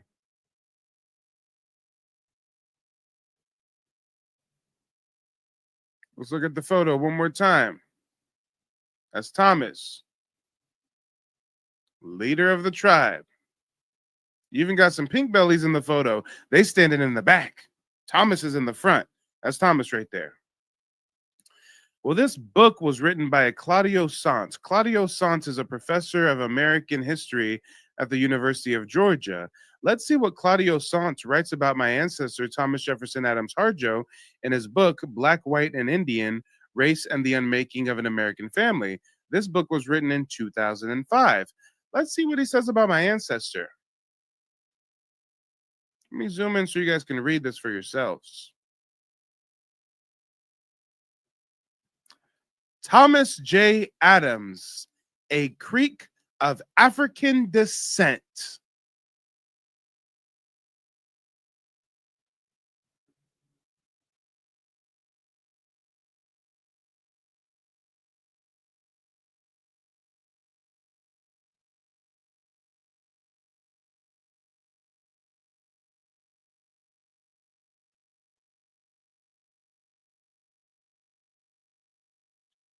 Well, we're starting off really strong with the reclassification, aren't we, guys? Thomas J. Adams, a Creek of African descent? Wow. And shout out to Harlow. Harlow says, so you Black Indian, what's the problem? You're mixed. Yeah, Harlow, you don't get the point, but stick around. You'll get it. Unless you're illiterate. Unless you're just slow. Guys, you're probably just confused as I was when I read this. He starts off by saying that Thomas J. Adams is a Creek of African descent. Wait a minute. He's listed on the Dawes Roll as a full-blooded Creek Indian by blood. If he's of African descent, he's not going to be listed on the Dawes Roll as a full-blooded Indian. Matter of fact, if he's of African descent, he wouldn't even be listed on the Creek by blood roll. He'd be listed as a freedman or something, right, guys? Or if he was half African, half Indian, his blood quantum would say 1/2. It wouldn't say full-blooded Indian. But this author, this professor, this PhD holder at the University of Georgia, professor of American Indian history, he's going to say that my ancestor is of African descent? Let's keep reading, guys. It's going to get worse. It ain't never going to get better. Never. Thomas J. Adams, a Creek of African descent, born in 1842. Adams became the Chief Justice of the Creek Nation in the late 1800s, suggesting that some Black Muskogees still wielded significant power. First, they're saying he's of African descent. Now they're calling him a Black Muskogee. That's interesting. In this book about Indian Territory chiefs, leaders, and legislators and leading men, it didn't describe him as a Black Creek, a Black Muskogee. It referred to him as a leader of the Creek Nation. But now he's African. Now he's Black Muskogee. Why? Because this professor says so, I guess. Here's the kicker, guys. Their children were visibly of African descent. What the fuck does it mean to be visibly of African descent? You mean they had color? They had melanin? That what? Oh, so you see someone and say, oh, they're dark skinned. They're of African descent. So when he starts off saying that Thomas J. Adams is a Creek of African descent, maybe he's basing that off phenotype, just like his children, when they claim that his children are visibly of African descent. But wait, guys, there's more. It gets worse. It don't ever get better. Their children were visibly of African descent and they spoke Creek fluently. Oh, so they're visibly Africans, but they speak Creek fluently. Okay, guys, this makes so much sense, doesn't it? Can I get a 1 in the chat if this makes so much sense, and put a 0 in the chat if this don't make no damn sense at all? 1 in the chat if this makes so much sense, and 0 in the chat if it don't make no sense at all. He's a Creek of African descent, but he's on the Dawes roll, federal Dawes roll as a full-blooded Indian, right? His children are visibly of African descent, but they speak Creek fluently, right? All right. Okay. If somebody sends me some corn on TikTok, I'm going to give you a further exclusive. I've already showed you how my full-blooded Creek Indian ancestor was reclassified as African, reclassified as a Black Muskogee. If anybody sends me some corn, I'm going to share with you the email that I sent to this author, and I'm going to share with you the response that he gave me.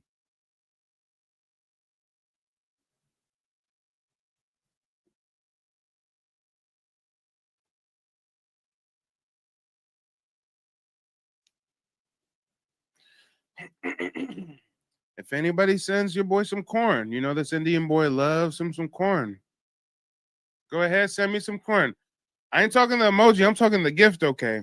Send me some pennies. I know corn's only a penny. Shout out to, is that Tyrone? Who is that?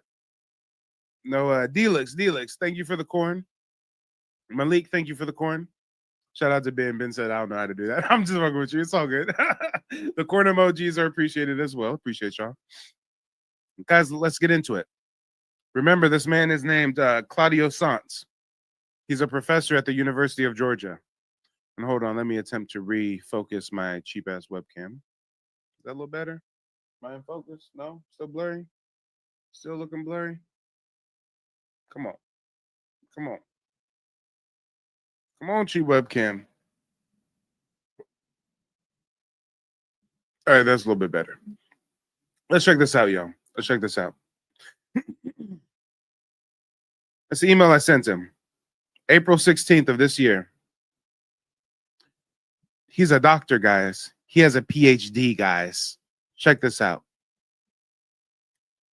Dear Dr. Sant, my name is Michael Lane, and I'm a genealogist as well as a citizen of the Muskogee Creek Nation. I'm also a direct descendant of Thomas Jefferson Adams Harjo, a respected leader of our nation who served during the late 19th and early 20th century. After reviewing your book, Black, White, and Indian, Race and the Unmaking of an American Family, I came across references suggesting that Thomas Jefferson Adams was of African descent. I am writing to respectfully request the specific sources or documentation that support this claim. From the records I've studied, he is listed on the Dawes roll, roll number 2145, as a full-blood Creek citizen, not as a freedman. He also served as Chief Justice of the Creek Nation Supreme Court and was a longstanding member of the National Council, all while being recognized as a leader chosen by and respected within the nation. Nowhere in federal or tribal archives have I seen any indication that he was categorized as having African ancestry. As someone deeply invested in preserving the truth of our history, and as a Greek citizen working to correct the long legacy of racial reclassification and historical misrepresentation, accuracy on this topic is incredibly important to me and to others reclaiming their native identity and ancestral rights. If your statement is based on verifiable lineage, I would truly appreciate the opportunity to review the source. If not, I kindly ask that you consider revisiting or clarifying that assertion in any future publications or commentary. Thank you for your time and the scholarship you've contributed to Indigenous history. I look forward to hearing from you and welcome any further dialogue on this matter. Michael Lane, citizen, Muskogee Creek Nation. That's how you stand on business, y'all. That's how you stand on lineage. And let's check out his response.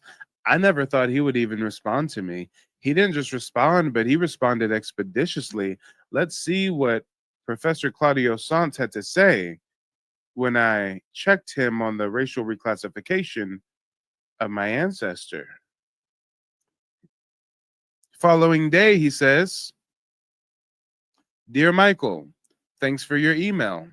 Though it has been 20 years since I last dug into the story of the Graysons, I was able to locate the two sources that I cite on the pages in Black, White, and Indian that discuss Chester Adams, a descendant of Thomas Jefferson Adams.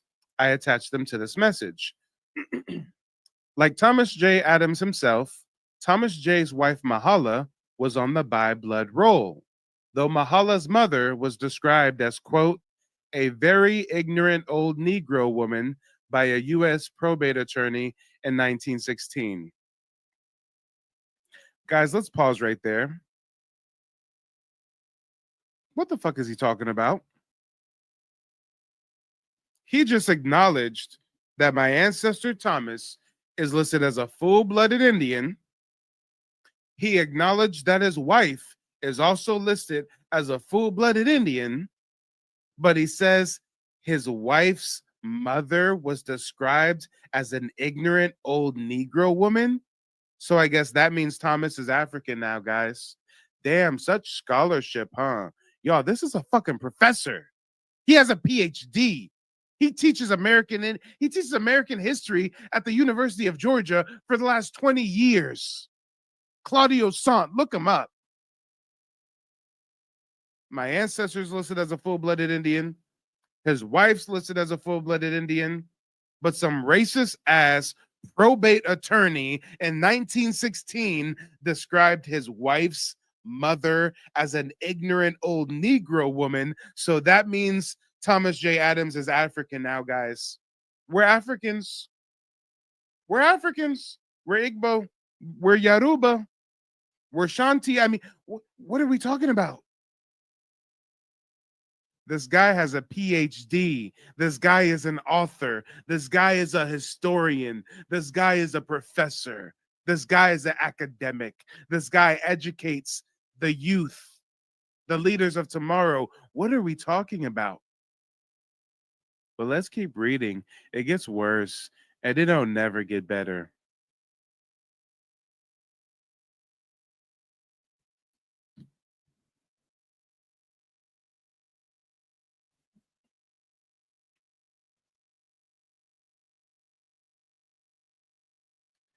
Now you guys see why I do what I do. And why I do what I do, how I do what I do when I do what I do. Now y'all see the motivation, right?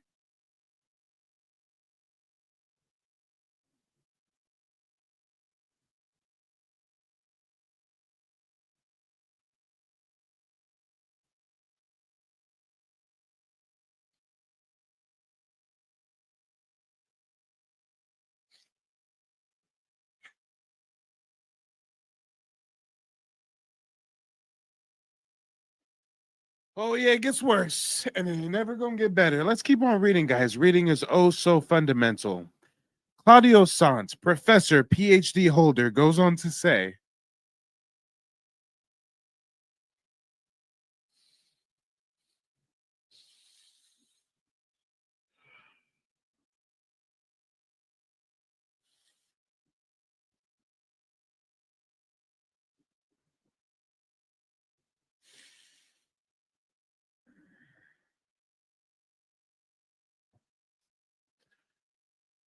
next up, he goes on to say, as for Thomas, he is consistently described as a half-breed, along with other half-breeds like John Grayson, who appeared on the Freedman roll.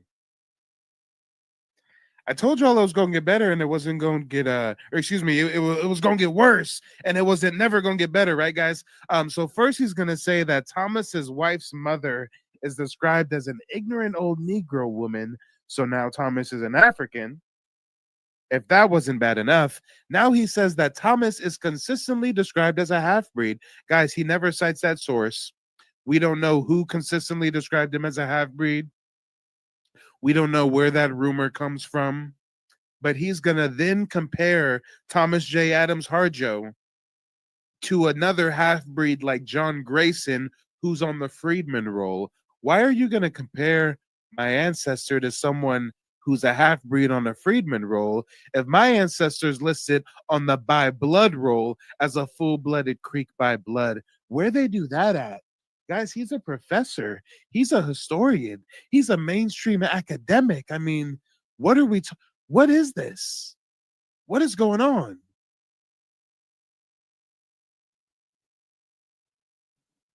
Here's his last source he cites. He says, and then there is the photo that Chester Adams shared with me. Guys, he's referencing this photo right here. This photo. So Thomas J. Adams Harjo's wife's mother was described as a very ignorant old Negro. So Thomas is African. There's rumors that Thomas was a half-breed, even though he's listed as full-blooded. Just like other half-breeds listed on the freedman roll, even though Thomas isn't listed on the freedman roll, he's listed on the by blood roll. And then there's this photo. See this photo, guys? It means he's African. All right. Okay. Guys, it gets worse. It ain't never going to get better. Check out what he says next. But all of this is circumstantial, and you may have more definitive evidence at hand. Damn. Guys, for him to say all of this is circumstantial, that means it's hearsay. It means there's no validity to it. It means there's no proof. It's not concrete evidence. If it's circumstantial, then why did you go out of your way to try to Africanize my ancestors' heritage in your book? Why did you go out of your way to force an African identity on my lineage, talking about Thomas's children were visibly what do you say here? Thomas's children were visibly African, but they spoke Creek fluently, right, guys? Yeah. Thomas J. Adams, a Creek of African descent. Hey, why do you say my ancestors are a Creek of African descent? He's listed as by blood Indian. Oh yeah, I know he's listed as by blood Indian, but there's rumors he was a half-breed, like half-breeds on the freedmen's list, but he's not a half-breed and he's not listed on the freedmen's list. He's listed on the by blood list. Oh, but Mike, his wife's mother was described as an ignorant old Negro woman by a probate attorney in 1916. So he's African. Do I have to tell you about the racial climate of 1916? What? So because someone's described as an ignorant old Negro, that means they're African? Negro don't mean African. Negro just means black. That's just a phenotype. Oh, but Mike, there's that photo of him. Like, look, there's that grainy photo of him standing in the front as a leader, and like he's African, because you know Africans totally had like leadership position in American Indian tribes. You know, like American Indian tribes just like really loved Africans for some reason, so they like made them chief justices and leaders and like tribal town kings and stuff, because like natives just really loved Africans for some strange reason. What the fuck are we talking about? So, ladies and gentlemen, boys and girls, I want some feedback. I would love some feedback. Go ahead and if you have the ability to, go ahead and request to join as a guest here on TikTok. I want to hear from some people live and direct, and I want to hear what you think about what you just read. Talk about racial reclassification. Talking about hitting close to home. Let's talk about it, y'all. Unleash. Was that worth $14? On top of the digital archive you'll have access to, as well as the book list. $14, and you got me tearing up over $14. I never thought I'd tear up over $14. I must just be real broke, y'all. Damn, y'all. Y'all got me crying over $14. All right, so we're gonna start in order. Ben 10, go ahead, unmute yourself, lay it on us. What's on your mind?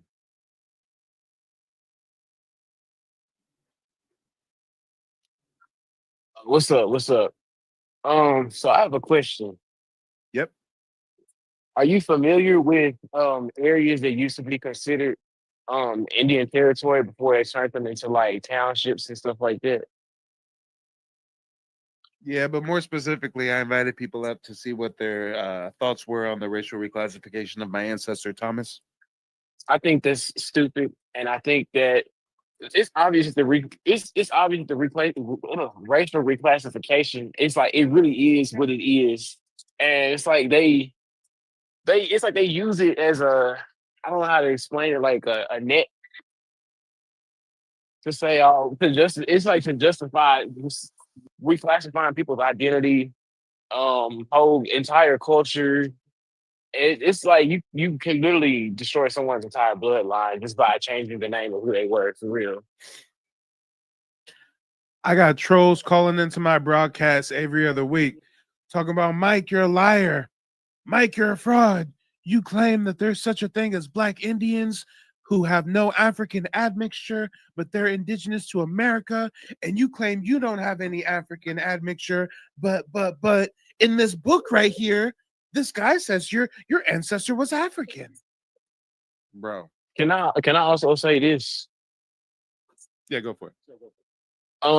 So when I was in middle school and we was learning about world history and world geography, right? Everybody knows in middle school that's what you learn about when it comes to history. You learn about world history. So when we was learning about like the Tropic of Cancer and the equator and stuff like that, so we see that it's people that's, melanated, kinky hair, dark eyes, broad features that live in Africa, right? Also, you see those same people in any other country that's lying along the equator, right? So if you can see that for any other place, why couldn't people understand that it's the same case for America? You have areas that's laying right on the equator, so of course the people there are going to naturally be dark. I don't understand why people think that this land right here would have been inhabited by Asiatic looking people.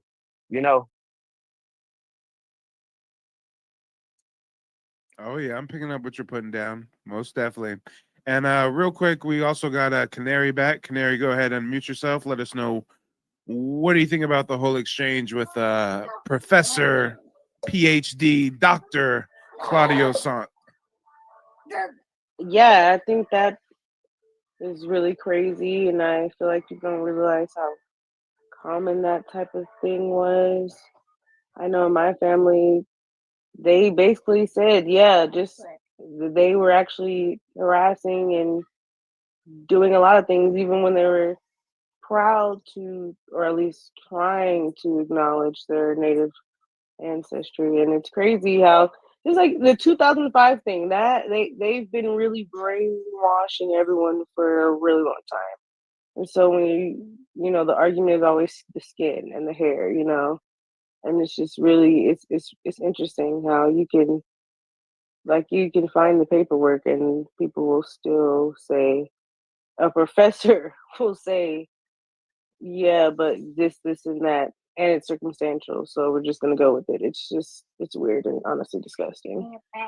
Well, and also there's clearly no other conclusion we can draw other than he had malicious intent and ulterior motives. Because it's not like he's Exactly. saying, "Oh, Mike, I didn't know your ancestors on the dolls roll as full blood. That changes things." No, he knew that ahead of time and still tried to label him as an African or of African descent. Like Yeah, how is it's really someone on the dolls strange. roll as full-blooded Indian, but they're an African? Right. They're trying so hard. Yeah. Especially at a time that they're trying to disenfranchise Black Indians, right? If anything, a lot of Black Indians didn't get any tribal recognition or got classified as freedmen. So the fact that he's listed as a full-blooded Indian at a time where they would have done everything in their power to not have him listed as that, And you're still gonna try to claim he's African? What? Yeah. But Black Indian, go ahead. Or excuse me, Native Black, go ahead, unmute yourself. Let me know what you think about what you just witnessed. Yeah, it kind of goes back to what I was saying earlier about me believing how a lot of who we know as natives today uphold white supremacy. They talk about ethnic erasure when melanated people talk about their native or indigenous roots, but they're okay with white people being classified as it. And if we're talking about ethnic erasure, I I don't see how it's lost on so many people that they're erasing Black Americans' heritage or lineage, all to perpetuate this idea that every single person descends from slavery.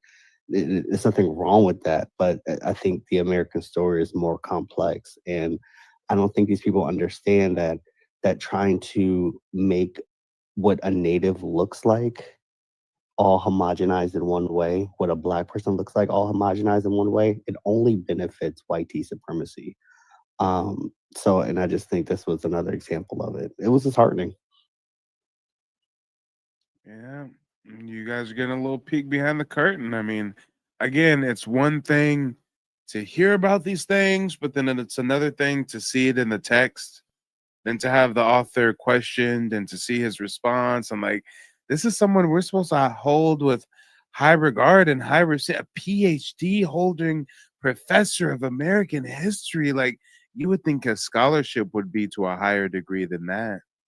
What was he? Hearsay, speculation, rumors, and then he's gonna say all of it is what was the exact words he used again? He said, but all of this is circumstantial, and I may have more definitive evidence at hand. So if all of this is circumstantial, why are you trying to claim my ancestor as an African? What was his? I might have missed it. What was his race again? The professor? Yeah. I believe he's of Spanish heritage. Claudio Okay. Sant. Sant is definitely a Spanish surname, I believe. Yeah. Well, I mean, I still call them agents of white supremacy. So Yeah, Sant that's my is take on it. oh no, it's English, French, maybe Latin. So maybe he's not a Spaniard conquistador like I suspected, but yeah, Claudio Sant. Watch, here's a picture of him. Claudio Sant. This is Claudio Sant. This is the dude working to reclassify my ancestor and lie on his name and claim he's an African and shit. Professor Claudio Sant, professor Right. So he was at European. Georgia University for 20 years. Yep. He's the professor in American history at the University of Georgia. Right. So And he won an award for that fucking book. He won an award for that book, Black, White, and Indian. Yeah. So, and I think if this is just one micro example of what could be or has been done, imagine on a macro scale what has been done and collectively by these historians and people who are trying to obfuscate the truth. Oh, let's take it a step further than that. You brought up a very good point. You said, hey, like if Mike, like as powerful of an example as this is, like you're just like one needle in the haystack. So just imagine like how much widespread this is, right? But let's take it a step further. If my ancestor is a town king, he's one of the upper echelon leaders of the Creek Nation, full-blooded Indian, and they're still gonna do this to my ancestor and try to racially reclassify him as an African. What do you think they're gonna do to your ancestors? Right. If Yep. they're gonna take a full-blooded Indian and try to convince you he's an African, what are they gonna do to those of us that have ancestors who never made the dolls roll at all? And then it's like the ultimate gaslight. And then we sound crazy for questioning a system that has done nothing but harm us. Hey, it gets deep. It gets deep. And you know what? We've got the woman of the hour up here. Unleash. Go ahead and unmute yourself, Unleash. Let us know. What do you think about that? Was that worth your $14, girl? Come on. First, I want to confirm. Can you guys hear me well? Yep, loud and clear. Okay, so, oh my God, where do I begin? I'm gonna make this quick though. Yeah, I think this session was a bit more valuable than $14. So I would say yes, it was definitely worth more than my $14. Um, first of all, I just want to say, congratulations for you for continuing your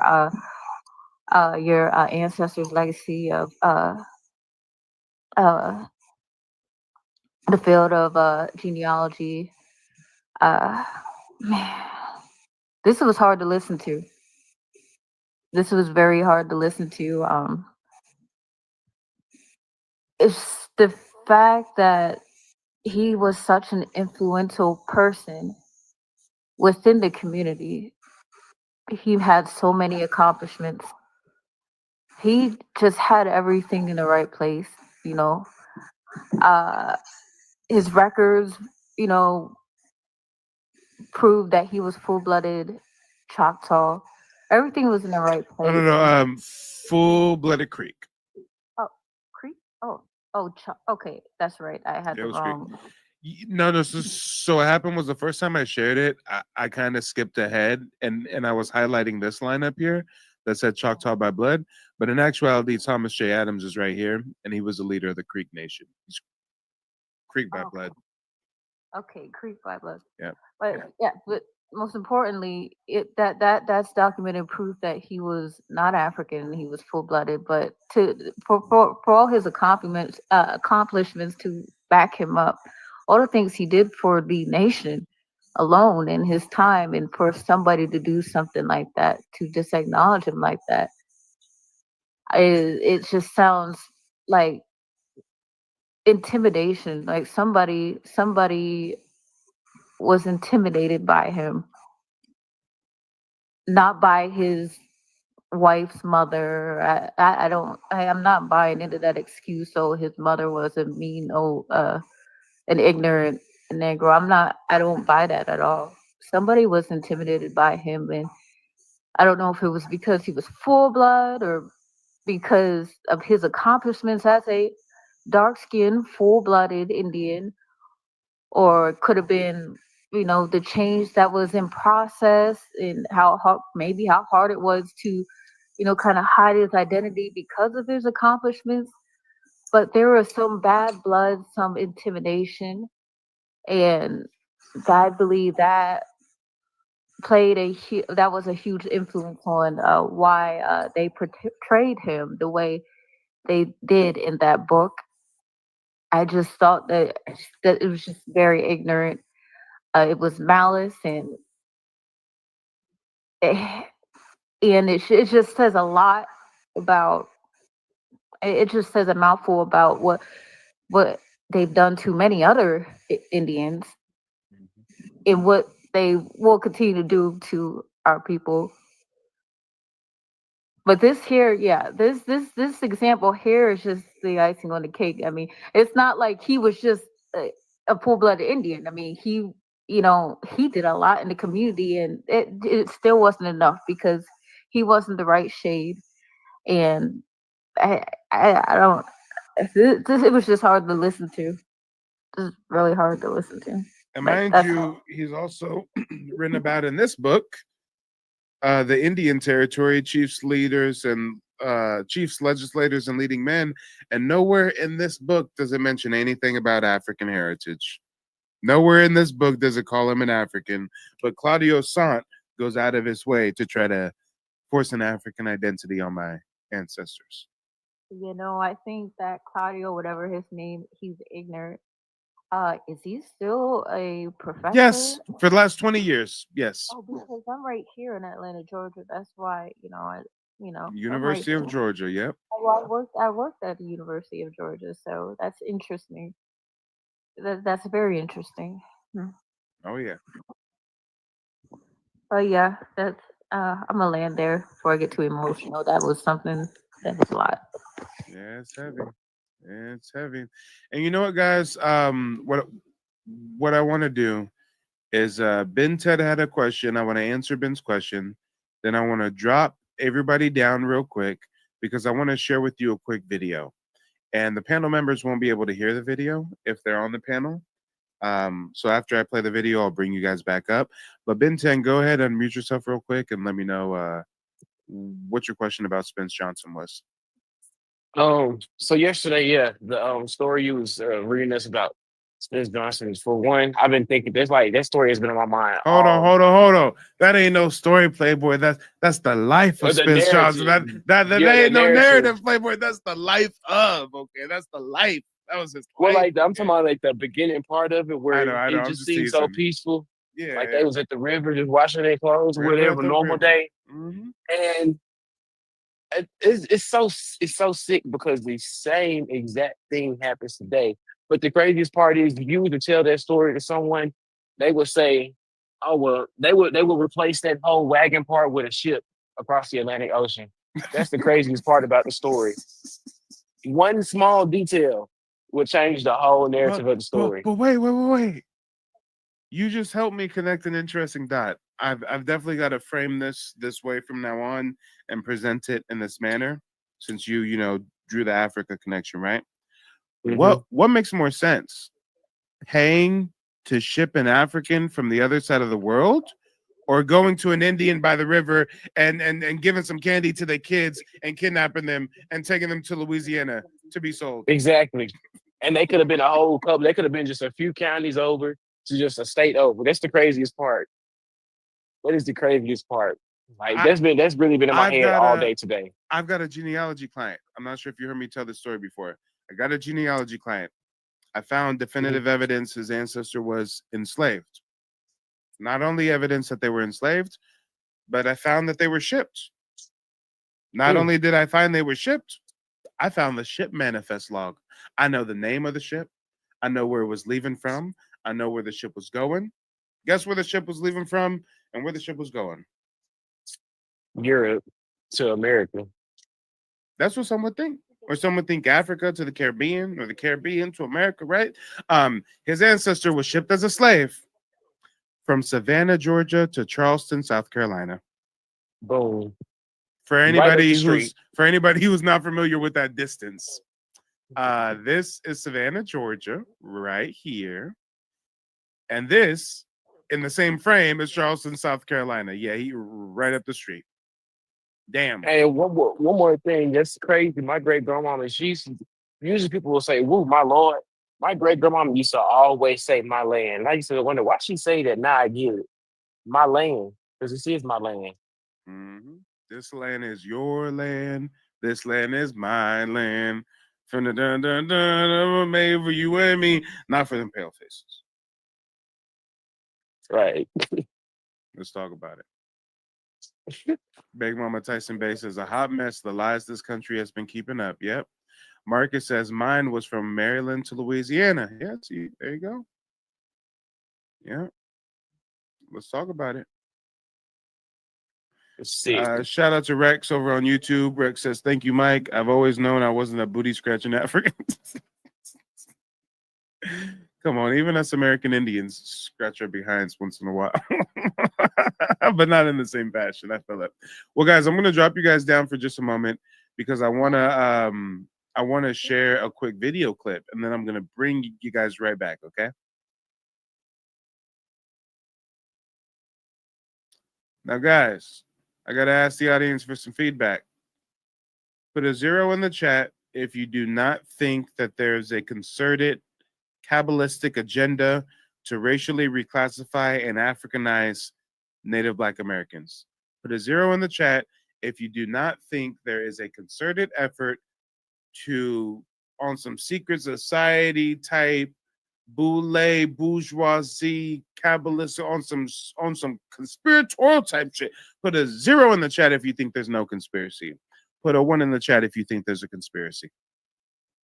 Put a 1 in the chat if you think that there's evidence to suggest that this is a systematic, concerted effort by mainstream academia to Africanize Black American indigeneity.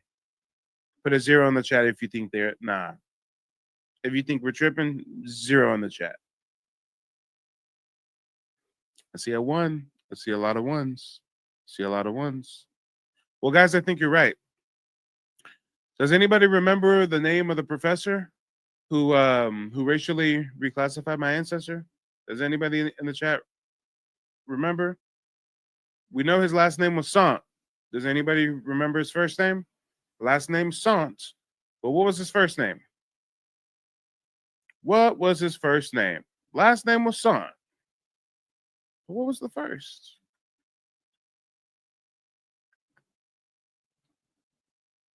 Claudio. Yes, Vincent, you're right. Claudio. Rex says, I'm gonna get that consultation when I can afford it. Yeah, Rex, whenever you go to book, if you use the coupon code TikTok, all lowercase, one word, TikTok, it gives you like a 15 or 20% discount on that genealogy consultation. So definitely tap in. Yes, Vincent. Claudio. Well, guys, check it out. You all think that there's like a concerted effort, like some kind of agenda going on. Well, maybe you're right. Check this out. This was a book, or excuse me, not a book. This was a documentary produced in 2004. It's called Black Indians, An American Story. It has Tina Turner in it. James Earl Jones is narrating it. This is a whole Black Hollywood A-list celebrity cast, right, guys? Check this out. Is this a good film? Is this a good documentary? Or is this a piece of propaganda? Was this a film produced to convince Black Americans that if they have any Native American ancestry, they also have African admixture? That's the only way that they're Black and Indian. I mean, guys, check this out. We might see a familiar face. Let's see. To native peoples. Patuxet was one of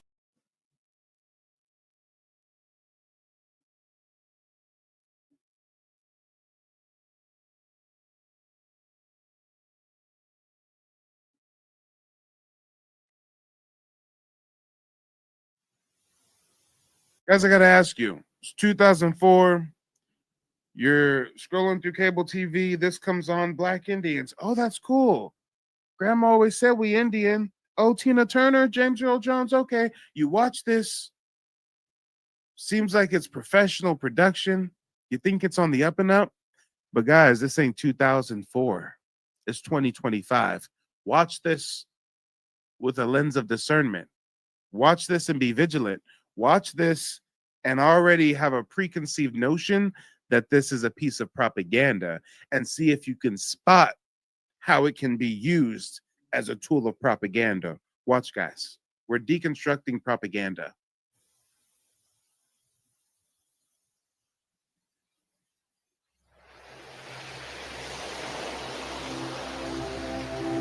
All the history books tell it. They tell it so well. The cavalry's charged and the Indians fell. The cavalry's charged and the Indians died. Oh, the country was young then, with God on its side.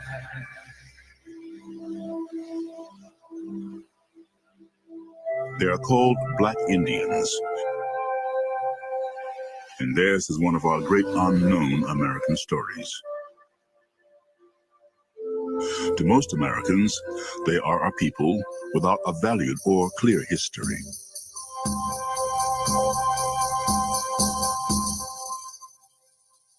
Many prominent Americans throughout our past have shared this blended African and Native American ancestry.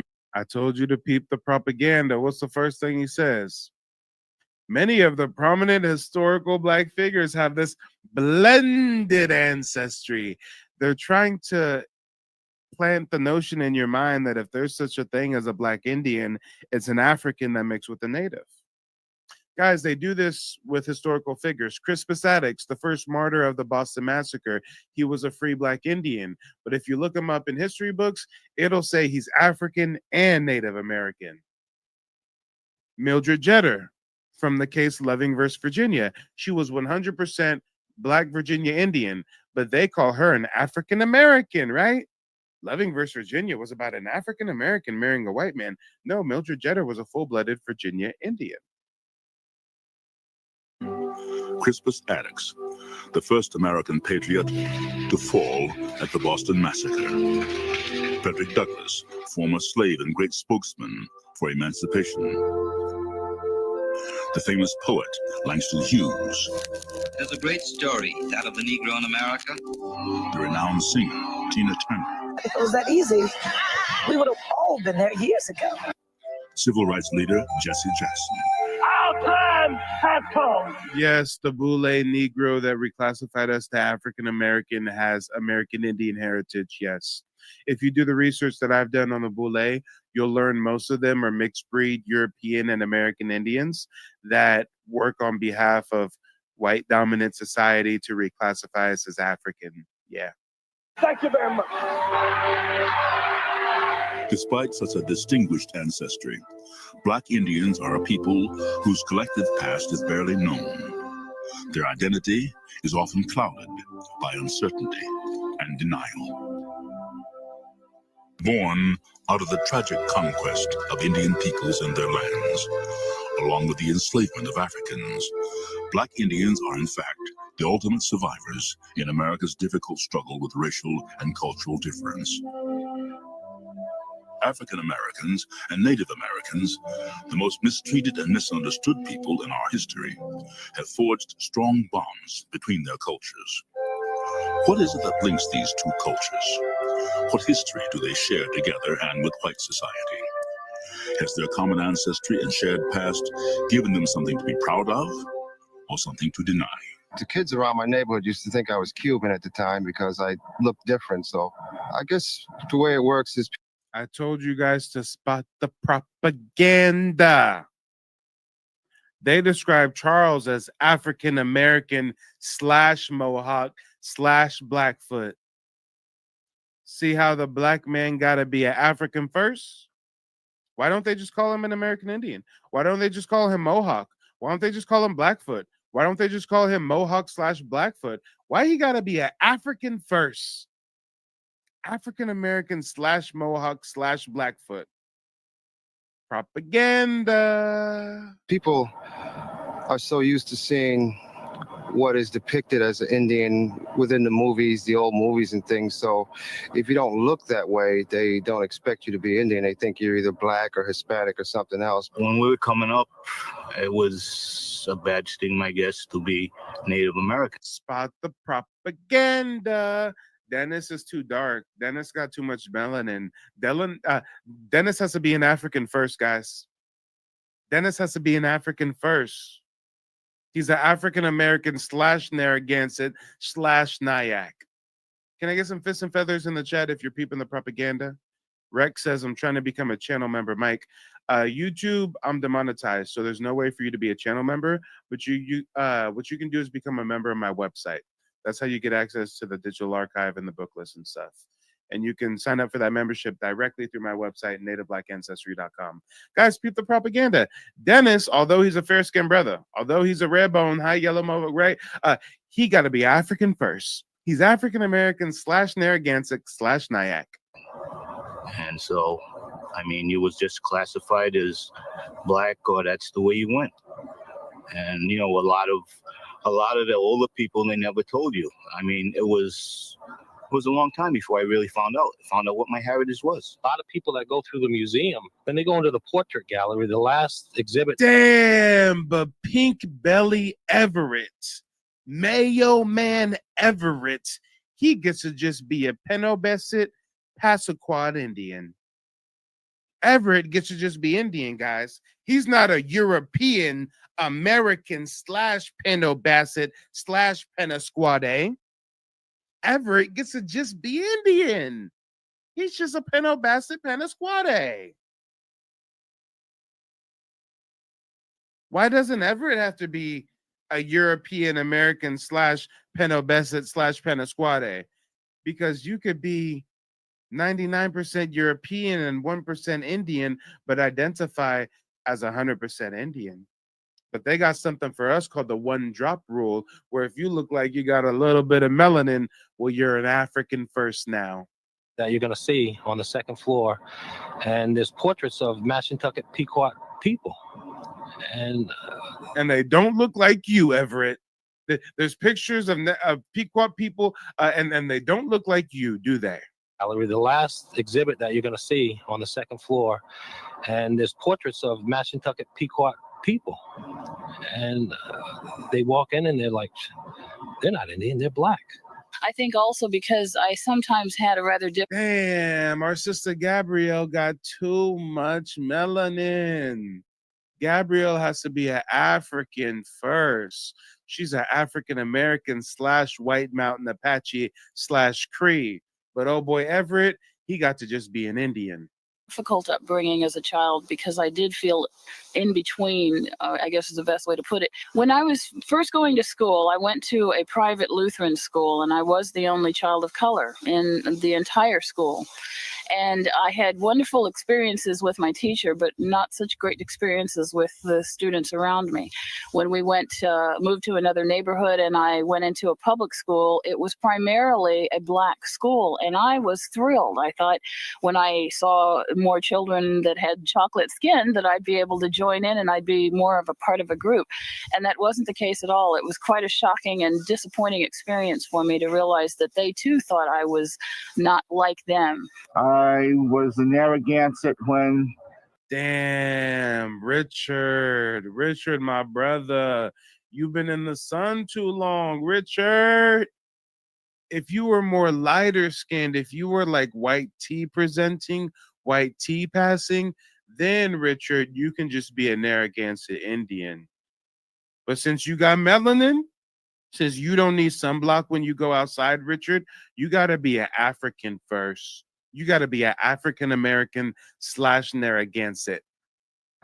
To be an Indian really was unheard of, because when I was in school, we were taught Eastern Indian history as if it was like learning about the ancient Trojans. When I was in the 4th grade, I got sent out of class because one of the questions was, when did Columbus discover America? And I crossed out discover and put invaded. Damn, my brother Richard got sent out of class in the 4th grade because there was a test and it asked him, what year did Columbus discover America? And he crossed out discovered and wrote invaded. So poor little Richard in 4th grade got disciplined. That's how they get down, right? Invaded. Hey, he's sitting on business. He's sitting on business, right? Unleashed. He's sitting on business. Shout out to Amira. Nice to see you. Melanin says they playing right in our face. Yeah, facts. Shout out to Rex. Rex says he became a channel or a website member. Appreciate you. Rex says, thanks to your website, I found out my family's name is on 3 of the 7 reassessment rolls for the civilized tribes. Yeah, I'm glad to be of service. Indeed. After Columbus, Europeans took over Indian lands, wiping out millions of native peoples with military aggression and devastating diseases such as smallpox, to which the Indians were not immune. Soon enslaved Africans were brought to North America and put to work on land that had once belonged to native peoples. Patuxet was one of 60 or more bands that we had. Oh, Linda. Linda, no. Guys, Linda gets to just be a Wampanoag Indian. Just like Everett, right? What does Everett and Linda have in common? They both need sunscreen when they go outside. They both put raisins where they don't belong. They both cannot catch the beat. No rhythm there. I mean, I'm just saying. Linda gets to just be a Wampanoag Indian. Our man Richard, he was too dark. Our man Charles, he was too dark. Our girl Gabrielle, she was too dark. They had to be Africans first, then Indian. All right. Shout out to Linda. Wampanoag Nation. The people were wiped out in plagues between 1616 and 1618, which is even before the Pilgrims came. It was of European origin, brought here by fishermen and explorers. Shout out to Ben 10. Ben 10 says, dude, you're so funny. You bring good commentary to this stuff that makes me angry. Hey, brother, we gotta laugh through the pain. We gotta somehow, as our people do, we gotta somehow find a joke in it to laugh, to keep from crying or something. I mean, it's crazy. Right now we're watching a powerful piece of propaganda, and we're gonna do a full circle and segue this right back to my ancestor that was reclassified. Watch, guys, watch. Before the Pilgrims came, it's quite clear that from the first arrival, from the first time that Africans set foot in the Americas, they Whoa! Who's that, guys? Who's that, guys? Who's that? Does anybody know who that is? Guys, who's that man on the screen? Who's that guy? His name's what? Professor what? Professor Claudio Sant, University of Georgia. Is that you? Guys, when I say that there's clearly a conspiracy to racially reclassify and Africanize American Indians, and I give my own ancestor being reclassified as an example, and the person that racially reclassified him was Claudio Sant, and now you see Claudio Sant in a documentary propaganda piece called Black Indians and American Story. Do you see the psyops right before our eyes, right? But you don't get a warning in 2004. You don't have Mike sit you down first and say, hey, before you watch this documentary, it's a propaganda piece. Watch this, see how they reclassify and Africanize people. You don't see that. You just watch this and see, oh, he's a professor, University of Georgia. Oh, he knows what he's talking about.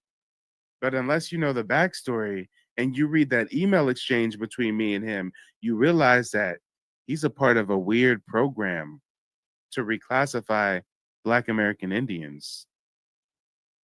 Melanin runs through my veins says they just creating Indian tribes. They were still in land. Facts.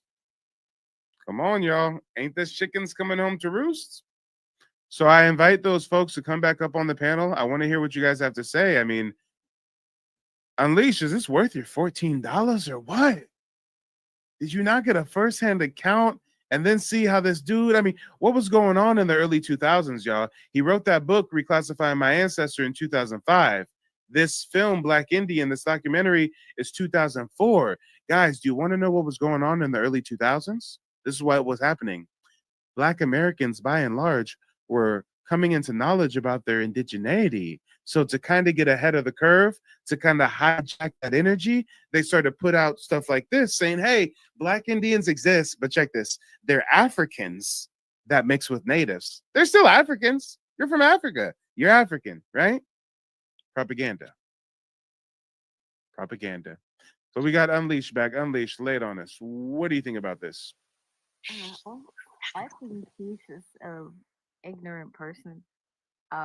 It's just like the previous video. This just says a lot. This just confirms what's going on.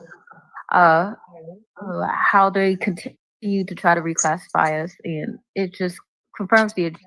But my question is, why? Is there any particular reason why you may not have put the conversation on like media? I mean, I have an idea, but I just, I don't know. Your question is what? About the email between you and him, where you asked the question and then he made that ignorant response. I was wondering, have you ever thought about putting that on media, like TikTok on a post or something, and kind of bringing it, to, kind of bringing it to people's attention, to people, kind of exposing. Yeah, I mean, I'm bringing it to people's attention right now. We live on TikTok and YouTube. The replay will be up on YouTube, getting thousands of views from thousands of people. But as far as doing like a separate TikTok, video about it, that's something I can do in the future. I mean, it's just something that hasn't happened yet. I'm a one man band, so between doing live streams and genealogy research and all the TikToks and XYZ, I just haven't had the time to sit down and make a dedicated TikTok video about it. But yeah, no, it'll definitely happen eventually. Yeah, I was just thinking maybe you're just waiting for the right time, not to do things too soon. No, it's not necessarily that. It's just like I'm just sitting on so much history and so much information that I have to bring to everyone that it's just like I just haven't got around to it, right? Like I got a course I'm working on.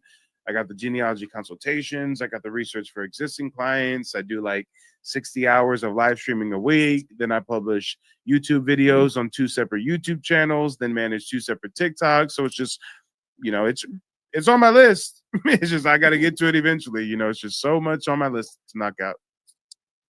All right, understand. That's all. Yeah, most stuff. And we got Ben 10 back. Ben 10 laid on us. For one, can y'all hear me? Yep. For one, I feel like Claudio, I'm not gonna say if I'm gonna spell it, needs to be PUNCHED in his face repeatedly. Because it's like at this point you really playing, like I said earlier, you're playing with people. And he knows what he's doing. Like you said, it's a whole psyop going on. But it's just the fact that people are working this hard to prove something that we know is not true. This lets you know that they living in a delusion. Like they're living in a delusion and trying to enforce it on us. Facts. Yeah, it's sick. It's sick. But I believe with like the things that you and I see other people doing, spreading the knowledge, giving people information. All you gotta do is plant a seed. It'll rain eventually, and that seed gonna grow. Mm-hmm. Oh, yeah, it's growing every day. And shout out to all y'all, all of your engagement. Tuning into the live streams, becoming a member of the website and whatnot. Y'all are water and rays of light, helping the seed grow. So shout out to everybody a part of the mission. And we got Native Black back as well. Native Black, go ahead and unmute yourself. Let us know what you think about all this. Yeah, and so that was a good presentation, but it also brings me to another point of contention I have around this narrative, and it's Black Americans who I sometimes get into discord with trying to over Africanize melanated people. I go on like a lot of panels, and when I talk about not only having mixed ancestry, but you having the ability to be Native and Indigenous without any kind of admixture blood, that's where we have like contention, and that's where we get into the whole discussion of, well, where did they come from? They didn't come from Africa. Like this whole Africanized mentality that I have problems with that other Black Americans put on me. That's another point that I don't know. I feel like I'm fighting all battles. I'm fighting my own people. I'm fighting the natives. I'm fighting like everybody. So. Oh yeah, no, it's definitely a concerted effort to strip us from our indigeneity, and there's multiple different factions that are working to do that. So yeah, and they're all in cahoots, all of them. That's why I got all of them on the prompt, highlighting their identity crisis: the Latinos, the natives, the Africans. Come on. And Ben 10 says he has a question. Ben 10, go ahead. What's your question, brother? Okay. So for me doing my research, with not necessarily my genealogy, but just also I don't like just look at my family. I look at like people that live near my family, like dirt on the census stuff, people that lived around them, things like that. So was it common for a lot of people? So I know now it will be considered incest to like, marry within your family or not. But when it came to like tribes and stuff like that, I'm just asking. When they did that, was it looked at as like something like keeping a bloodline pure or something like that? No, I haven't really seen anything to indicate that. If anything, the way that their tribal hierarchy and like structure was set up, it was to like prevent incest, if anything, right? Because tribes are matrilineal. So, like, first of all, what we know as a tribe isn't really what we think of. I mean, the way that tribes function is not really how we think of tribes, right? So, like, Yeah. my tribe, the Creek Nation, well, we were actually a confederacy of dozens of tribes. And each one of those dozens of tribes had dozens of clans. And let's say you're looking at one of those tribes like the Yamasee. Well, how do Yamasee Indians keep marrying within their community of Yamasee Indians without, you know, getting six fingers and six toes? Well, that's why everything went through your mother's clan, your matrilineal hierarchy. So they did not marry within clan. They married within tribe, but not within clan, right? So like Wolf would marry Bear, but it will like still be the Foot Clan, basically. Exactly. And that just goes to show how just, you know, advanced we were as a people. Like it's complex, with our bathing, with our community structure, like they in Europe purposefully trying to keep the bloodline pure, and we're like setting it up to where like, nah, like it's by the mother's line, no marrying within the clan. Feel me? See, I knew that they took that and flipped that, because even when you look at like biblical standpoints, they're always talking about such and such sins in the Bible, but then again, you got people in the Bible marrying their relatives and stuff like that. So that's why I just wanted to get the clarification on that, because I was kind of confused when it came to that aspect of it. Thank you for answering that question, by the way. Yeah. And in the southeastern, well, hey, and we're talking about our people. We're talking about the southeastern tribes. When we talk about the plains people, the Inuits, I don't know what those folks do. I don't know how those folks get down. But when we talk about the southeastern tribes, the Creek, the Cherokee, the Chickasaw, Choctaw, all that, marriage within one's own clan was strictly prohibited. It was considered incest, and even if the two individuals weren't directly related by blood, it was still a no-no. Okay, got you. Yep. And there were also intertribal marriages as well. So, you know, they weren't exclusionary. They weren't just like, we got to keep it within the tribe. Sometimes you got people part of different tribes marrying and whatnot. So, yeah. Most of great question though. You definitely come through with quite a few thought-provoking questions this evening. So shout out to Ben 10. But yeah, guys, what we're gonna do is let's go ahead and Ben 10, give us some closing remarks. Then I got a video that I want to share with everybody before we wrap up this broadcast.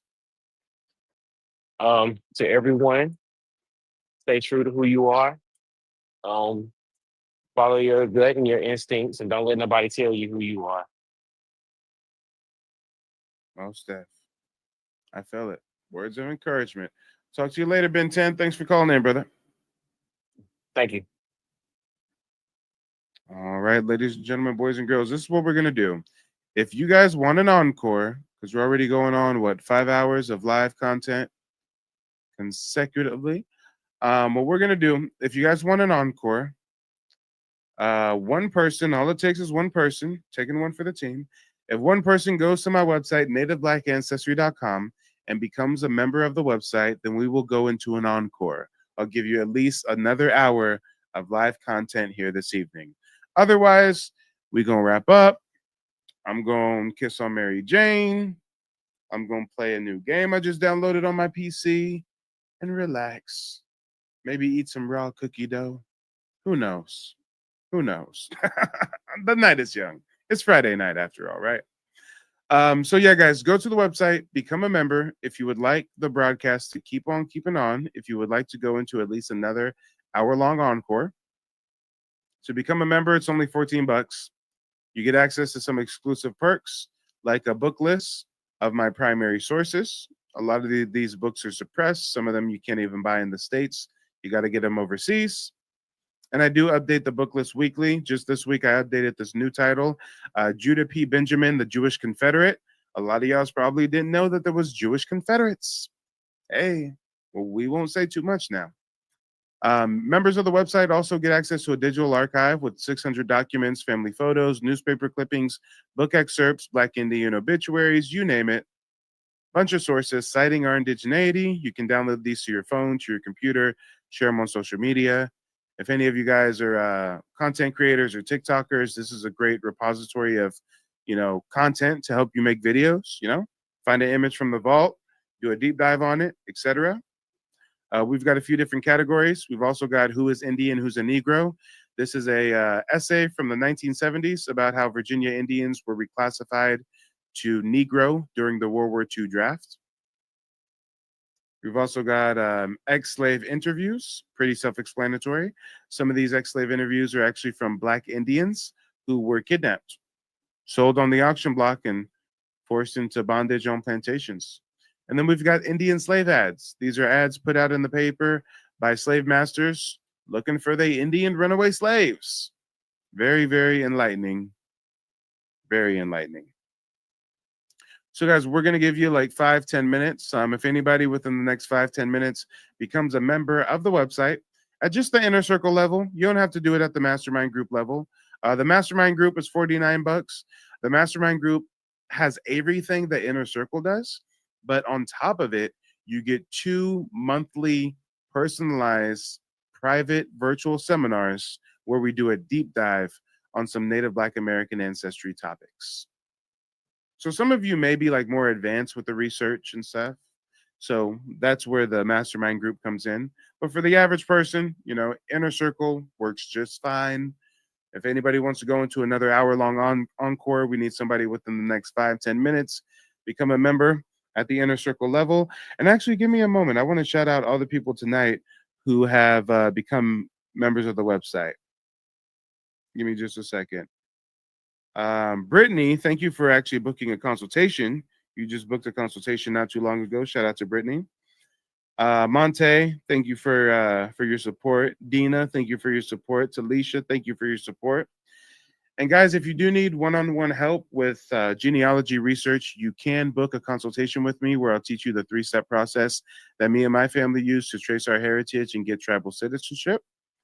Actually, here's a brief testimonial from a client of mine. Just finished my consultation with Mike. A lot of information in a short period of time, but it was very valuable information. I'm definitely excited to get started searching on my genealogy. He's been an awesome resource. Gave me a lot of information, a lot of things, a lot of pieces to the puzzle I didn't have. He was able to help me find them. And I 100% recommend Mike and his services to anyone who's looking to crack the code, so to speak, on their genealogy, because there's a lot of how we say fake news going around with this subject, and it's very important that people are able to put the pieces together, because if you don't know your history, you don't know your future. So 100% sign up. Come on, let's talk about it, y'all. Real people, real results. What are you waiting for? Check out nativeblack.ancestry.com. Mike TV. He's knowledgeable about his information, about the American Indians, and how we change our classification over time and the different types of mounds and different rules from the French, from the British. If you want valuable information, you want to really find out who in your lineage and who are the people you come from, I suggest going with Mike TV. His prices are affordable. He's not like some of these other people out here. I urge, go with Mike TV. All right. Once again, if anybody wants to dive into an encore of at least another hour of live content, go to the website nativeblack.ancestry.com and become a member at the inner circle level. Other than that, I'm going to play a short video while we wait and see if we're going to officially go into an encore or not.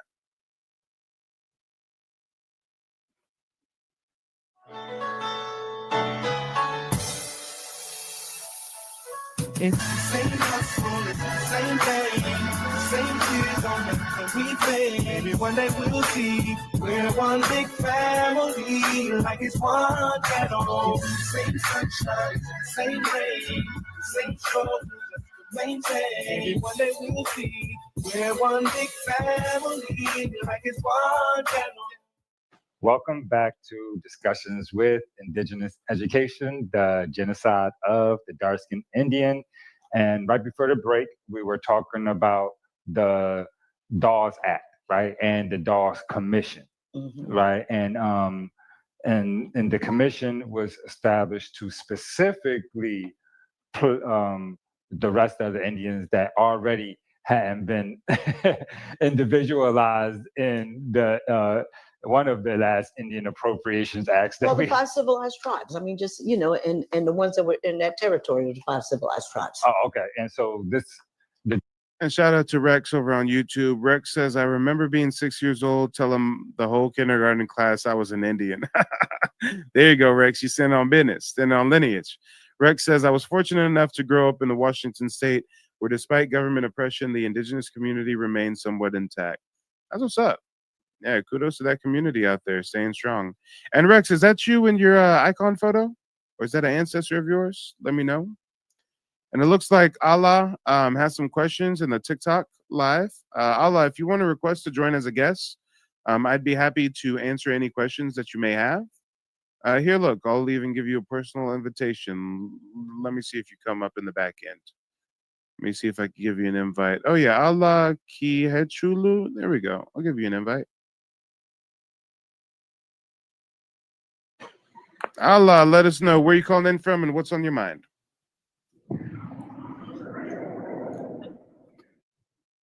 Well, are you there? I got a bunch of cuts and covens after me. I got some nanites in my right arm, right, which is a microchip. So, but I'm 42 years old. I think that'll be enough.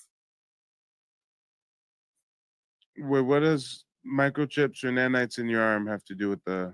Well, you asked me about my location, and a lot of people want to do certain stuff to me, so I don't think I need to tell certain people my location. Is that okay with you? I mean, I'd ask for your address. I just meant like in general, like, are you on the East Coast, the West Coast? Are you even in America? Like what? Yeah, that's giving up my location. Okay, so for all we know, you're in a mud hut in Nigeria. I got it. Well, it sounded like you were a bit confused in the chat. So did you have any questions or anything? Yeah, I was trying to figure out as far as in like phenotype, melanin, geographical locations. We're saying that the African American, supposedly, or foundational Black Americans, Indigenous Native Americans, that we are all not the same, though we are titled African American. What is the difference? How can you tell dealing with the haplogroups, etc.? How do you say that we are different with the 47? I believe it's 47 million of us here. And there's actually probably about 370 million people in America. But out of that 370, we are only about 46 to 47 million. So I'm trying to figure out, how can you tell that we are not the same people? Not the same people from who? From each other, from the 54 countries in Africa. It says Latinos, So you're natives, saying and Africans are having an identity crisis, which would be dissociative identity behavior and dissociative identity disorder. So I'm trying to figure out, how do you know? How do I know Latinos and natives and Africans are having an identity crisis? Yes. Oh, well, if that was your question, you could have said it a lot more simpler than that. I mean, that was a whole lot of commentary to ask, hey, Mike, what makes you say that Latinos, natives, and Africans have an identity crisis? I had to, after I thought about it, I looked at the screen, then I had to read it. So. Okay. I think it's very apparent when you look at the Latinos. On census records, over 56% of Latin America identifies as Caucasian, yet they verbally identify as indigenous, and genetically they descend from European colonizers. So yeah, that screams identity crisis. When you talk about quote unquote natives, I'm referring to people on the reservation. Most of them descend from European $5 Indians, or Mongols that migrated across the Bering Strait land bridge, yet they claim to be the true indigenous people of the Americas. That is also an identity crisis. When we look at Africans are online all over social media talking about Black Americans have to stop saying that they're indigenous to America because that's messing with our African identity. And I mean, Africans are really the group that's having the largest identity crisis of them all, because for one, Africans have never even identified as African. They call themselves by their country or by their tribe, but they want to force a monolithic African identity on us. Yet they can't tell us what country in Africa they claim we come from or anything of the sort.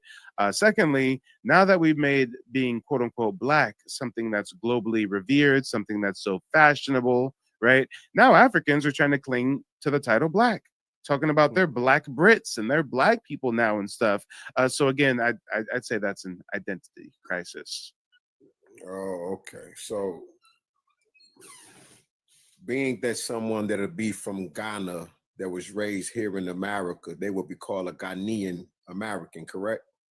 No, they would be called an African American or a Black American. Ghanaian American out of the 54 countries. If they came from Nigeria and they was raised can on you this cite a soil. source? Can you cite a source? Are you claiming on U.S. federal census records there's a Ghanaian American category? Or am I right and you're wrong and they're just going to be lumped in to our Black American community? There's no census designation that separates Africans by which African 52 nation that they migrated from. No, they just get called Black Americans, African Americans, even though they're the ones who should truly be called an African American because they migrated from Africa. Meanwhile, we should have never been called an African American to begin with.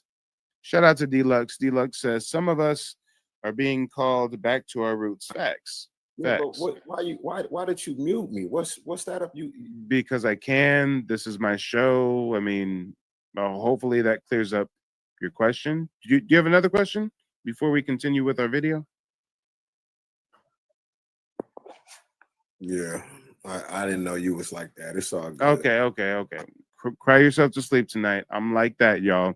Let's get back to the video. Again, guys, if you want an encore, you know what to do. Become a member of the website. Shout out to Allah. Listen and learn, brother. Just listen and learn.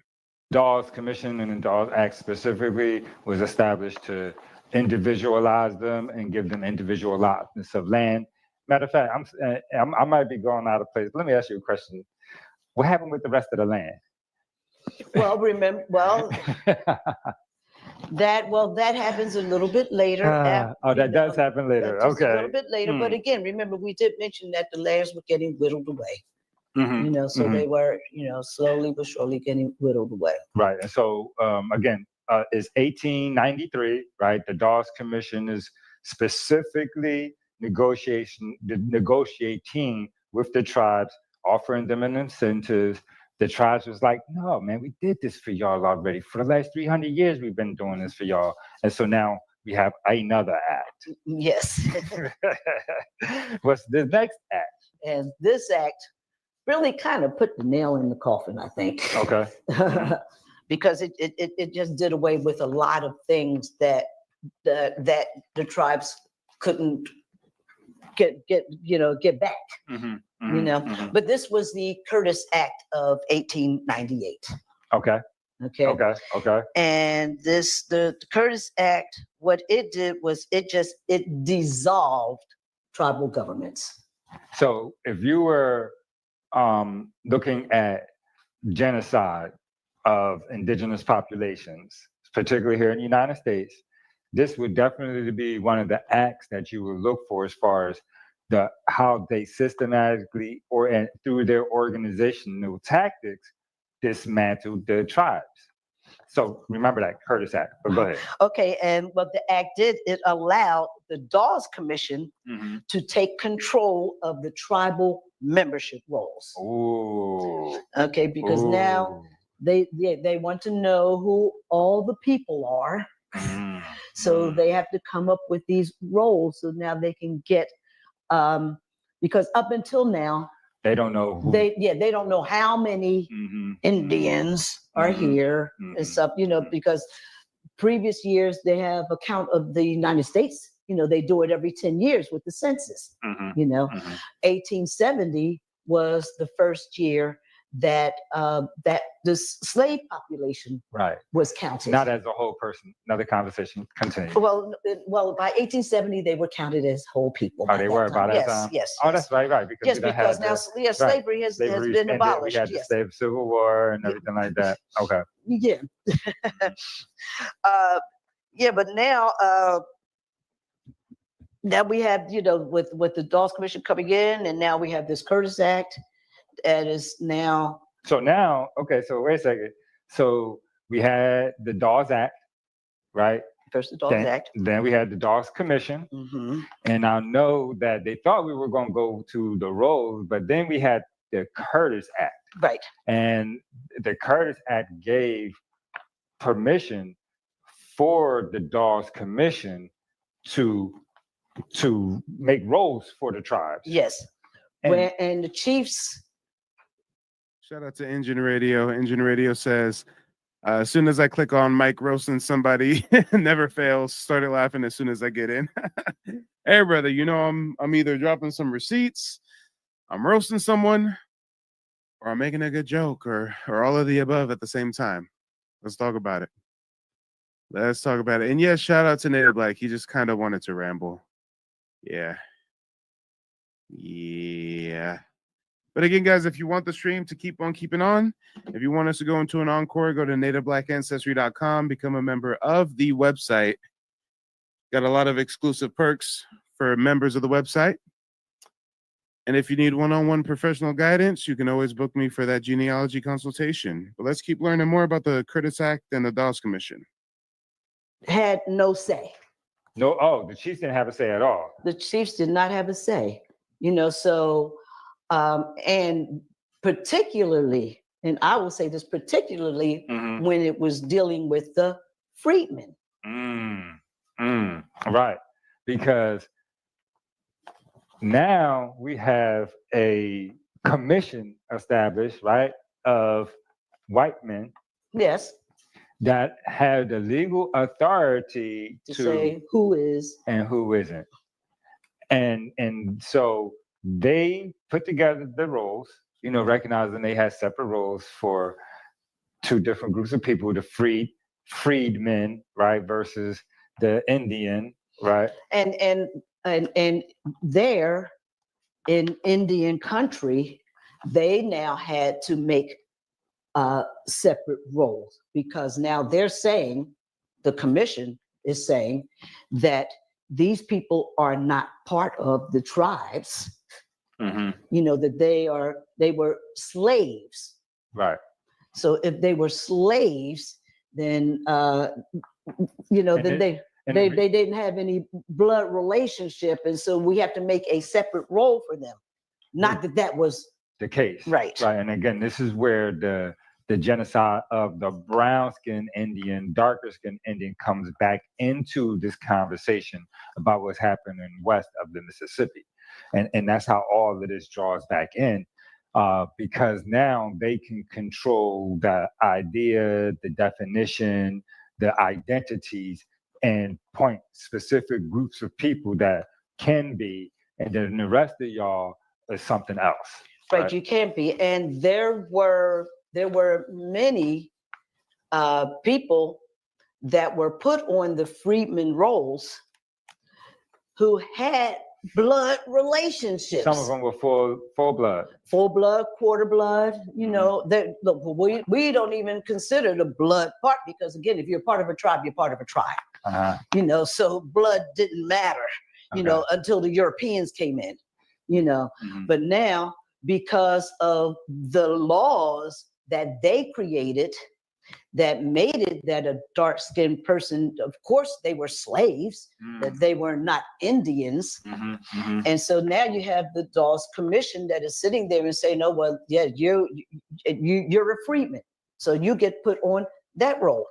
Again, even though Their grandparent was the full-blooded native that is on that role in that tribe. Yo, listen, the boy Dawes came from Massachusetts. What he know what an Indian from Georgia look like, right? But then you know what is also very interesting though, is Mhm. that Curtis, Yeah. Charles Curtis, was part Indian. He was part Indian. So again, is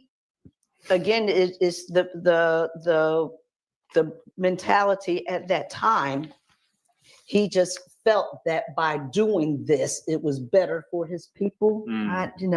Let's talk about what the Curtis Act, some of the other things that the Curtis Act did, right? Because you said that you mentioned that it dissolved tribal governments, right? That's a huge thing. Like, that's it. No more government for tribal peoples. No more Right. governments for Indians, period. Right, and it put all of their tribal courts and everything in United States jurisdiction. Okay. Everything. And again, it also allotted the general lands of the Indians to individuals in that tribe, right? And it also, and it said lands not distributed will be available for settlement. Yes, for non-Indian population. And that's important, right? You know, and it also did a few other things, right? The act allowed the Dawes Commission to take full control. We've talked about this over the tribal membership rolls, determining who was eligible for land allotments and therefore citizenship. I wanted to read that last part. Okay. Because if you weren't available for land allotments, then you couldn't be a citizen. And that was a way to develop the bridge between the darker Indian and the lighter skinned Indian, because the darker skinned Indian are freedmen now, right? And the freedmen they're not native, so they don't qualify to be given that land. Right, and now one thing though, remember in 1866, they made those tribes initially say that they had to become a part of the tribes, you know, but then later, once they got rid of those treaties, right. Now they don't want them to be a part of the tribe anymore. Right. Well, you know, because now they're, oh man, y'all can have them. They y'all problem. We back and now, no, okay, we're gonna separate y'all again. But then, and the ones that were freedmen that they allowed to stay a part of the tribes were given a much smaller piece. That was that 40 acres that we always hear about. You know, most of the land allotments for the general population of every Indian was supposed to get 160 acres. Okay. Okay. Yeah. However, the freedmen only got 40. Okay. Right. Did they get? Let's talk about it, y'all. I got land allotments on my desk right now for ancestors who got 160 acres because they were listed as by blood. And I got some ancestors who were listed as freedmen and they only got 40 acres. I got the records. This is a real thing. Some people think 40 acres and a mule is a promise that was owed and never delivered. If we're talking about U.S. territory, yes. If you're talking about tribal territory, then 40 acres takes on a whole different meaning. We were supposed to get 160 acres per person, but if your ancestor was reclassified as a freedman, you only got 40 acres. This still led to a lot of wealth. How do you think Black Wall Street came about? How do you think Black folks in Tulsa is building Black Wall Street? Indian territory. That wasn't Oklahoma yet. Black Wall Street, the foundation was laid in the early 1900s.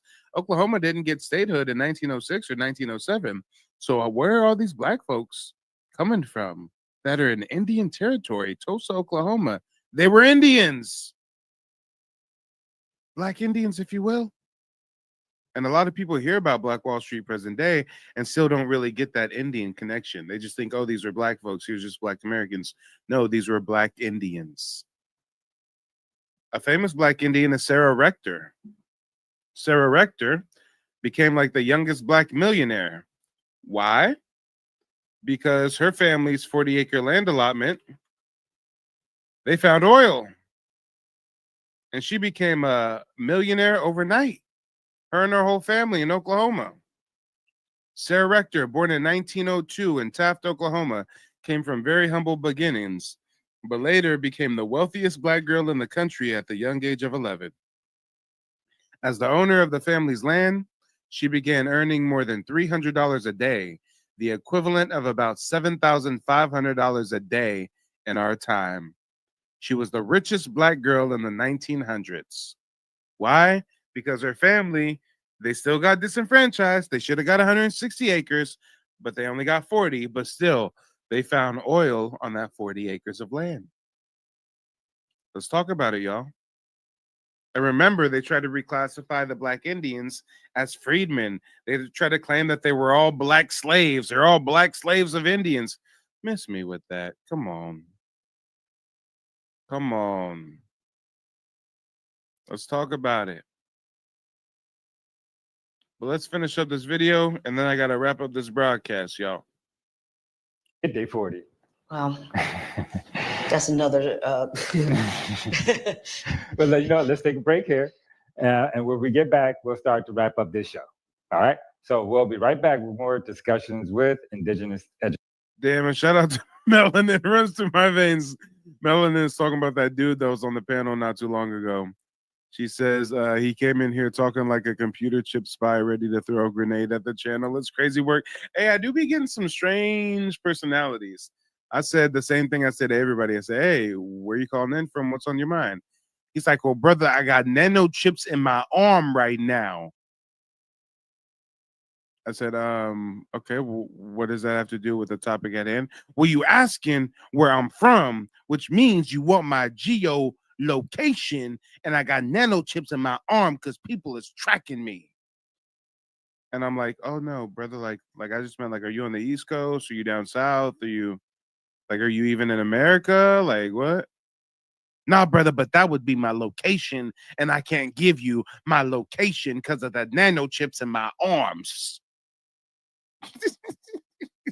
I mean, guys, I'm exaggerating like slightly, but that was basically what happened, right? Like I'm not throwing tens on it. I'm exaggerating, maybe like throwing an extra 2% on it, but that was more or less that was exactly what happened. Yeah, it was strange. It was very, very strange. Benson says, "No, that was the word for word, bar for bar, right?" Like I'm not embellishing that story. Mans was a little, okay. Don't go chasing waterfalls.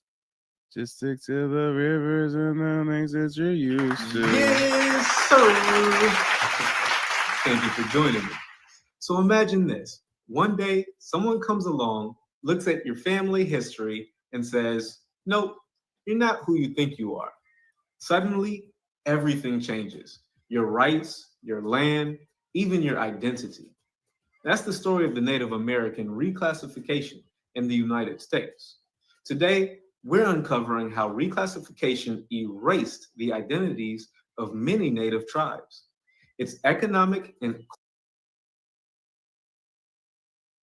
Hold on, Engine Radio says the fuck. No, Engine Radio, I swear that's what happened. Watch, guys, hold up. I'm the king of receipts. We're now broadcasting not just on TikTok, but on YouTube simultaneously, right? We're live on YouTube right now. YouTube allows you to like go back in the stream and shit. Watch. We're live on YouTube. Watch this. I'm gonna go back to when he first joined the panel, and I swear, Mans was talking about microchips in his damn arm, y'all. I swear on everything I love. Where is it? Let me see if I can find him. People, the freedmen, right? Indigenous pop. Ask your icon photo, or is that an ancestor of yours? Let me know. Geographical location. Okay, I got it. Here he is. I don't. No, I was fortunate enough to grow up in the Washington 1968.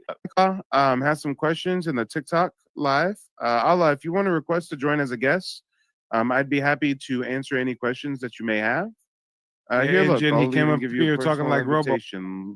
Let me see if you come up in the here back. talking like RoboCop. Let me see if I can give you Nano an invite. chips in Oh the yeah, arm. Allah Ki Hechulu. There we go. I'll give you an invite. Allah, let us know where you calling in from and what's on your mind.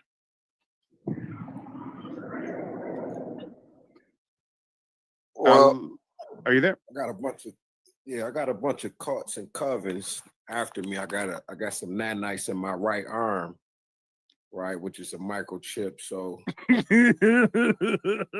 Engine radio. This is why when you stepped in, I was spazzing on someone. This is how my interaction with him started. And did he say he got cults and covenants or something? He said he got cults and covenants, and then he went into the nanochips. well, Are you there? I got a bunch of cuts and covens after me. I got some nanites in my right arm. Damn, y'all know that's what he said. He said I got a bunch of cults and covens. Like witches, y'all, like covens. Witches. He got cults and covens after him. Nigga, if you got cults and covens after you, maybe you don't want to get on the TikTok live.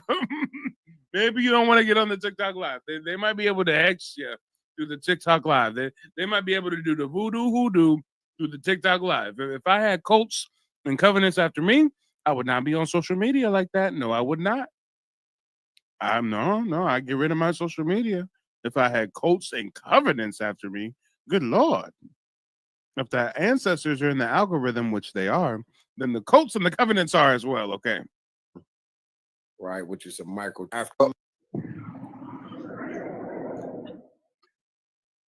Well, are you there? I got a bunch of cuts and covens after me. I got some nanites in my right arm, right, which is a microchip. So, but I'm 42 years old. I think that'll be enough.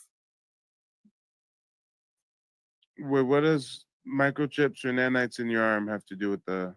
Well, you asked me about my location, and a lot of people want to do certain stuff to me, so I don't think I need to tell certain people my location. Is that okay with you?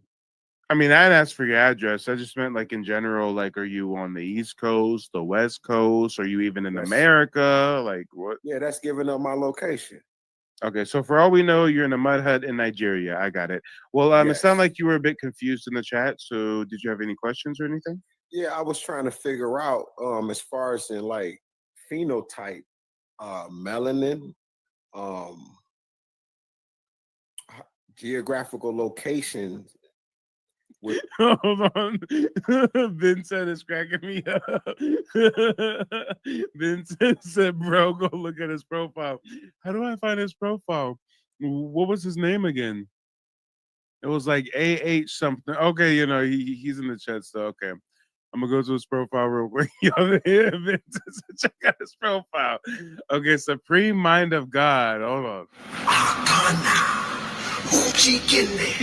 Wait, no, time out. What kind of shit is this? No. I wasn't ready for this, Vincent. I wasn't ready.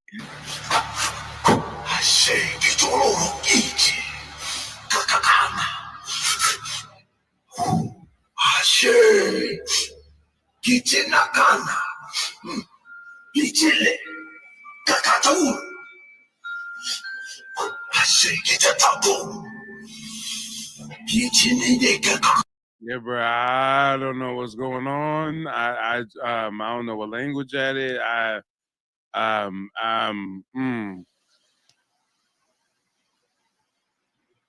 Straight. All y'all doing them freezer spells and shit, putting mans in the jar and shit and all that. I'm Pluto around this bitch. Okay, well, now I'm seeing who we were talking to. It makes a lot of sense as to why he didn't make no sense. I get it now, guys. This is very strange. Yeah, he's definitely given like I was in prison for 10 years and I went through every pseudo cult there is. I mean, yeah, this is strange, y'all. This is strange. I feel like I'm about to get a curse. Engine says he's cursing your channel. Yeah. I gotta turn this off. Engine says Mikey's putting an African spell on you. Yeah, I can't.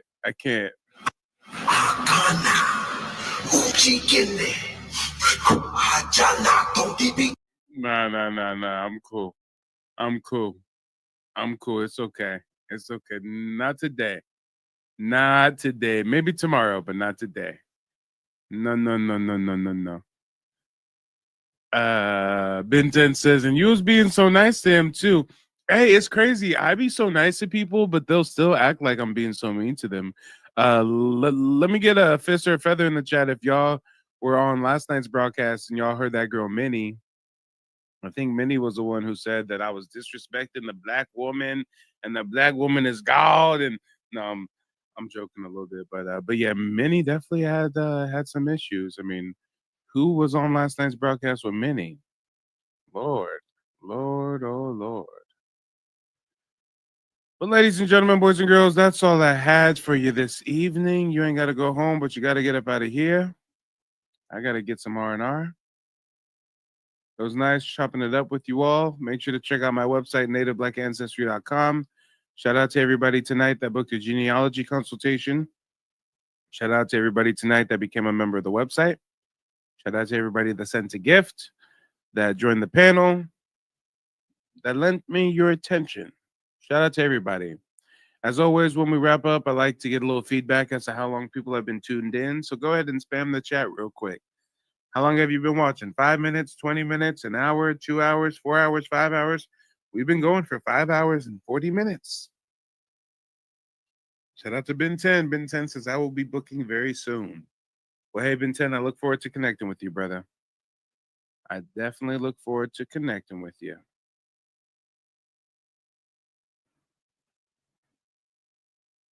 Geechee says 2 minutes. Wait, you came late. There's a lot you missed. If anybody on TikTok wants to catch a replay, wants to check out some things they missed from this broadcast, you can go to my YouTube channel, Mike TV. The books we read in school often report complete fallacies. Here's my channel right here, Mike TV. We're live right now on my YouTube channel, Mike TV. This is where you can find the replays and stuff. If anybody on TikTok wants to catch up on what you missed.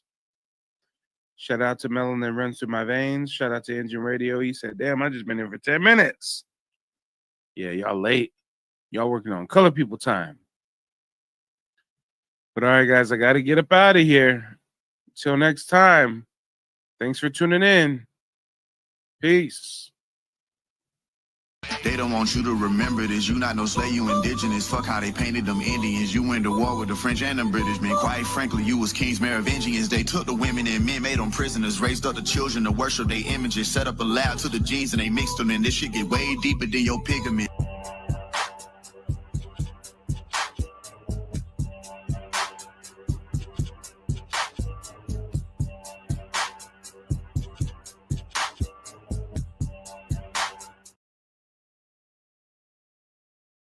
Many know about slavery, but few discuss paper genocide. We did not all come from Africa, and most of us have Aboriginal roots that were stripped away due to reclassification and miseducation.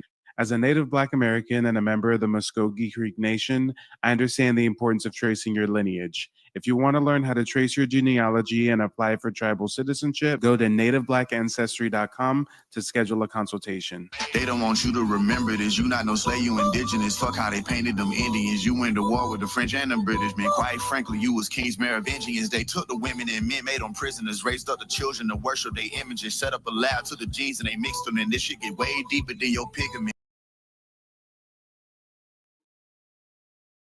All right. Let's get this party started. Welcome back to the channel. Today we're addressing something that's been on a lot of minds lately. Why do so many Africans try to convince Black Americans to move to Africa? I mean, they tell us it's our motherland. They say that we should come back home. But here's the thing. A lot of Black Americans have no direct connection to Africa. Our roots run deep in the Americas. So why are so many Africans pushing this idea, especially when they themselves seem to be doing everything they can to travel to America or over to Europe? But at the same time that they're fleeing en masse from the motherland, they want to try to convince us to go over there? Guys, is this a grand conspiracy? Are they hoping that we fall for the hype and trade places? More than 200 African migrants have scaled the border fence into the Spanish enclave of Melilla. It's the biggest assault on the border in more than 8 years.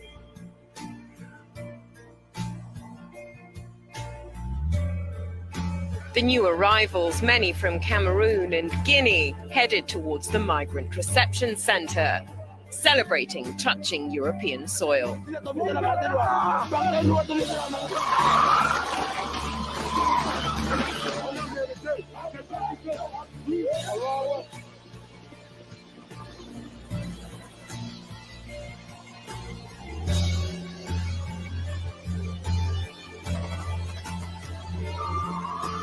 The latest incursion at Melilla brings the number of migrants who've successfully scaled the fence to almost 600 so far this year.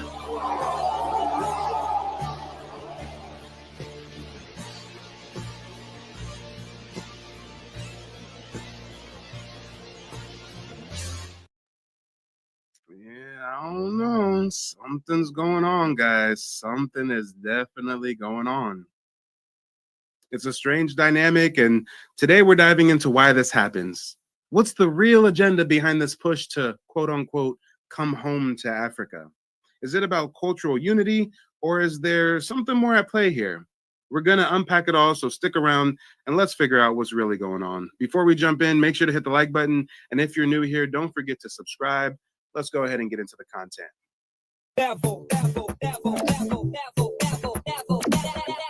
Gathered to initiate the year of commemoration of one of the most momentous events of history, the commencement of the transatlantic trade, slave trade, which brought tens of millions of Africans to the Americas, North, Central, and South.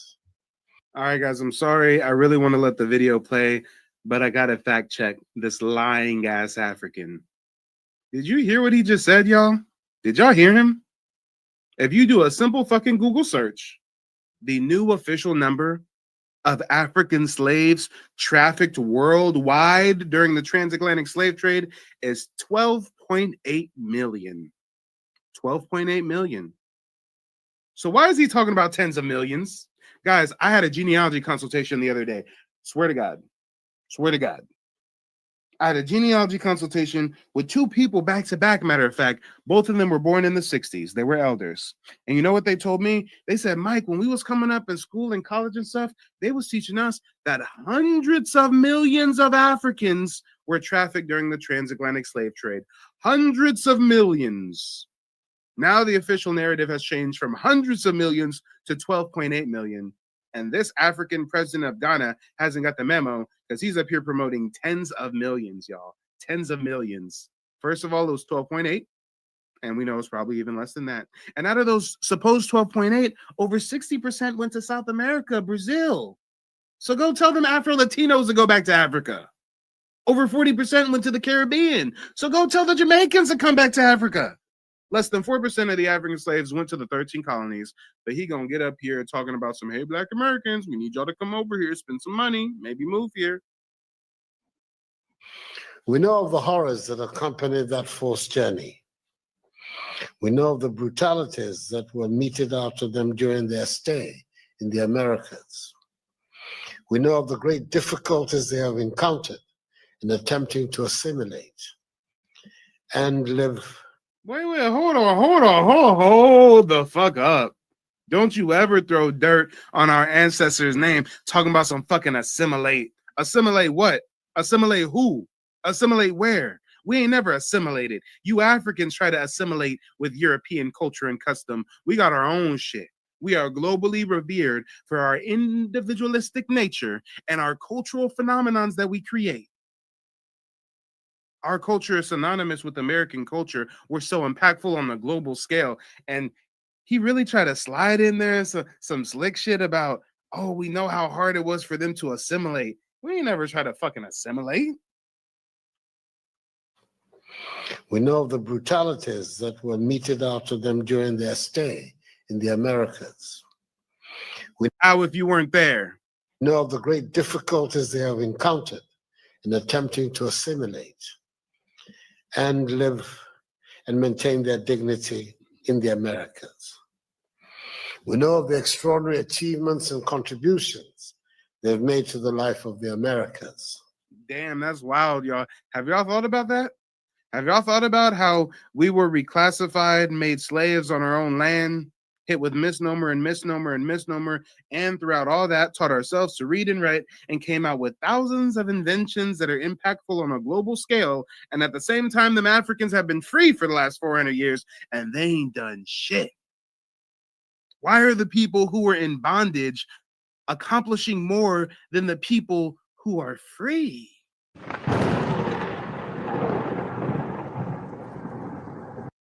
And now they want us to bring some of that talent over there. Nah, we good. And it is important that in this symbolic year, 400 years later, we commemorate their existence and their sacrifices. It was in anticipation of the year of commemoration that my great childhood friend, colleague, and associate, the late Jake Otanka Obecha Bilamte, then Minister of Tourism in President John Ajekum Kufuor's government, a government of which I was part as Foreign Minister, launched in celebration of Ghana's Golden Jubilee, the Joseph Project, the project that identified the need to symbolize the return of the prodigal son who was lost and found. I would like to dedicate this whole ceremony and this to his memory. He insisted on granting easy visas to all returnees. Guys, this is a tourism scam. This whole year of return, come back to the motherland. They want our money. They are poor. They're looking for a handout. And have any of you guys ever even looked into this president of Ghana? Most likely not, because we don't care about no Africans. But guys, I just did a little bit of digging. Check this out. Check this out. You know, they want to talk about Africa's the motherland and come back and we're going to give you a visa. Let's see how much of a proud African this president of Ghana is. His name is Akufo-Addo. He's born and raised in Accra. He receives his primary education in Accra. Then he goes to the United Kingdom for his secondary education. Oh my gosh, he's such a proud African, but his parents sent him to the colonizer's kingdom to go get an education. Lord. Even returns to the UK to study law and is called to the bar in England. Motherfuckers out there practicing law in Paris, France. But he's going to act like he a proud African to us when he needs some tourism dollars. Y'all see how it works now, right? Y'all see how this works? We Native Black Americans, we ain't got no ties to no Africa. And the few of us that do have African admixture, what do you think they rock with most? The indigenous culture that adopted them and took them in, or the Africans that enslaved them and then sold them to Europeans for trinkets? Let's talk about it. I still ain't even heard an apology from the Africans for the transatlantic slave trade. They started it. It's called a trade, motherfucker. The Europeans didn't sneak into Africa and steal a bunch of Africans. If they did that, it wouldn't be called a trade. The Europeans didn't come with military might and steal any Africans. If they did that, they call that an invasion or warfare. But guys, is it dawning on you for the first time in your life that this is a African slave trade? There's two consenting parties, the slave trader and the one purchasing the slave. The only one that's non-consensual is the slave.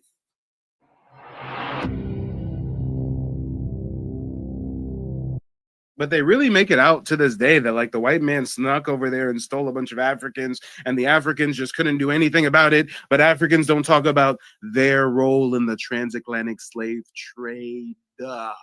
Africans have been starting slave trades since the beginning of time. In the 6th century, they had something called the Arab slave trade. Look it up. They sold their fellow Africans to the Arabs in the Middle East. And guess what the Arabs in the Middle East did, guys? They cut off their dicks and balls and made them eunuchs. Don't take my word for it. Look it up. in the 6th, 7th century. It's called the Arab slave trade. The Africans sold their fellow African to Arabs who cut off their dick and balls. So is it any surprise that this is how the Africans try to get over on us? And that we should give force to the right of abode. I think it's the duty of my government to do both of those things in commemorating of next year.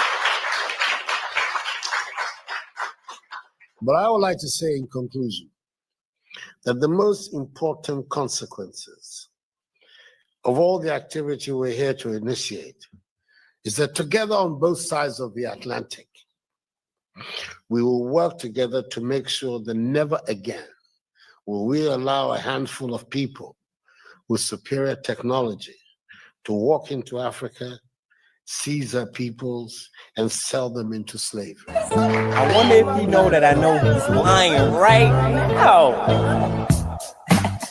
Oh, you got the new Margellas? That's what's up. That's what's up. I see you. That's your BMW? That's nice. That's your girl? Golly. Okay, I see you. But I just want to know one thing. You ready? Why the fuck you lying? I told you guys. I warned you, didn't I?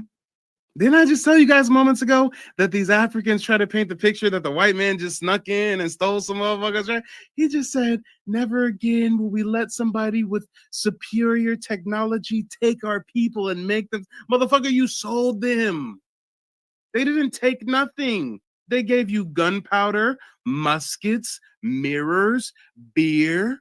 Fair exchange is no robbery. Y'all were complicit. Y'all were business partners with the Europeans for hundreds of years. And then after they had enough of that partnership, they colonized your dumbasses. And now you want to rewrite history and make it seem like they snuck in and forced y'all to sell some niggas. Important consequences of all the activity we're here to initiate is that together on both sides of the Atlantic, we will work together to make sure that never again will we allow. Oh yeah, and before we even get into the lies for a second time, shout out to Love Tash Beauty. She says a lot of them 2019 Year of Return Blacks are on YouTube telling their horror stories. Yes, I've interviewed several Black American women on my channel that moved to Ghana, moved to different parts of Africa, were scammed. Their lives were at risk. Some of them come up missing. Some of them get murdered. Yeah, but they want us to come back to the motherfuckers that sold us. Some of us, most of us are Aboriginal, but those of us who have African admixture, why would we want anything to do with some Africans? To initiate is that together on both sides of the Atlantic, we will work together to make sure that never again will we allow a handful of people with superior technology to walk into Africa, seize our peoples, and sell them into slavery. Every time you tell me something, I figure that you're lying. Ooh, it's almost like you faking. Oh yeah, yeah, I know you're lying, but you sound excited, and you know that I know that you're lying. Oh girl. My name is Frances Tuck, and I contacted Mike from Mike TV on YouTube because I wanted to find out about my family's Native American history that I believed existed. Through the research that I was able to do through Mike TV, I was able to find out that our name is indeed on the registry. I had a consultation with Mike today, and because of his advice and the research that he has done, I am now confident that I'm able to find my family's roots in the Native American History database. Thank you, Mike. Yeah, guys, I'm a bit of a historian. Let's go ahead and take a look at if there's any truth to what these Africans are talking about. The president of Ghana is talking about people with significant technology, or superior people with superior technology seize their people. No, motherfucker, y'all was some backwards ass people, and you exploited your own countrymen and sold them to foreigners. Guys, I hope this dawns on you properly. Africans are the only people on planet Earth that have sold their own people into slavery to be exported to foreigners. Have you ever heard of Asians enslaving their fellow Asian and selling them to Europeans or Africans or Arabs? No. Have you ever heard of an Arab selling their fellow Arab to a European or an African or an Asian man? No. Guys, only Africans sell their own people to foreigners. That's how backwards they are. But they got the nerve to try to flip the script. All right. Let's see if there's any truth to it, y'all. Let's see. Did the white man come in there with superior technology and seize the people of Africa, or is Africans seizing their own fellow countrymen?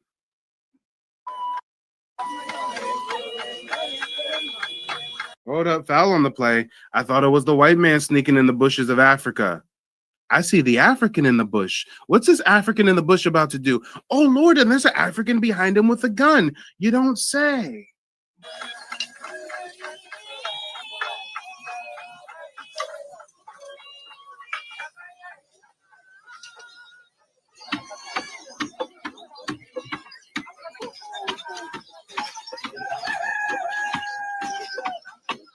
All right, guys, any minute now.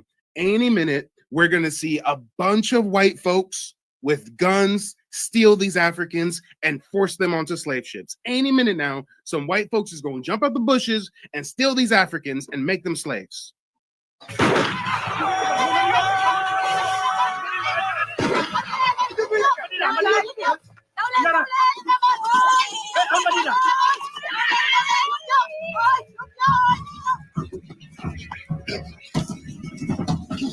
Wait a minute. Hold on, guys. What is this? What is going on? Wait. These are Africans chasing other Africans. What is happening right now? Creep on in, on in, on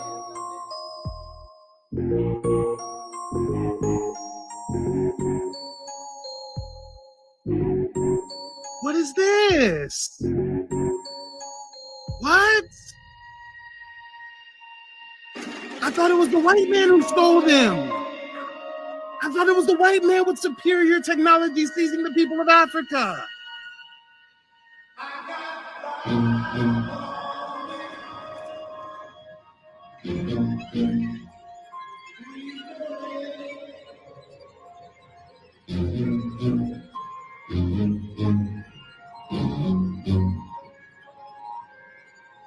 Damn.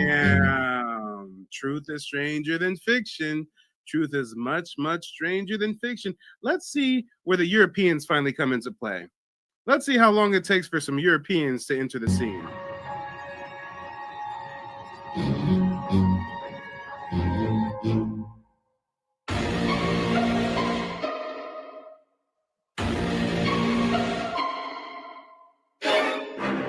Any Europeans yet?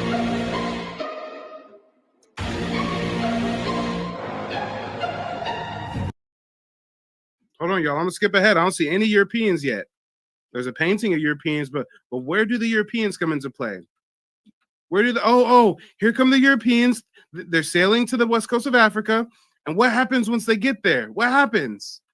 Do they steal some? Whoa, wait a minute. We got an African dressed up as a European. I almost mistook him for a white man. He got on the coat and everything with a gun. Oh, Lord. So the Africans are forcing other Africans into bondage. Okay. Do tell more. Do tell more. Oh, and here come the Europeans. Damn, wait. Are these Europeans coming in with superior technology, forcing Africans to hand over their people? Or does this look like a trade? To an audience from Europe and America learned how to comply with the lengthy negotiation rituals. After making us wait 12 days, King Keppel finally agreed to an audience. I decided to take the ship surgeon along with me. For him, it would be an edifying experience, as he had never visited these parts before, and I doubt that he had any idea of how negotiations were conducted. I hadn't told him a thing. Oh, shit, negotiations. They're negotiating. Whoa, I thought the president of Ghana said that someone with superior technology seized people. It looks like Africans selling Africans to Europeans. What do you need, Captain? 300 parrots and mules, half in pieces of Indian cloth. ender ɗum a tawi pièce angel ma hen. Munuma loolu nekku fi munuma ko jox lu weesu téeméeru bopp ak juróom benn fukk wala ñaari téeméeri bopp. I can only give you between 160 and 200 pieces. Then allow me to trade with the natives. Damn, he has to ask permission to even trade. He got to ask this little greasy mushmouth motherfucker, hey, can you give me permission to trade with the natives for some slaves?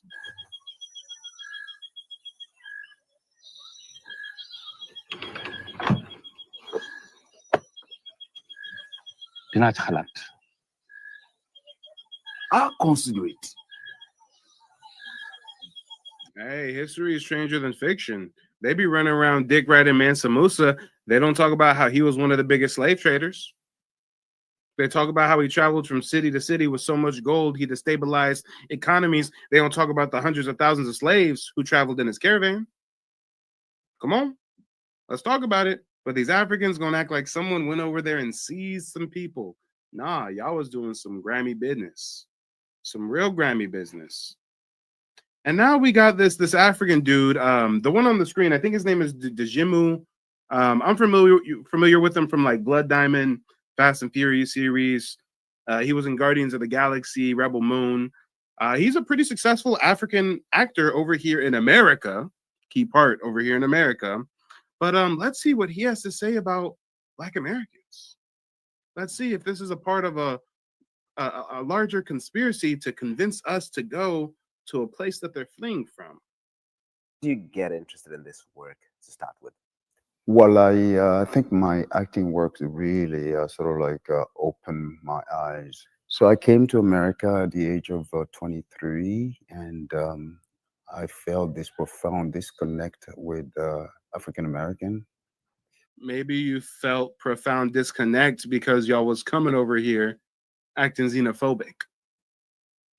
The inspiration came really, and the awareness came from when I started making this film with, that was directed by Steven Spielberg, called Amistad. And what poundage do you imagine the entry may refer to, sir? A mast and sails, perhaps?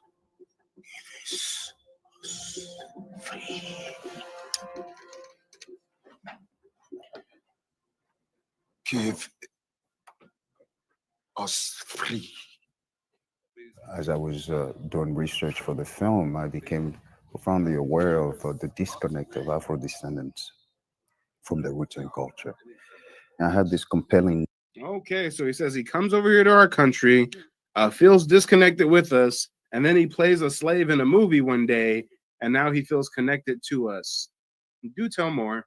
Need to do something for my people, for my continent, and that was really what compelled me to start my so many years later to start my foundation. The Jimon Hunsu Foundation does a lot of work here in making that connection between Africans and the Black diaspora. One of the attributes of the foundation is Africa Reconnect, is to strengthen Africa's intergenerational identity and self-awareness by bringing the people, by reconnecting the people of the African diaspora to the motherland, to the history and ancestral. Hey, that might be your mother's land. It ain't mine.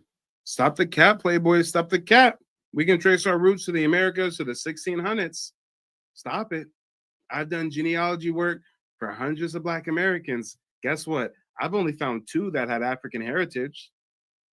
And it wasn't that much of a surprise. One of their parents came from the Caribbean.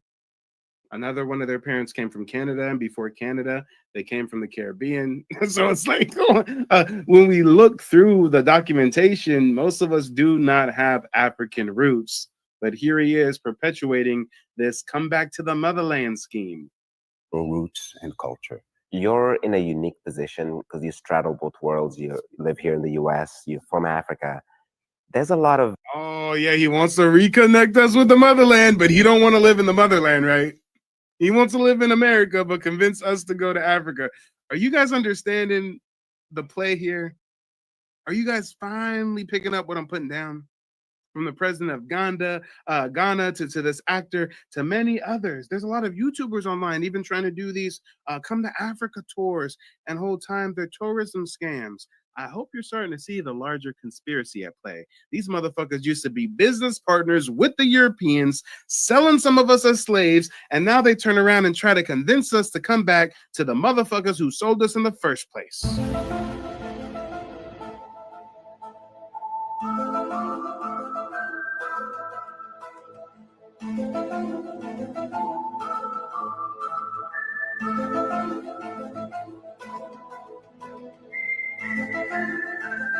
Disconnect between African Americans and Africans, a lot of misunderstanding on both sides.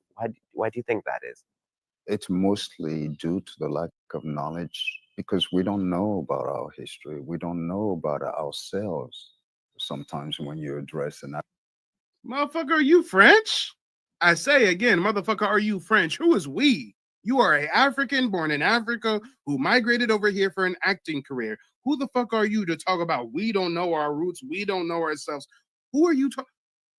Please tell me he slipped into some French dialect. Please tell me he first fled to France and then he made it over to America. is to strengthen Africa's intergenerational identity and self-awareness by bringing the people, by reconnecting the people of the African diaspora to the motherland, to the history and ancestral roots and culture. You're in a unique position because you straddle both worlds. You live here in the US, you're from Africa. There's a lot of disconnect between African Americans and Africans, a lot of misunderstanding on both sides. Why do you think that is? It's mostly due to the lack of knowledge because we don't know about our history. We don't know about ourselves. Sometimes when you address an African American about, you know your origins or do you know your backstory, most of them don't know, and most of them didn't. No, most of us do know.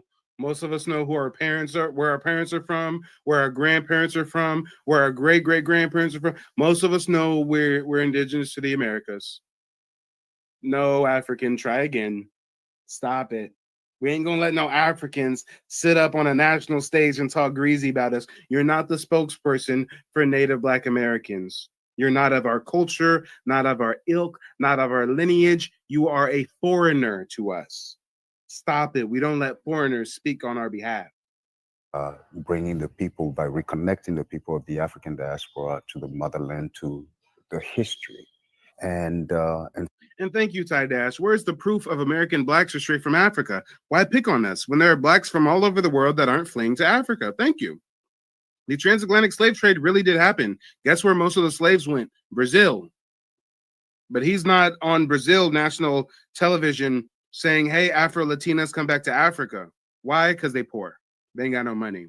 And the come back to Africa thing is a tourism scam. The second largest destination that the African slaves were shipped was the Caribbean. But he's not going to the Caribbean to try to convince African Jamaicans to go back to the motherland. Why? Because they ain't got it like that. But Black Americans, on the other hand, oh, yes, he wants to try to convince us to go. Ancestral roots and culture. You're in a unique position because you straddle both worlds. You live here in the US, you're from Africa. There's a lot of disconnect between African Americans and Africans, a lot of misunderstanding on both sides. Why do you think that is? It's mostly due to the lack of knowledge because we don't know about our history. We don't know about ourselves. Sometimes when you address an African American about, you know your origins or do you know your backstory, most of them don't know, and most of them, if you tell them that you're somewhat, it's impossible that you're from anywhere, any place else outside of the continent of Africa. They seem to want to refute that understanding, and that's part of the disconnect. So it's not that we're refuting an understanding, is that we know our roots and our roots are not African, you fucking imbecile. What are you talking about? Oh, wherever you try to tell a Black American that they come from somewhere other than America, they refute that understanding. No, it's because our granny told us where we come from and it wasn't no goddamn Africa. I've got my family tree mapped on my father's side to the early 1800s, on my mother's side to the late 1700s. No Africans. All these folks for generations been living in America. Matter of fact, on my father's side, y'all see this dude right here? I'm not sure if you guys can see this dude. Let me see if I can make it a little bit bigger. Can I make it a little bit bigger? If anything, it looks a little smaller. Hold on, guys. I'm gonna try to fix this real quick. I'm freestyling now. Allow me to freestyle with you for a moment. Check this out. Check this out. Y'all see this dude right here? Thomas J. Adams Harcho? Even though that's a black and white photo, I mean, clearly that's a black man. I mean, clearly this is a melanated man. I wonder, is this dude an African? Does Mike have an African, a part of his family tree? Who is this dude right here? Wait a minute. Melanin, yes. African? I don't see no African phenotype. Hold up, y'all. So we do the digging, we do the genealogy, we come across our ancestors. We say, you know what? Let's search through some databases. And you know what happens when Black Americans start doing genealogical research on their ancestors? We find our ancestors were card-carrying American Indians. Isn't this Thomas Adams right here? Listed on what? Listed on what? Creek Nation, Creek Roll. Handwritten, scanned document, January 13th, 1900. All right. 57 years old. Gender, male, blood quantum, ooh, oh, damn. I mean, we know blood quantum is a racist-ass colonial project, but let's do some more digging. Africans can't pull no records on their family like this. But hold up, I see a Dawes roll number, 2145. Do tell more. If I come over here to the Dawes roll, 2145, let me see. Thomas J. Adams, 57 years old, male, full-blooded, blood quantum is full-blooded Creek Indian by blood. This is an example of some of our ancestry. But wait a minute, reclassification is a hell of a thing, because check this out. If we come over here to his profile that I got built out on Ancestry.com, let's go to a federal census record. We got him on the Dawes roll as a full-blooded Creek Indian, but when it comes to the United States census record of 1900, they list him as Black. Oh, damn. Not Mike showing you proof in 4K of some of us having indigenous ancestry that was reclassified as Black, even though they're 100% American Indian with zero African admixture. But now y'all see the reclassification efforts, right?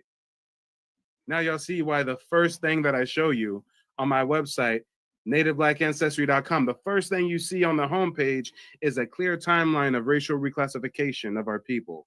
1492, we become Indian. 1682, Negro. 1851, colored. 1960, Black. 1988, African American. And if you've yet to trace your family lineage, hit me up. I'm here to help. How you doing? My name's Major Wright. I just got done with my consultation with Mike. If you trying to trace your ancestry, Mike is a good first step to go through. He's going to break it down to you, all 3 steps to get you what you need. And if you want somebody to maybe do the research for you, you know, you pay that price and Mike can help you too. But yes, he will fill you up with knowledge that you never knew and give you all the things like those unanswered questions in your head throughout time. Talk to Mike, man. He's a great dude. I believe in Mike.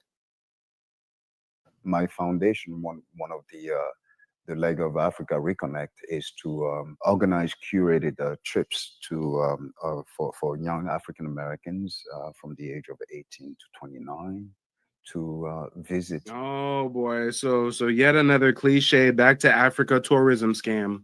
Oh, we're gonna organize trips for you guys to come visit Africa. You see how they have to try to guilt trip us to go to their country? We got so much in the Americas, y'all. I'm ready to go to Central America, South America, check out some Olmec heads, some Mayan temples. I'm ready to go to Miami, maybe go to Philly, go to the East Coast. I mean, ain't nobody trying to go to Africa. But guess what? I firmly believe in being the change you want to see in the world. So with all these people doing these African tourism scams, I said, you know what? I'd like to put together some kind of tourism opportunity, some kind of Native Black American history tour of sorts. So guys, you're getting a little sneak preview. I'm not making the official announcement until I finish this commercial I'm working on. Okay, the official announcement comes Friday, But on Friday, I will be announcing the first of many history tours. And the first one that we're doing is in Oklahoma, Tulsa to be exact. We're going to be touring historic Black Wall Street, speaking with the mayor, looking at some indigenous cultural sites and everything in between. And Lord, oh Lord, I can't wait for it. It's going to be going down in April. So if any of you guys are interested, before I've even formally made the announcement, some of you guys can be some early birds and reserve your spots by just sending me an email, mike@nativebblackancestry.com. But y'all, this is wild. Let's get back to the topic at hand. We got old boy talking about you guys are from Africa, connect with your roots, and I'm gonna lead a tour back to Africa. Diaspora, to the motherland, to the history and ancestral roots and culture. You're in a unique position because you straddle both worlds. You live here in the US, you're from Africa. There's a lot of disconnect between African Americans and Africans, a lot of misunderstanding on both sides. Why do you think that is? It's mostly due to the lack of knowledge because we don't know about our history. We don't know about ourselves. Sometimes when you address an African American about, you know your origins, or do you know your backstory? Most of them don't know, and most of them, if you tell them that you're somewhat, it's impossible that you're from anywhere, any place else outside of the country. All right, I've had enough of him. I've had enough of him. But guys, this is a running theme. This whole guilt trip to go visit Africa. And coincidentally, it's always by Africans that live over here in America full time. It says something that was going to help boost Africa's economy is if African Americans start actually going go over. back. It's 100%. I think Africa will start to become to its fullest potential when y'all all go back home. Right. Oh, so you got an African continent with dozens of African countries, mineral resources, cobalt, gold, oil, diamonds, you name it. But y'all can't build Wakanda until Black Americans come over there? Okay. All right. Do tell more. I'm going to run that back from the beginning. They snitching on themselves. Talking about the economic development of Africa once Black Americans come over. Okay. All right, Playboy. It says something that was going to help boost Africa's economy is if African Americans Start actually going go over. back. It's 100%. I think Africa will start to become to its fullest potential when y'all all go back home. Right. Like, and even y'all, right. What's interesting is that everything that y'all fighting for over here, right. you get on a silver platter over there. Like, it's like you guys want to suffer. Like, y'all want to just be. And Akon says, and I quote, everything that y'all are fighting for in America, y'all could have in Africa on the silver platter. It's like y'all want to be down bad. Y'all want to be fucked up. What are you talking about? Y'all don't even have Wi-Fi and paved roads. Why would we go from the global powerhouse of the world to a third world shithole? Sometimes we feel sorry for you guys, so we call you developing nations nowadays. Instead of calling you third world fly-infested shitholes, nowadays we have empathy and we call you developing countries. Why would we want to go from the first world to the third world? Why would someone who live in Beverly Hills want to move to Compton? That's hustling backwards. We're not falling for it. Because you don't have to be. It's like, believe me, they wouldn't want nothing better than to ship all y'all back to Africa. But they're not even knowing this for y'all best interest. Y'all would actually be better off. Wow. You know what I'm saying? Wow. No more crying, no more like marching, no more getting killed. No more crying, no more marching. By cops. No more getting killed by cops. Y'all got genocide every day in Africa. Fathers selling their daughters to child sex trafficking networks. Women getting their genitals mutilated. Women coming up missing. Y'all doing the most backwards, debaucherous shit over there. And you gonna tell us that we should stop fighting in our homeland to go over there? Meanwhile, lo and behold, this is chickens coming home to roost, because just like I said from the jump, this is all a scam. And Akon, it turns out he was making these little comments and shit because he was promoting a scam. He said that he was going to build a city. He got like $1 billion line of credit from the Chinese government and said he was going to build a city in Africa. And it turned out to be a goddamn scam. And let's start off with that. Because last time you were here, you're saying that Akon City was supposed to open in 2026. Yeah. But then COVID hit and... Right. So where is Akon City at right now? We're still on track. Alioune Damalo Badara Akon Thiam, famously known as Akon, has given up on his previous music career to pursue bigger dreams in entrepreneurship. I guess the music industry just wasn't cutting it. As of recent, he's transitioned to projects in Africa based around technology and solar power, but there's not much transparency. Shout out to Ty Dash. Yeah, Ty, that's right. We American until proven African. I don't care if y'all have traced your lineage yet or not. I don't care if y'all book a genealogy consultation with me or not. Until you do that research and you find some Africans in your family tree, by default, you are American Indian.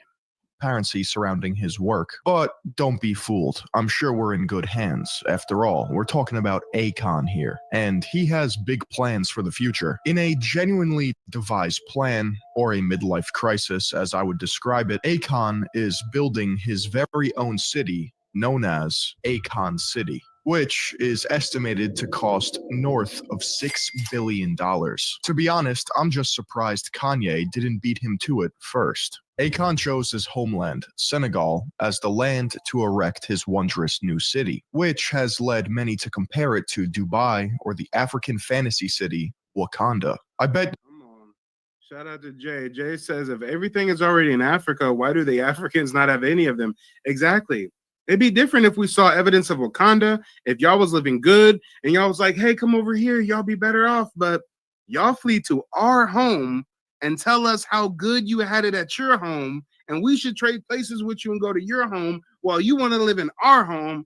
What? You would too if you saw the promotional video posted 2 years ago. Wow, look at this. Honestly, this looks pretty dope. I would live here. Is this the new roller coaster tycoon? These aren't even... Yeah, Tech. You know, these Pan-Africans love doing these school scams. Umar Johnson does the school scam. Akon was like, hold my beer, Umar. I mean, hold my fufu, Umar. I'm going to do a whole city scam. He saw Umar Johnson was making a couple million with the school scam, and he said, hold up. Let me make a city scam. In buildings, though. What are these structures? Are we capable of creating these?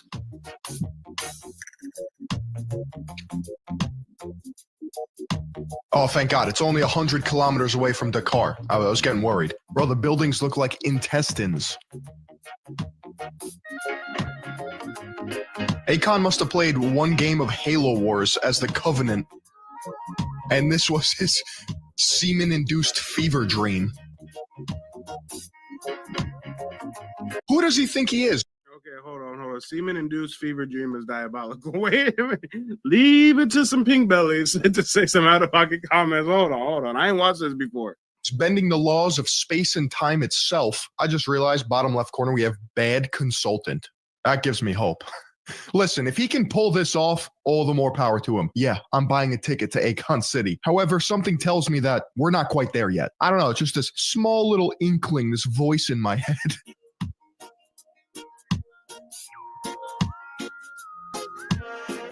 All right, we get the point. But I mean, talk about an engineer's nightmare. It's like I'm watching a futuristic Sims trailer. It's like an art student's senior thesis. There's no way anyone actually thought it would look like this, right? I mean, it looks great if you're into accordion architecture and pappardelle noodle buildings. It looks like stacks of dirty laundry plopped on top of each other. But hey, it's a trailer.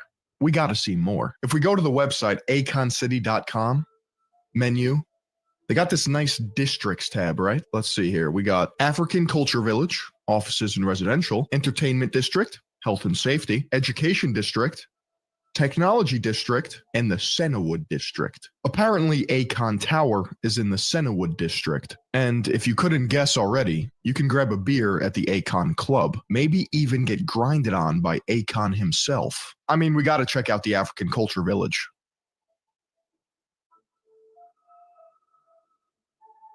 Pretty sleek website design. Gotta hand it to him, man. So here's like the main hub of Akon City, right? And then conveniently connected to it is the African Culture Village by this land bridge, except it looks like there's some holes. You might want to get that patched up. The last thing you want is residents of Akon City falling into the abyss while they're just trying to learn some history. And then above it, we can't even click on this zone. Maybe we haven't progressed far enough in the Akon City battle pass, or maybe we got to reach a higher. Come on, guys.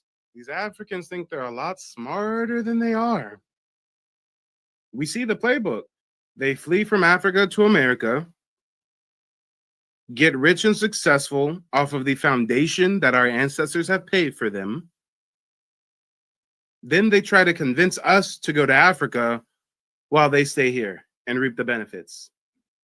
Level. I'm curious, what's going on up here? The last thing I want to find out is that this is where the blood sacrifices happen after I bought my virtual ticket. According to Akon City, all phases of construction will be done in 2029. There are 2 phases in total. Supposedly, phase 1 of Akon City should be finished relatively soon by 2026, allowing thousands of tourists to come and relax, see the sights, eat some food, and vibe out. They intend to have roads, hotels, malls, a hospital, police station, school, waste facility, and a solar power plant all finished by 2026, which is interesting because that's quite a lot to undertake in 3 years. And phase 2, the final phase, is set to be done by 2029. It's assumed that this phase would include housing, offices, maybe some restaurants, more amenities, and of course, they also have a hair treatment center, which is why today's video is sponsored by Keeps. Keeps is a subscription service. Wait a minute, how they got a hair treatment center and most of them is bald?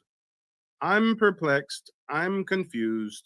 What is going on, y'all? This whole Akon City fiasco became such a big deal that there are even plans to create a second Akon City in Uganda. However, there was just one problem that no one saw coming. C-19. This halted production for a bit, and Akon at one point blamed C-19 for pushing everything back. However, later he contradicted himself, saying that things were actually on track. Okay, so let's get this straight. Akon City, the one in Senegal, is supposed to be finished in 3 years, well, at least phase 1, in 2026. No delays, no problems. There should at least be something complete, right? Maybe a crew, some scaffolding. How about some orange cones? Please tell me they at least broke ground. Please tell me they've at least broke ground. Someone at least took a shovel and picked up a pile of dirt. At least that. No. How about a single stone? The following clips are from YouTube channel TD Hip Hop Media on their video, Akon City, Senegal is in shambles, nothing but dust. Let's go to a year later in 2022. Oh man, goddamn. It's dust with cinder blocks. Why they got the cinder blocks over there? I think somebody was low-key hating. They just put the cinder blocks there just to be bogus. What I'm going to show you right now is a current photo of Akon City, okay? Boom. What happened, Akon? What happened? They even stole the cinder blocks. They said, well, let me put these cinder blocks to good use right quick because Akon City ain't popping anytime soon. This is horrible. My goodness. So Akon placed a single Minecraft block and walked away. Job done. Funny enough, in a BBC News article, Akon admitted to wanting to retire here. He even went on to say, I don't like to use the word king of the city, but that's what it will turn out to be. Had my genealogy consultation with Mike today. I highly recommend it. He has a lot of information that will probably, you know, he's a great guy, and I believe he's trustworthy. Very, very trustworthy. Called Akon City, What Did Anyone Expect? And I'm starting to think I was right about this being a narcissist's midlife crisis. The icing on the cake is the fact that Akon believes the central currency of his city, wait for it, should be his own cryptocurrency, A-Coin. And the whole thing is going to be run off A-Coin? Come on. We got a motherfucker whose name is literally Akon. I don't know if he's Nigerian, but if he is, then that would just really be the cherry on top. Your name is Akon. Your city is a con, a long con at that. Umar Johnson was the one that taught us what a long con looks like. And you want the city to be ran off of a cryptocurrency called A coin? You can't make this shit up. A African doing a con with a fake city and a coin. Well, the cryptocurrency? Yeah, the cryptocurrency, a coin. You can say the city's financial infrastructure would be built off the Acoin platform. Yeah. But the controversy doesn't end here. Akon took full responsibility for the poorly managed start to his city, but that didn't save him. People sometimes will write articles about, oh, this is not going to happen. Something like this could never happen in Africa. It's been 2 years. The construction hasn't started. I hear that all the time. We're building a city. You don't build a city in 24 hours. They literally say Rome was not built in a day. But if you don't have the knowledge to understand that you have to do feasibility studies, you have to do environmental studies, like it's all kind of studies just before you put a building that's going to be 120. Guys, correct me if I'm wrong. Doesn't he sound exactly like Umar Johnson? It's like they have the same government handler or something. You get involved in a long con, then when you don't meet the first anticipated deadline, and people start doubting the legitimacy on what you crowdfunded for, then you say, but guys, you've never done this, and it takes a while, and you need the permits, and guys, trust me, it takes longer, and I know how long it takes, but still, I estimated wrong, but still, trust me, you don't know, and I know, so chill, y'all, just chill. It's coming, family, it's coming. Feet in the air in one swat. What makes me that area right there could even hold that kind of weight? It takes research for that. And all that has to be done first before you can even think to even create a master plan for construction. But if you don't know that, you think it's just all talk and trash and marketing. A previous business partner accused Akon of planning to run his city like a Ponzi scheme. These accusations were made by Devin Stevens, a music executive in the United States who filed a $4 million lawsuit against Akon and requested a court to freeze Akon's assets. Stevens' lawyer described Akon City as, quote, broken promises with almost no transparency about who is investing or how it will be purportedly built. Therefore, Akon City is likely a scam. If you don't believe... Damn, say it ain't so. So is this what Africans want us to go back to the alleged motherland for? To get scammed? We're not falling for it. Guys, I don't have a passport. And I'm in no rush to get a passport. You know what I think? I'll probably get a passport by the end of the year. Why? Because I want to go to South America. I'm pretty sure you need a passport for that. Other than that, I could be content with never leaving the Americas. I can go to the East Coast, Southeast, down South, Midwest. We got Mexico, South America, Caribbean islands, Hawaii. I mean, I'm so content in the Americas. We ain't gonna let no mushmouth, backwards ass Bush baby try to convince us to go to the place where nobody wants to be. A U.S. attorney, then maybe you'll believe a retired federal agent, Scott Thomason, who investigated Akon City. He concluded that the city contained, quote, many of the trademark characteristics or red flags of fraudulent business ventures, such as Ponzi and pyramid schemes. Akon's defense is that all of this is speculation or innuendo, but I think the single slab of stone says otherwise. If we use our friend Google Maps, there actually is a place called Akon City in Senegal. However, it's 80 miles north of where it's actually, supposedly, being built. Somewhere in the middle of this arid desert is a single block of greatness where civilization will thrive. You know, it could be this one. Could be this one. It's anyone's game. You know what? Maybe we're being too harsh. Maybe it's up north by this failed rendition of an isosceles triangle, except it's not by the water like the trailer indicated, and this appears to be a salt mine or something.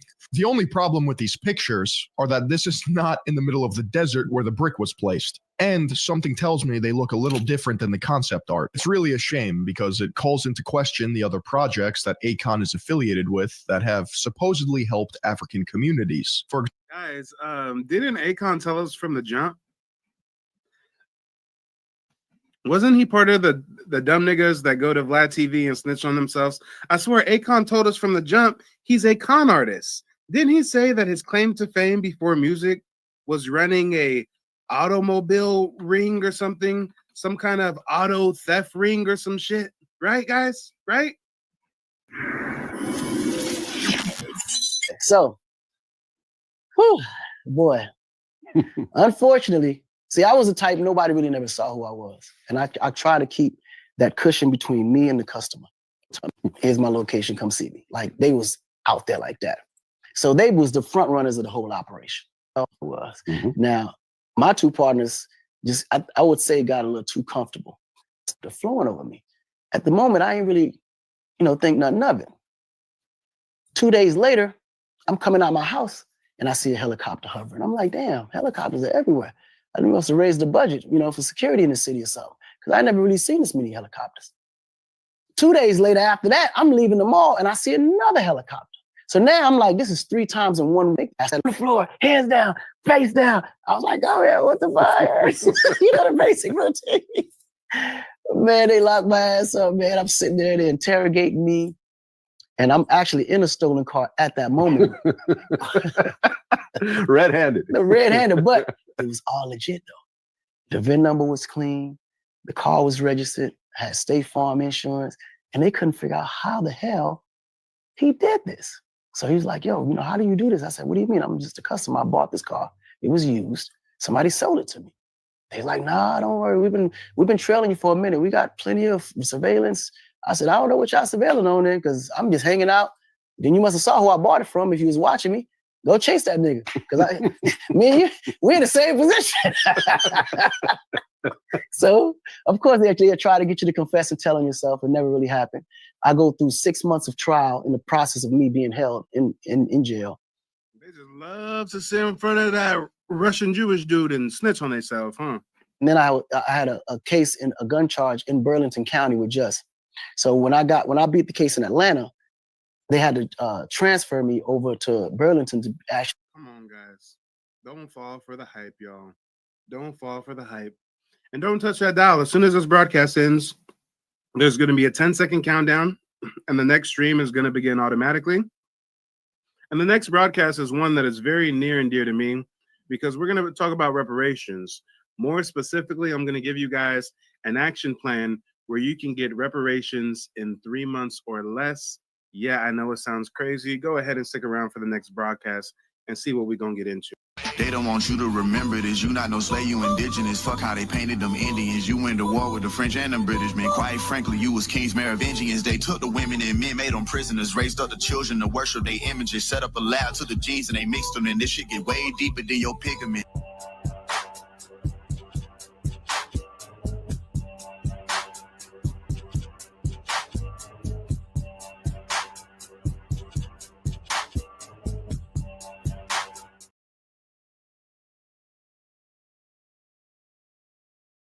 Video, I'm actually going to teach you how to speak hood. This is part 2. The first phrase is, what it do? What it do? That's how you would say it. The emotion of anger. I'm going to give you a couple of phrases that conveys the emotion of anger. Sweet. That's all you is, boy. You sweet. You sweet, boy. What's good? Now in hood, the pronunciation would be, what's good? But then if I say, bro, you tripping, dog? My tone and my voice completely brings out a different kind of meaning for this specific phrase. Now you was tripping, dog. You tripping, dog. Yeah. Yeah, boy.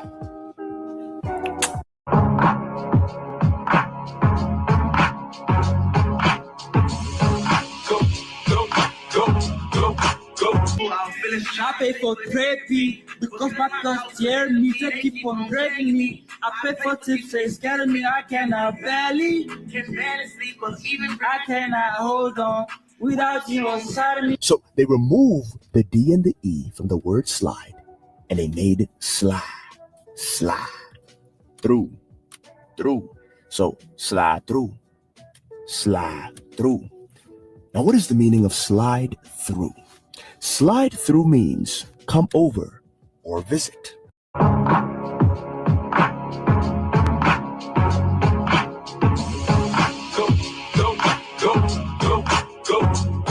Go, shorty, it's your birthday. We gon' party like it's your birthday. We gon' sip and party like it's your birthday. And you know we don't. Yeah, Africa ain't built no ship and came back over here and rescued one nigga since we left from Africa. Yeah, and Africans don't like us. Yeah, nigga, Africans don't fuck with us. They don't like us, and they stink. Yeah, it ain't some stinky people. Yeah, niggas, fuck Africa. Yeah, they ain't our people. We niggas, slaves, the descendants of slaves. They would never call no nigga. The first group of Africans, only one generation. Now the first group came. They wasn't born into this shit. Me and your people was born into this, homie. They were born slaves. They birth certificates say nigga. They was born in Africa. They are not us. They know what tribe they come from. They had a language. Once they broke them from the language and we was born in these conditions. We ain't no African. We ain't no Hebrew. We nigga. Bottom line, homie. Many know about slavery, but few discuss paper genocide. We did not all come from Africa, and most of us have Aboriginal roots that were stripped away due to reclassification and miseducation. As a Native Black American and a member of the Muskogee Creek Nation, I understand the importance of tracing your lineage. If you want to learn how to trace your genealogy and apply for tribal citizenship, send an email to mike@keymediapro.com to schedule a consultation. They don't want you to remember this. You not no slave, you indigenous. Fuck how they painted them Indians. You went to war with the French and the British men. Quite frankly, you was kings Merovingians. They took the women and men, made them prisoners, raised up the children to worship their images, set up a lab to the genes and they mixed them, and this shit get way deeper than your pigment. All right, ladies and gentlemen, boys and girls, let me get some fists and feathers in the chat if you can hear me loud, crisp, and clear. I'm gonna go ahead and get this party started. Now, I must warn you ahead of time. If you've got any pre-existing medical conditions, if you're prone to fits of rage, anger, if you think that this is something that might raise your blood pressure, then maybe you want to watch this in bits and pieces. Because I got to tell you, when I first came across this, when one of my loyal viewers sent me this and I watched it in depth, I said, wait a minute, these sick bastards, these sick motherfuckers. Guys, we know they've been cosplaying us. We know that they have this weird disdain and tribalistic xenophobia towards us, but at the same time, they love our culture and want to try to pass for us. But guys, I never thought in my wildest dreams I would find a African YouTuber whose whole channel, his whole business is predicated on teaching his fellow African how to cosplay as a Native Black American. Guys, this is sick. It's distasteful. I would never verbalize any harm against anyone, but read between the lines. If I ever were to meet this man, I would hope that his face would run into the back of my hand. If you know, you know. I mean, this is so sick. It's so sick. I'm trying to stall to keep from pressing play, but God damn it. Hit the Cash App at the PayPal if you support the mission. Check out the new channel I just launched, nativeblackancestry.com. You guys can book the genealogy consultations over there. We've got some great membership options as well, exclusive videos, you name it. But without further ado, I'm going to have to just saddle up, pull myself up by the bootstraps, so to speak, and go through this shit. This is sad, y'all. This is so sad. Good. Now in hood, the pronunciation would be, was good. But then if I say, bro, you tripping, dog? My tone and my voice completely brings out a different kind of meaning for this specific phrase. Now you was tripping, dog. You tripping, dog. Yeah. Yeah, boy. Run me my. Run. No, whoa. Wait a minute. It's one thing to have such an identity crisis. You bleach your skin and want to dress up as a Black American and learn our Ebonics and our vernacular, but it's another thing to add this weird African zest to it. Why did he just smack his lips? Did he just blow a kiss at the camera? Sir, we don't do that. What part of we're not even on the fact that his Ebonics is all off, right? And that we're not a monolith, and we really have like 5 to 12 different types of local tribal Ebonics languages per city or state. So, I mean, for this African to just think he's going to teach his fellow African how to talk hood, sir, you don't know our culture, you don't know us like that, but why in the hell did he just blow a kiss at the camera? What part of the Black American cultural experience is kissy kissy boo boo faces? Yeah, boy. Run me my hood. This is the most requested topic on Instagram, TikTok, and at the same exact time, YouTube. In today's video, I'm actually going to show you guys how to understand people here in the United States. Guys, we're living our lives. We're going about our everyday struggles, trials, and tribulations, what have you. We didn't know that the Africans right now were going viral on what? Did he say YouTube, TikTok, and Facebook or something? These motherfuckers are running around trying to cosplay us. Hey, we've seen the clips and the Instagram posts of them dogging us out, talking shit about us, saying we cotton pickers, we slaves, we don't know what tribe we come from, blah, blah, blah, blah. But guys, I didn't know that at the same time, they're going viral on social media cosplaying us. On Instagram, TikTok, and at the same exact time, YouTube. In today's video, I'm actually going to show you guys how to understand people here in the United States, how they speak hood, and also how to speak it yourself. I'm also going to show you different variations and different techniques, different phrases, and different word choices that people here in America actually speak. Today, we're diving deep in hoodology.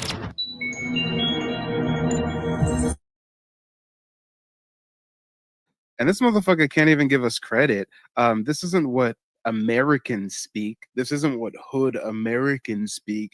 This is what certain sects of Black Americans in certain impoverished areas speak like, sir. This is exclusive to Native Black American culture, albeit the lower end, you know, the more poverty stricken, the lower educated and whatnot. You know, they're still a part of our culture. We still claim them none the same.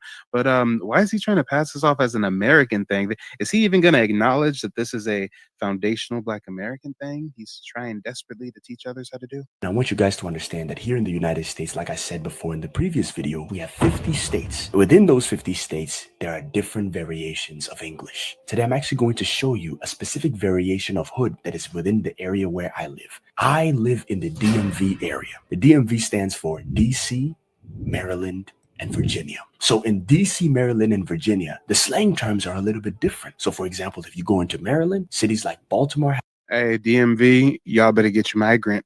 Y'all better call ICE. You better get your migrant, DMV. DMV is holding the L for this. I'm on the West Coast. I'm a Sacramento native. We ain't got nothing to do with this. Shout out to the East Coast, you know, the boroughs, upstate, Jersey, all that. They ain't got nothing to do with this. But DMV area, y'all got some splaining to do. Y'all got an African tether over there running amok, spilling the trade secrets. Has a different variation of its hood. When you go to DC itself, DC also has its own variation of hood itself. And at the same time, Virginia also has a different kind of variation of hood. But today I'm actually going to just show you guys the DMV accent in general and show you guys exactly the type of hood that is spoken here in the DMV. Now, the thing that I want you guys to understand is that hood is just a sublet from AAVE. For example, we have standard English. This is English that is taught in every country in the world. This is the same English that is being spoken in every single country in the world. Now, although we have standard English, we have different variations of standard English. We have American English, and we also have UK English. UK English has its own way of pronouncing words, wherein America also has its own way of pronouncing words as well, too. American accent is completely different from the UK accent. Like in my previous video, I gave this illustration where, for example, in a... Guys, I know some of you may not realize how dire this is.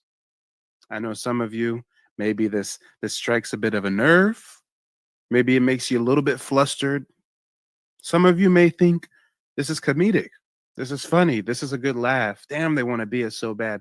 No. Y'all don't understand how dire the situation truly is. Let me try to properly put this in perspective for you all. This is a very, very, very dire situation we're faced with.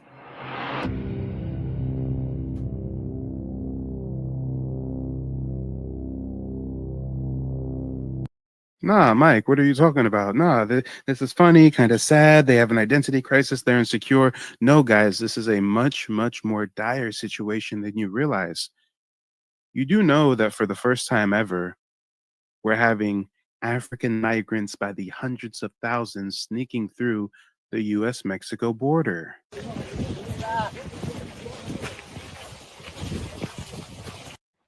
Migrant encounters, they topped Bill 190,000 people there's a in selfie December. on another selfie. You see the wall in the distance, right? Yeah. So Yeah, the Africans are coming. The Africans are coming. I'm the modern day Paul Revere, okay? And at the same time that they're coming over here in mass, we've got dudes like this going viral, teaching them how to cosplay, how to grift, how to pass for us. We all know about like white passing and how people who are racially ambiguous can, pass for certain ethnic groups, right? Y'all didn't realize that for the first time in American history, we have African migrants coming over here trying to destabilize what we have going on, trying to destabilize, erode, and degrade our culture while cosplaying us at the same damn time. All these politicians you see on the TV, Shirley Chisholm, the one dark-skinned chick who's a spokesperson for Biden or some shit, all of these motherfuckers are migrants, whether first generation, second generation, or third, and they are wreaking havoc on the Native Black American community. And if you guys don't understand history, you don't know that this is really something that's been going on for a long, long time. Matter of fact, since the 16th century. Oh, yes, since the 16th century. You guys know me as a historian, as a genealogist. Let me share with you guys just a little tidbit of information. This is the kind of stuff that we go over during those genealogy consultations I provide. But guys, in 1682, Virginia passed 2 acts that combine Native Americans and Africans into one category as Negroes. Damn. So what does that mean? What's the correlation? I'm showing you evidence where since 1682, African migrants have been used to erode our culture and force us and basically into victims of paper genocide. Instead of us being Aboriginal, instead of us being Indigenous, over time we go from what Indian to Negro to color to Black to African American in 1988. Guys, the biggest detriment to the Black American community modern day is the fact that we've never repaired the paper genocide, and the Africans have been complicit with it, whether they know it or not. 1682, we getting lumped into groups with Africans. 2024, Africans coming over here trying to cosplay us, doing a bunch of crimes, raping little girls, running illegal operations, a whole bunch of EBT fraud schemes, PPP loans, you name it. Them Somalis in Minnesota just got caught on like $100 million fraud case. So you guys don't understand that Africans have been used since the establishment of the colonies to fuck with us natives. The word water will be pronounced as water. You see what I'm saying? It's the same thing with hood. Hood is a sublet from AAVE. AAVE, like I said before, stands for African American Vernacular English. And hood is just a dialect that derives directly from AAVE. And so today, I'm going to show you how to speak hood. Let's jump right in. Number 1, hood idioms. The first phrase is run me my fade. Run me my fade. Now this is how you would say it in hood. Run me my fade. Run me my fade. Run me my fade. Now before I show you exactly how to say it, let me explain the meaning of this specific phrase. The meaning is when someone actually wants to settle conflict or fight. This could be physical fighting. It could also be used in terms of playing a game. Like let's say if I'm playing a game with my friend and I'm trying to beat him, I would say, yo, hey bro, run me my fade, man. Run me my fade. Meaning that let's settle this conflict right now in the game. I hope that makes sense. Now let me show you exactly how you would pronounce this phrase. Before you guys write me off as a conspiracy theorist, before you guys write me off as some fake news clickbait person trying to spread the gospel of some impending apocalypse where African migrants are able to degrade our culture and wreak havoc, before you guys write me off, realize what other reason do Africans have for learning our idioms, our vernacular, our mannerisms, our tonality, our vocal inflection? What other purpose does it serve for them to learn how to speak like us to such a degree? Guys, if you're starting to think for a second, oh no, I'm just a conspiracy theorist or something, then you tell me right in the chat, what other reason would they have to do this? We don't do this. We don't make YouTube videos and take courses and shit to learn how to speak like Chinese people in China. I mean, sure, you can learn Mandarin. Mandarin's a language that's beneficial if you're going to travel, but nah, we don't do shit like this. I can't think of any culture of people that do this. But these Africans are coming over here in mass, and for some strange reason, they want to learn how to be at the barbecue and have nobody suspect that they're a legal immigrant, that they're a migrant, that they're not foundational, that they're not native. Guys, they want to be able to be at the barbecue incognito, like a scroll or something.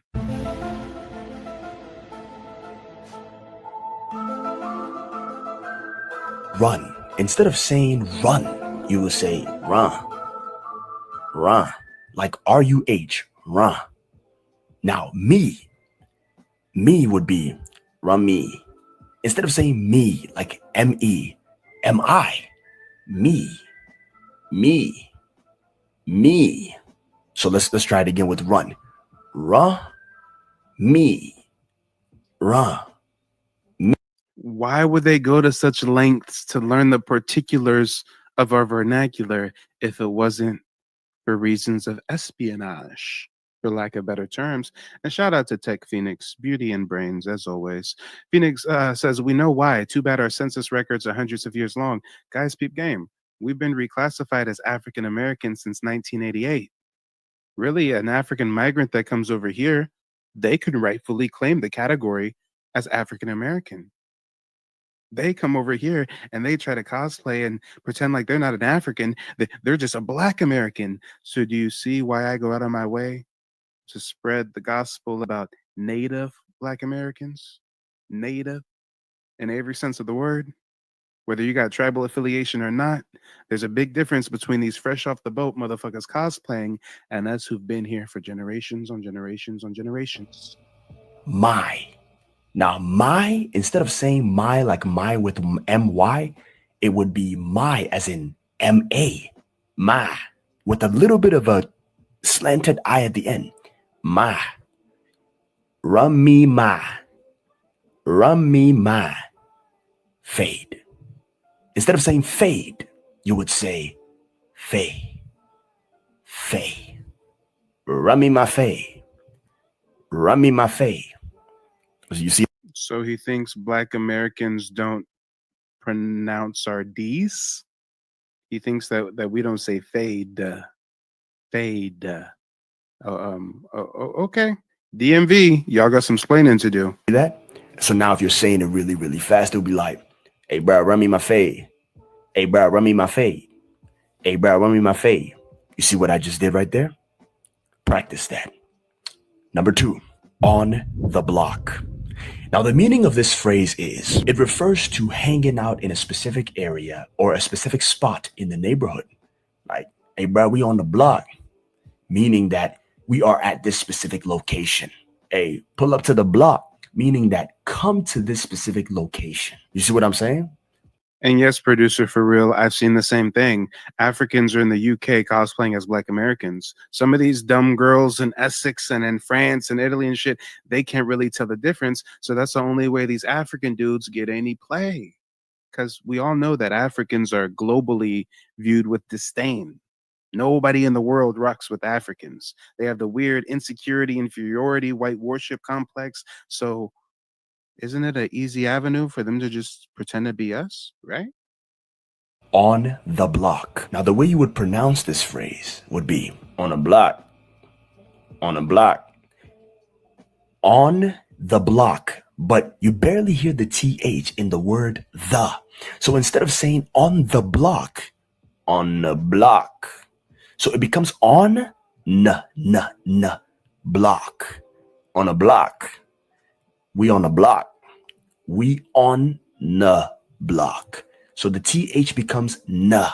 It creates the na sound. On the block. On the block.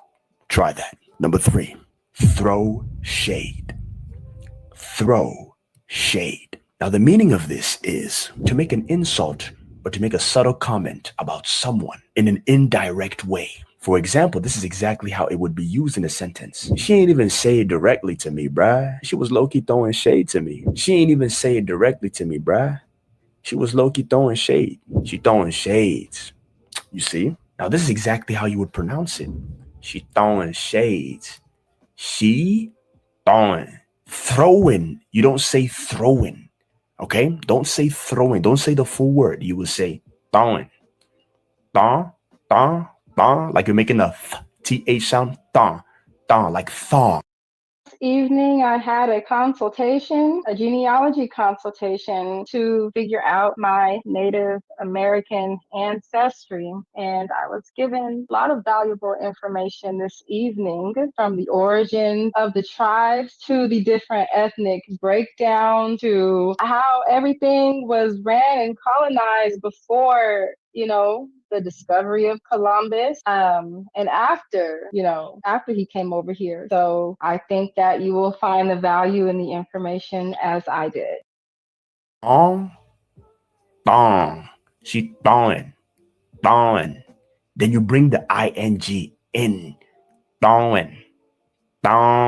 She throwing shades. Say it faster. She throwing shades.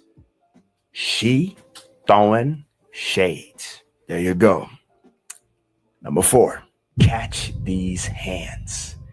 Catch these hands. Now, the meaning of this is a way to say, let's engage in some kind of battle or let's fight. You know what I'm saying? That's another way to say, let's fight. Bro, I know you ain't trying to catch these hands, Mo. I know you ain't trying to catch these hands. So when somebody says, I know you ain't trying to catch these hands, what they're saying is, I know you don't want to fight with me.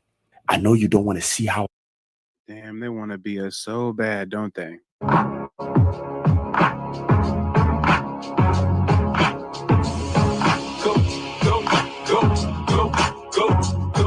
Go, shorty, it's your birthday. We gon' party like it's your birthday. You gon' sip and party like it's your birthday. And you know we don't.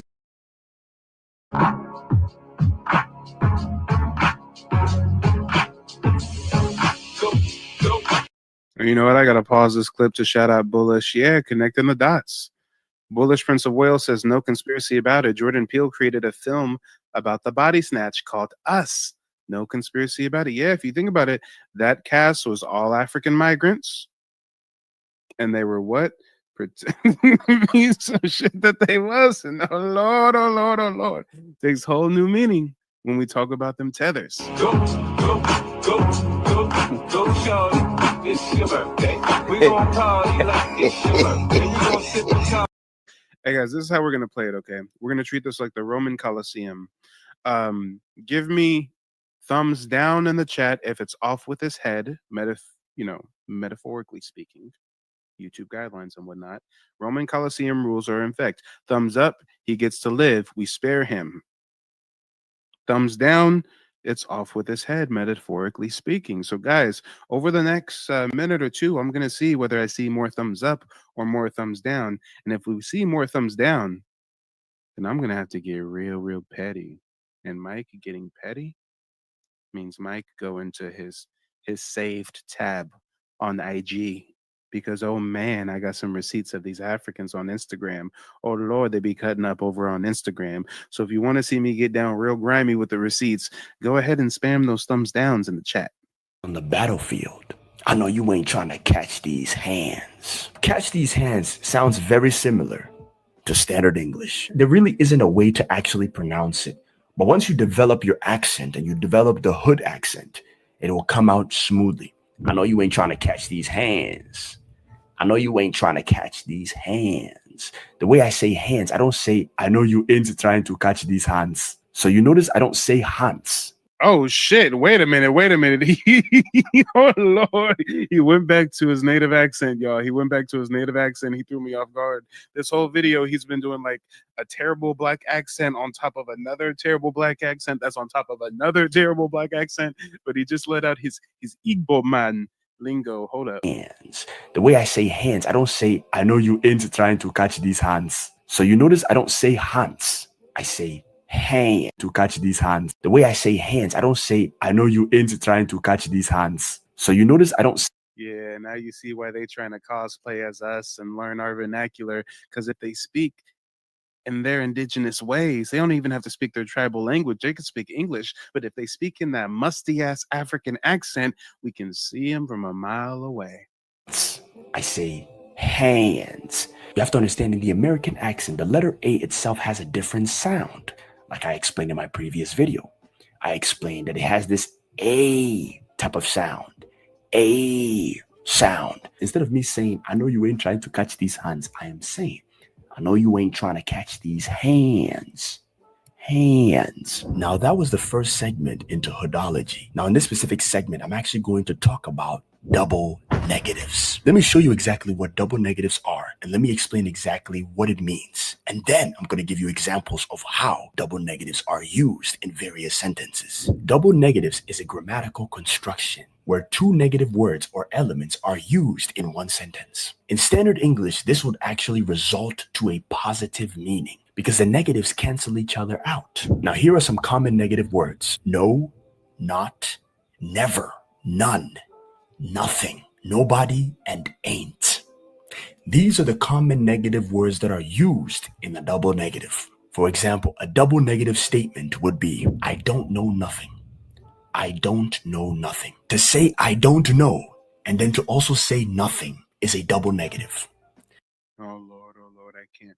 Guys, I want to be petty. I want to kill him with the receipts. But now that I think about it, the thumbs down isn't enough because 7 out of 10 times when I get petty with the receipts, they be shutting down my streams, giving me community guideline strikes. Next thing you know, I can't post content for 2 weeks. So here's what we'll do, okay? Here's what we'll do. You guys can vote with your dollars, okay? Throw 5 on it. Whoever throws 5 on the Cash App or the PayPal, we will take a brief detour. We're going to switch gears and go to Instagram, and we're going to cut up with the receipts on what these motherfuckers are fleeing from, of what kind of culture they're trying to rid themselves from. So whether it's 5 people putting $1 on it or 1 person throwing 5 on it, spot me a 5 for the pain and suffering that is going to be caused. Because guys, what happens is these Africans go on Clubhouse, they go on these Twitter spaces, they share my videos, and they mass report me each and every time. They mass report me, but still I rise.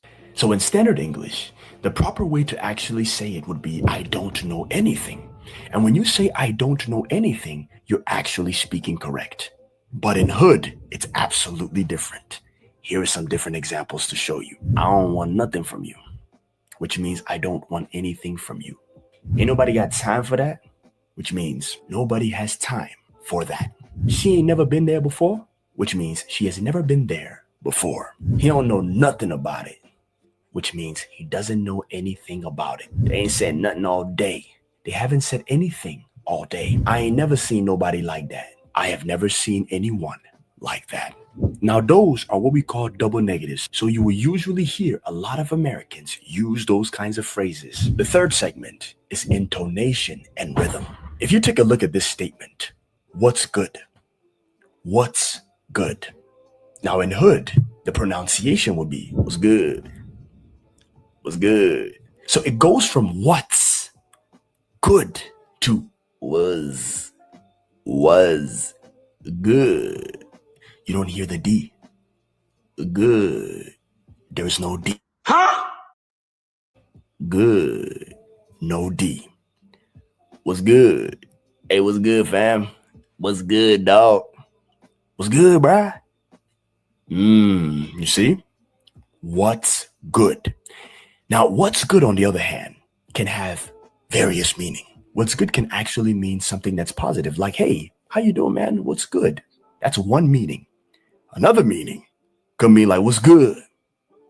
You notice my tone? The moment I say what's good, what am I referring to?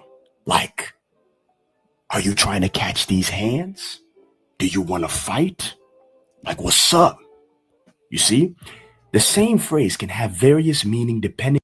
Oh Lord. Aboriginal woman, I'm not sure if you were here in the beginning of the stream where I gave a disclaimer that this is most likely going to make the viewers upset today. But guys, I am prepared. I do have sensational, diabolical receipts on these Africans primed and ready to go. You know what it's going to take for me to share those, but I think it will be proper rectification. I think that you guys will be much better off after seeing the damning evidence that I have against them, because so far it's just one-sided. So far it's just a grift, it's a farce.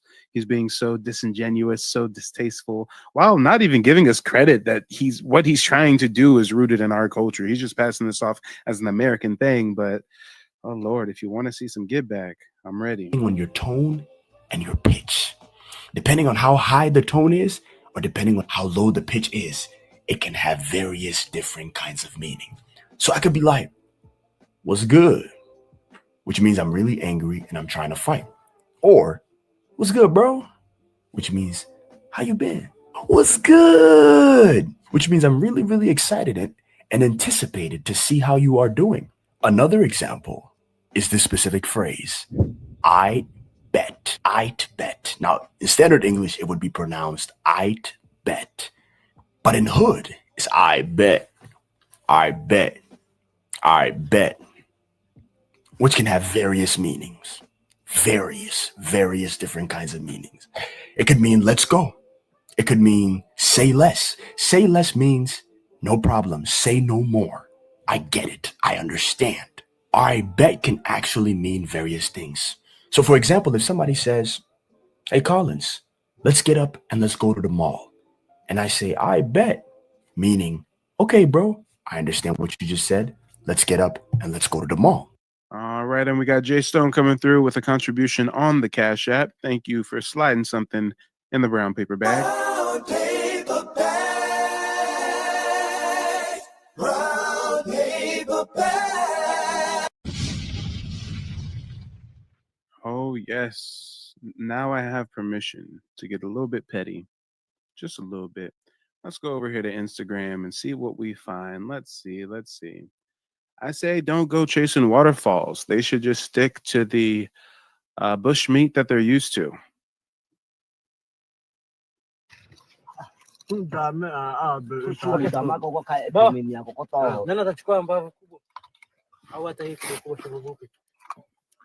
Sikiliza mpe jamaa. Sikiliza koroga. Wewe alafu nachukua nyama yako tunaondoka nayo tunaenda kwa kule pembeni. Sima na kwenda takana na atina. Moto. Hapa yako. Sasa. Andalo. Oh, yes, you Africans done fucked up now. Somebody slid a contribution on the Cash App. I have permission to get petty. Guys, the first time I seen this video, I thought that these were women. Apparently, these are men, and this is a mating ritual in East Africa.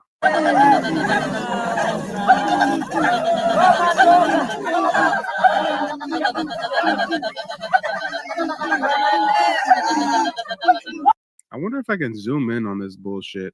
I wonder if there's any way for me to zoom in so you could really just see up close what kind of shit we working with here. Nah, it's not really letting me zoom in that much. Let's see.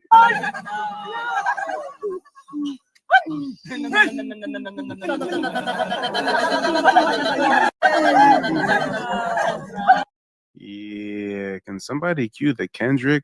Because they are so not like us. Oh boy, they put new meaning to that, don't they? Not a colleague, you a fucking colonizer. The family matter and the truth of the matter. It was God's plan to show y'all the liar. They not like us. They not like us. They not like us. They not like us. They not like us. They not like us. They not like us. Yeah, guys, I'm so serious. These are men, and this is a mating ritual.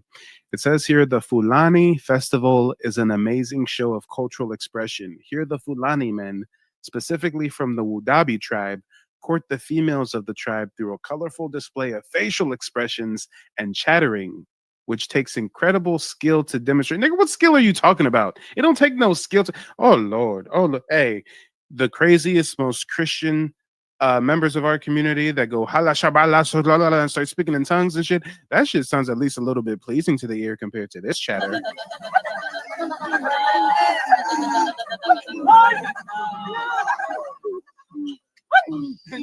Yeah, and why do the men look so much like women? Guys, this is East Africa. This is Myron Gaines, fresh and fit. This is they people. This is they people. Matter of fact, I seen a clip the other day. Myron called some black girl the N-word with a hard R, but he don't want to talk about his Sudanese culture here on full display, right? But let's keep on getting petty. I mean, is this even petty? Because these motherfuckers act like dumbasses on the internet for nothing, for free. I mean, it's not like I gotta like portray them out of character or try to down them or something. Like, let's just see how Africans portray themselves. Who said we got no water in Africa? Who said we got no water in Africa? Water, water, hey, water, water, water, water, water. We stopped wearing the long white t-shirts in like 06, 07 or so. I mean, stop it. You guys are decades late with the cosplaying. Water. Hey, notice these Africans just discovered do-rags like last year. All the Africans in the UK and shit rocking do-rags. Water, water, water, water, water, water, water. Yo, hit that subscribe, man. Who said we got no water in Africa?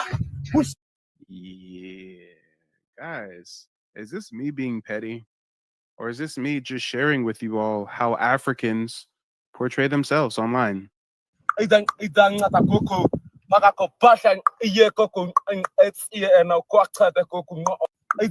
don't leave that monkey alone, if you don't leave that dead little monkey alone, oh Lord, these motherfuckers be eating the bush meat and shit. You gotta watch out for them. You gotta watch out.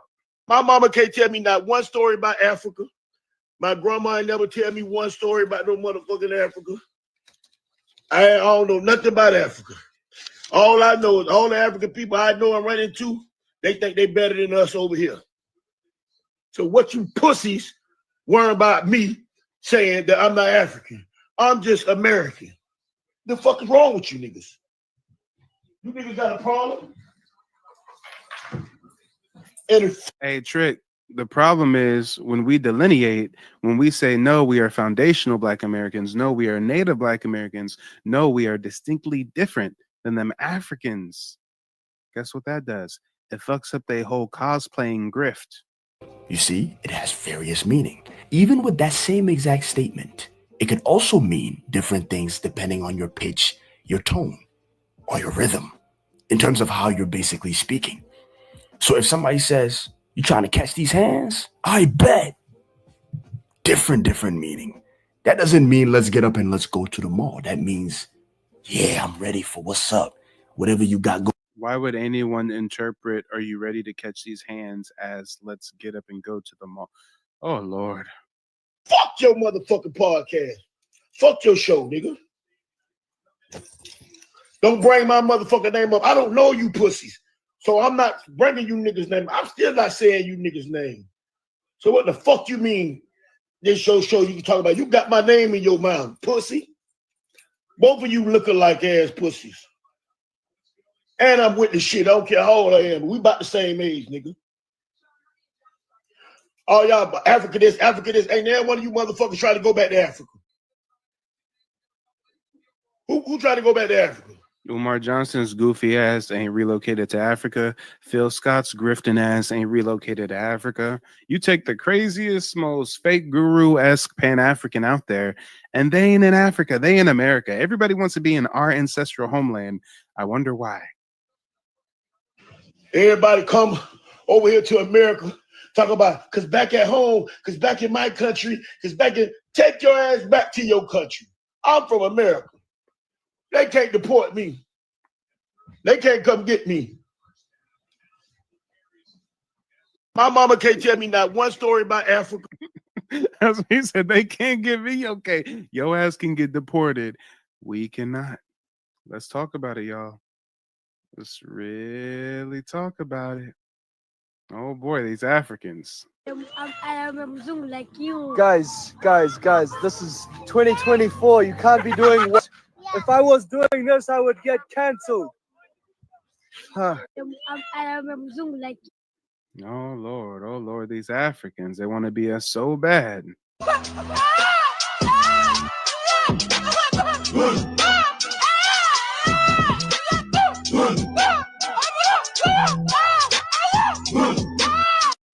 Yeah, I'm not gonna play that until your guys' ears bleed.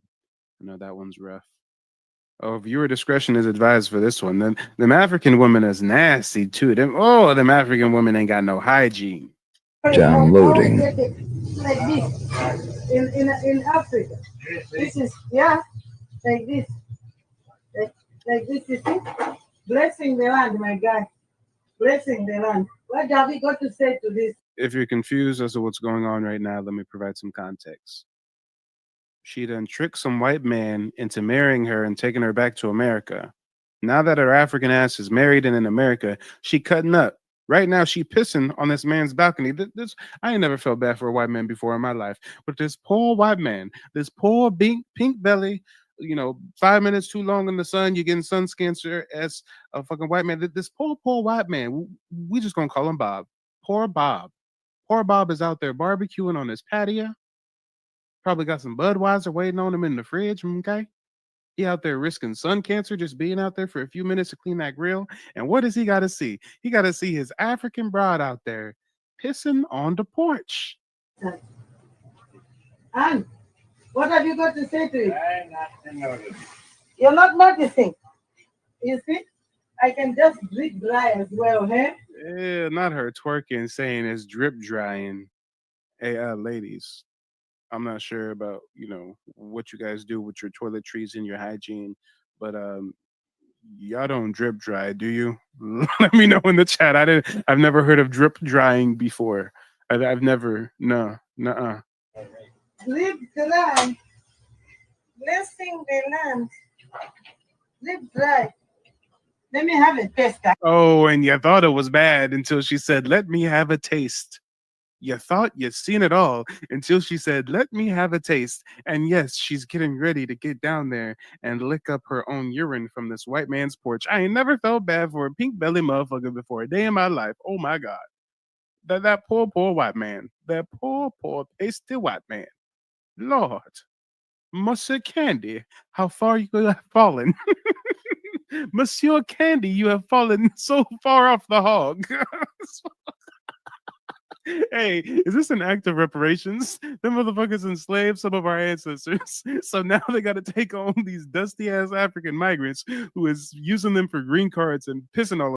They don't want you to remember this. You not no slave, you indigenous. Fuck how they painted them Indians. You went to war with the French and the British men. Quite frankly, you was kings Merovingians. They took the women and men, made them prisoners. Raised up the children to worship their images. Set up a lab to the genes and they mixed them in. This shit get way deeper than your pigment.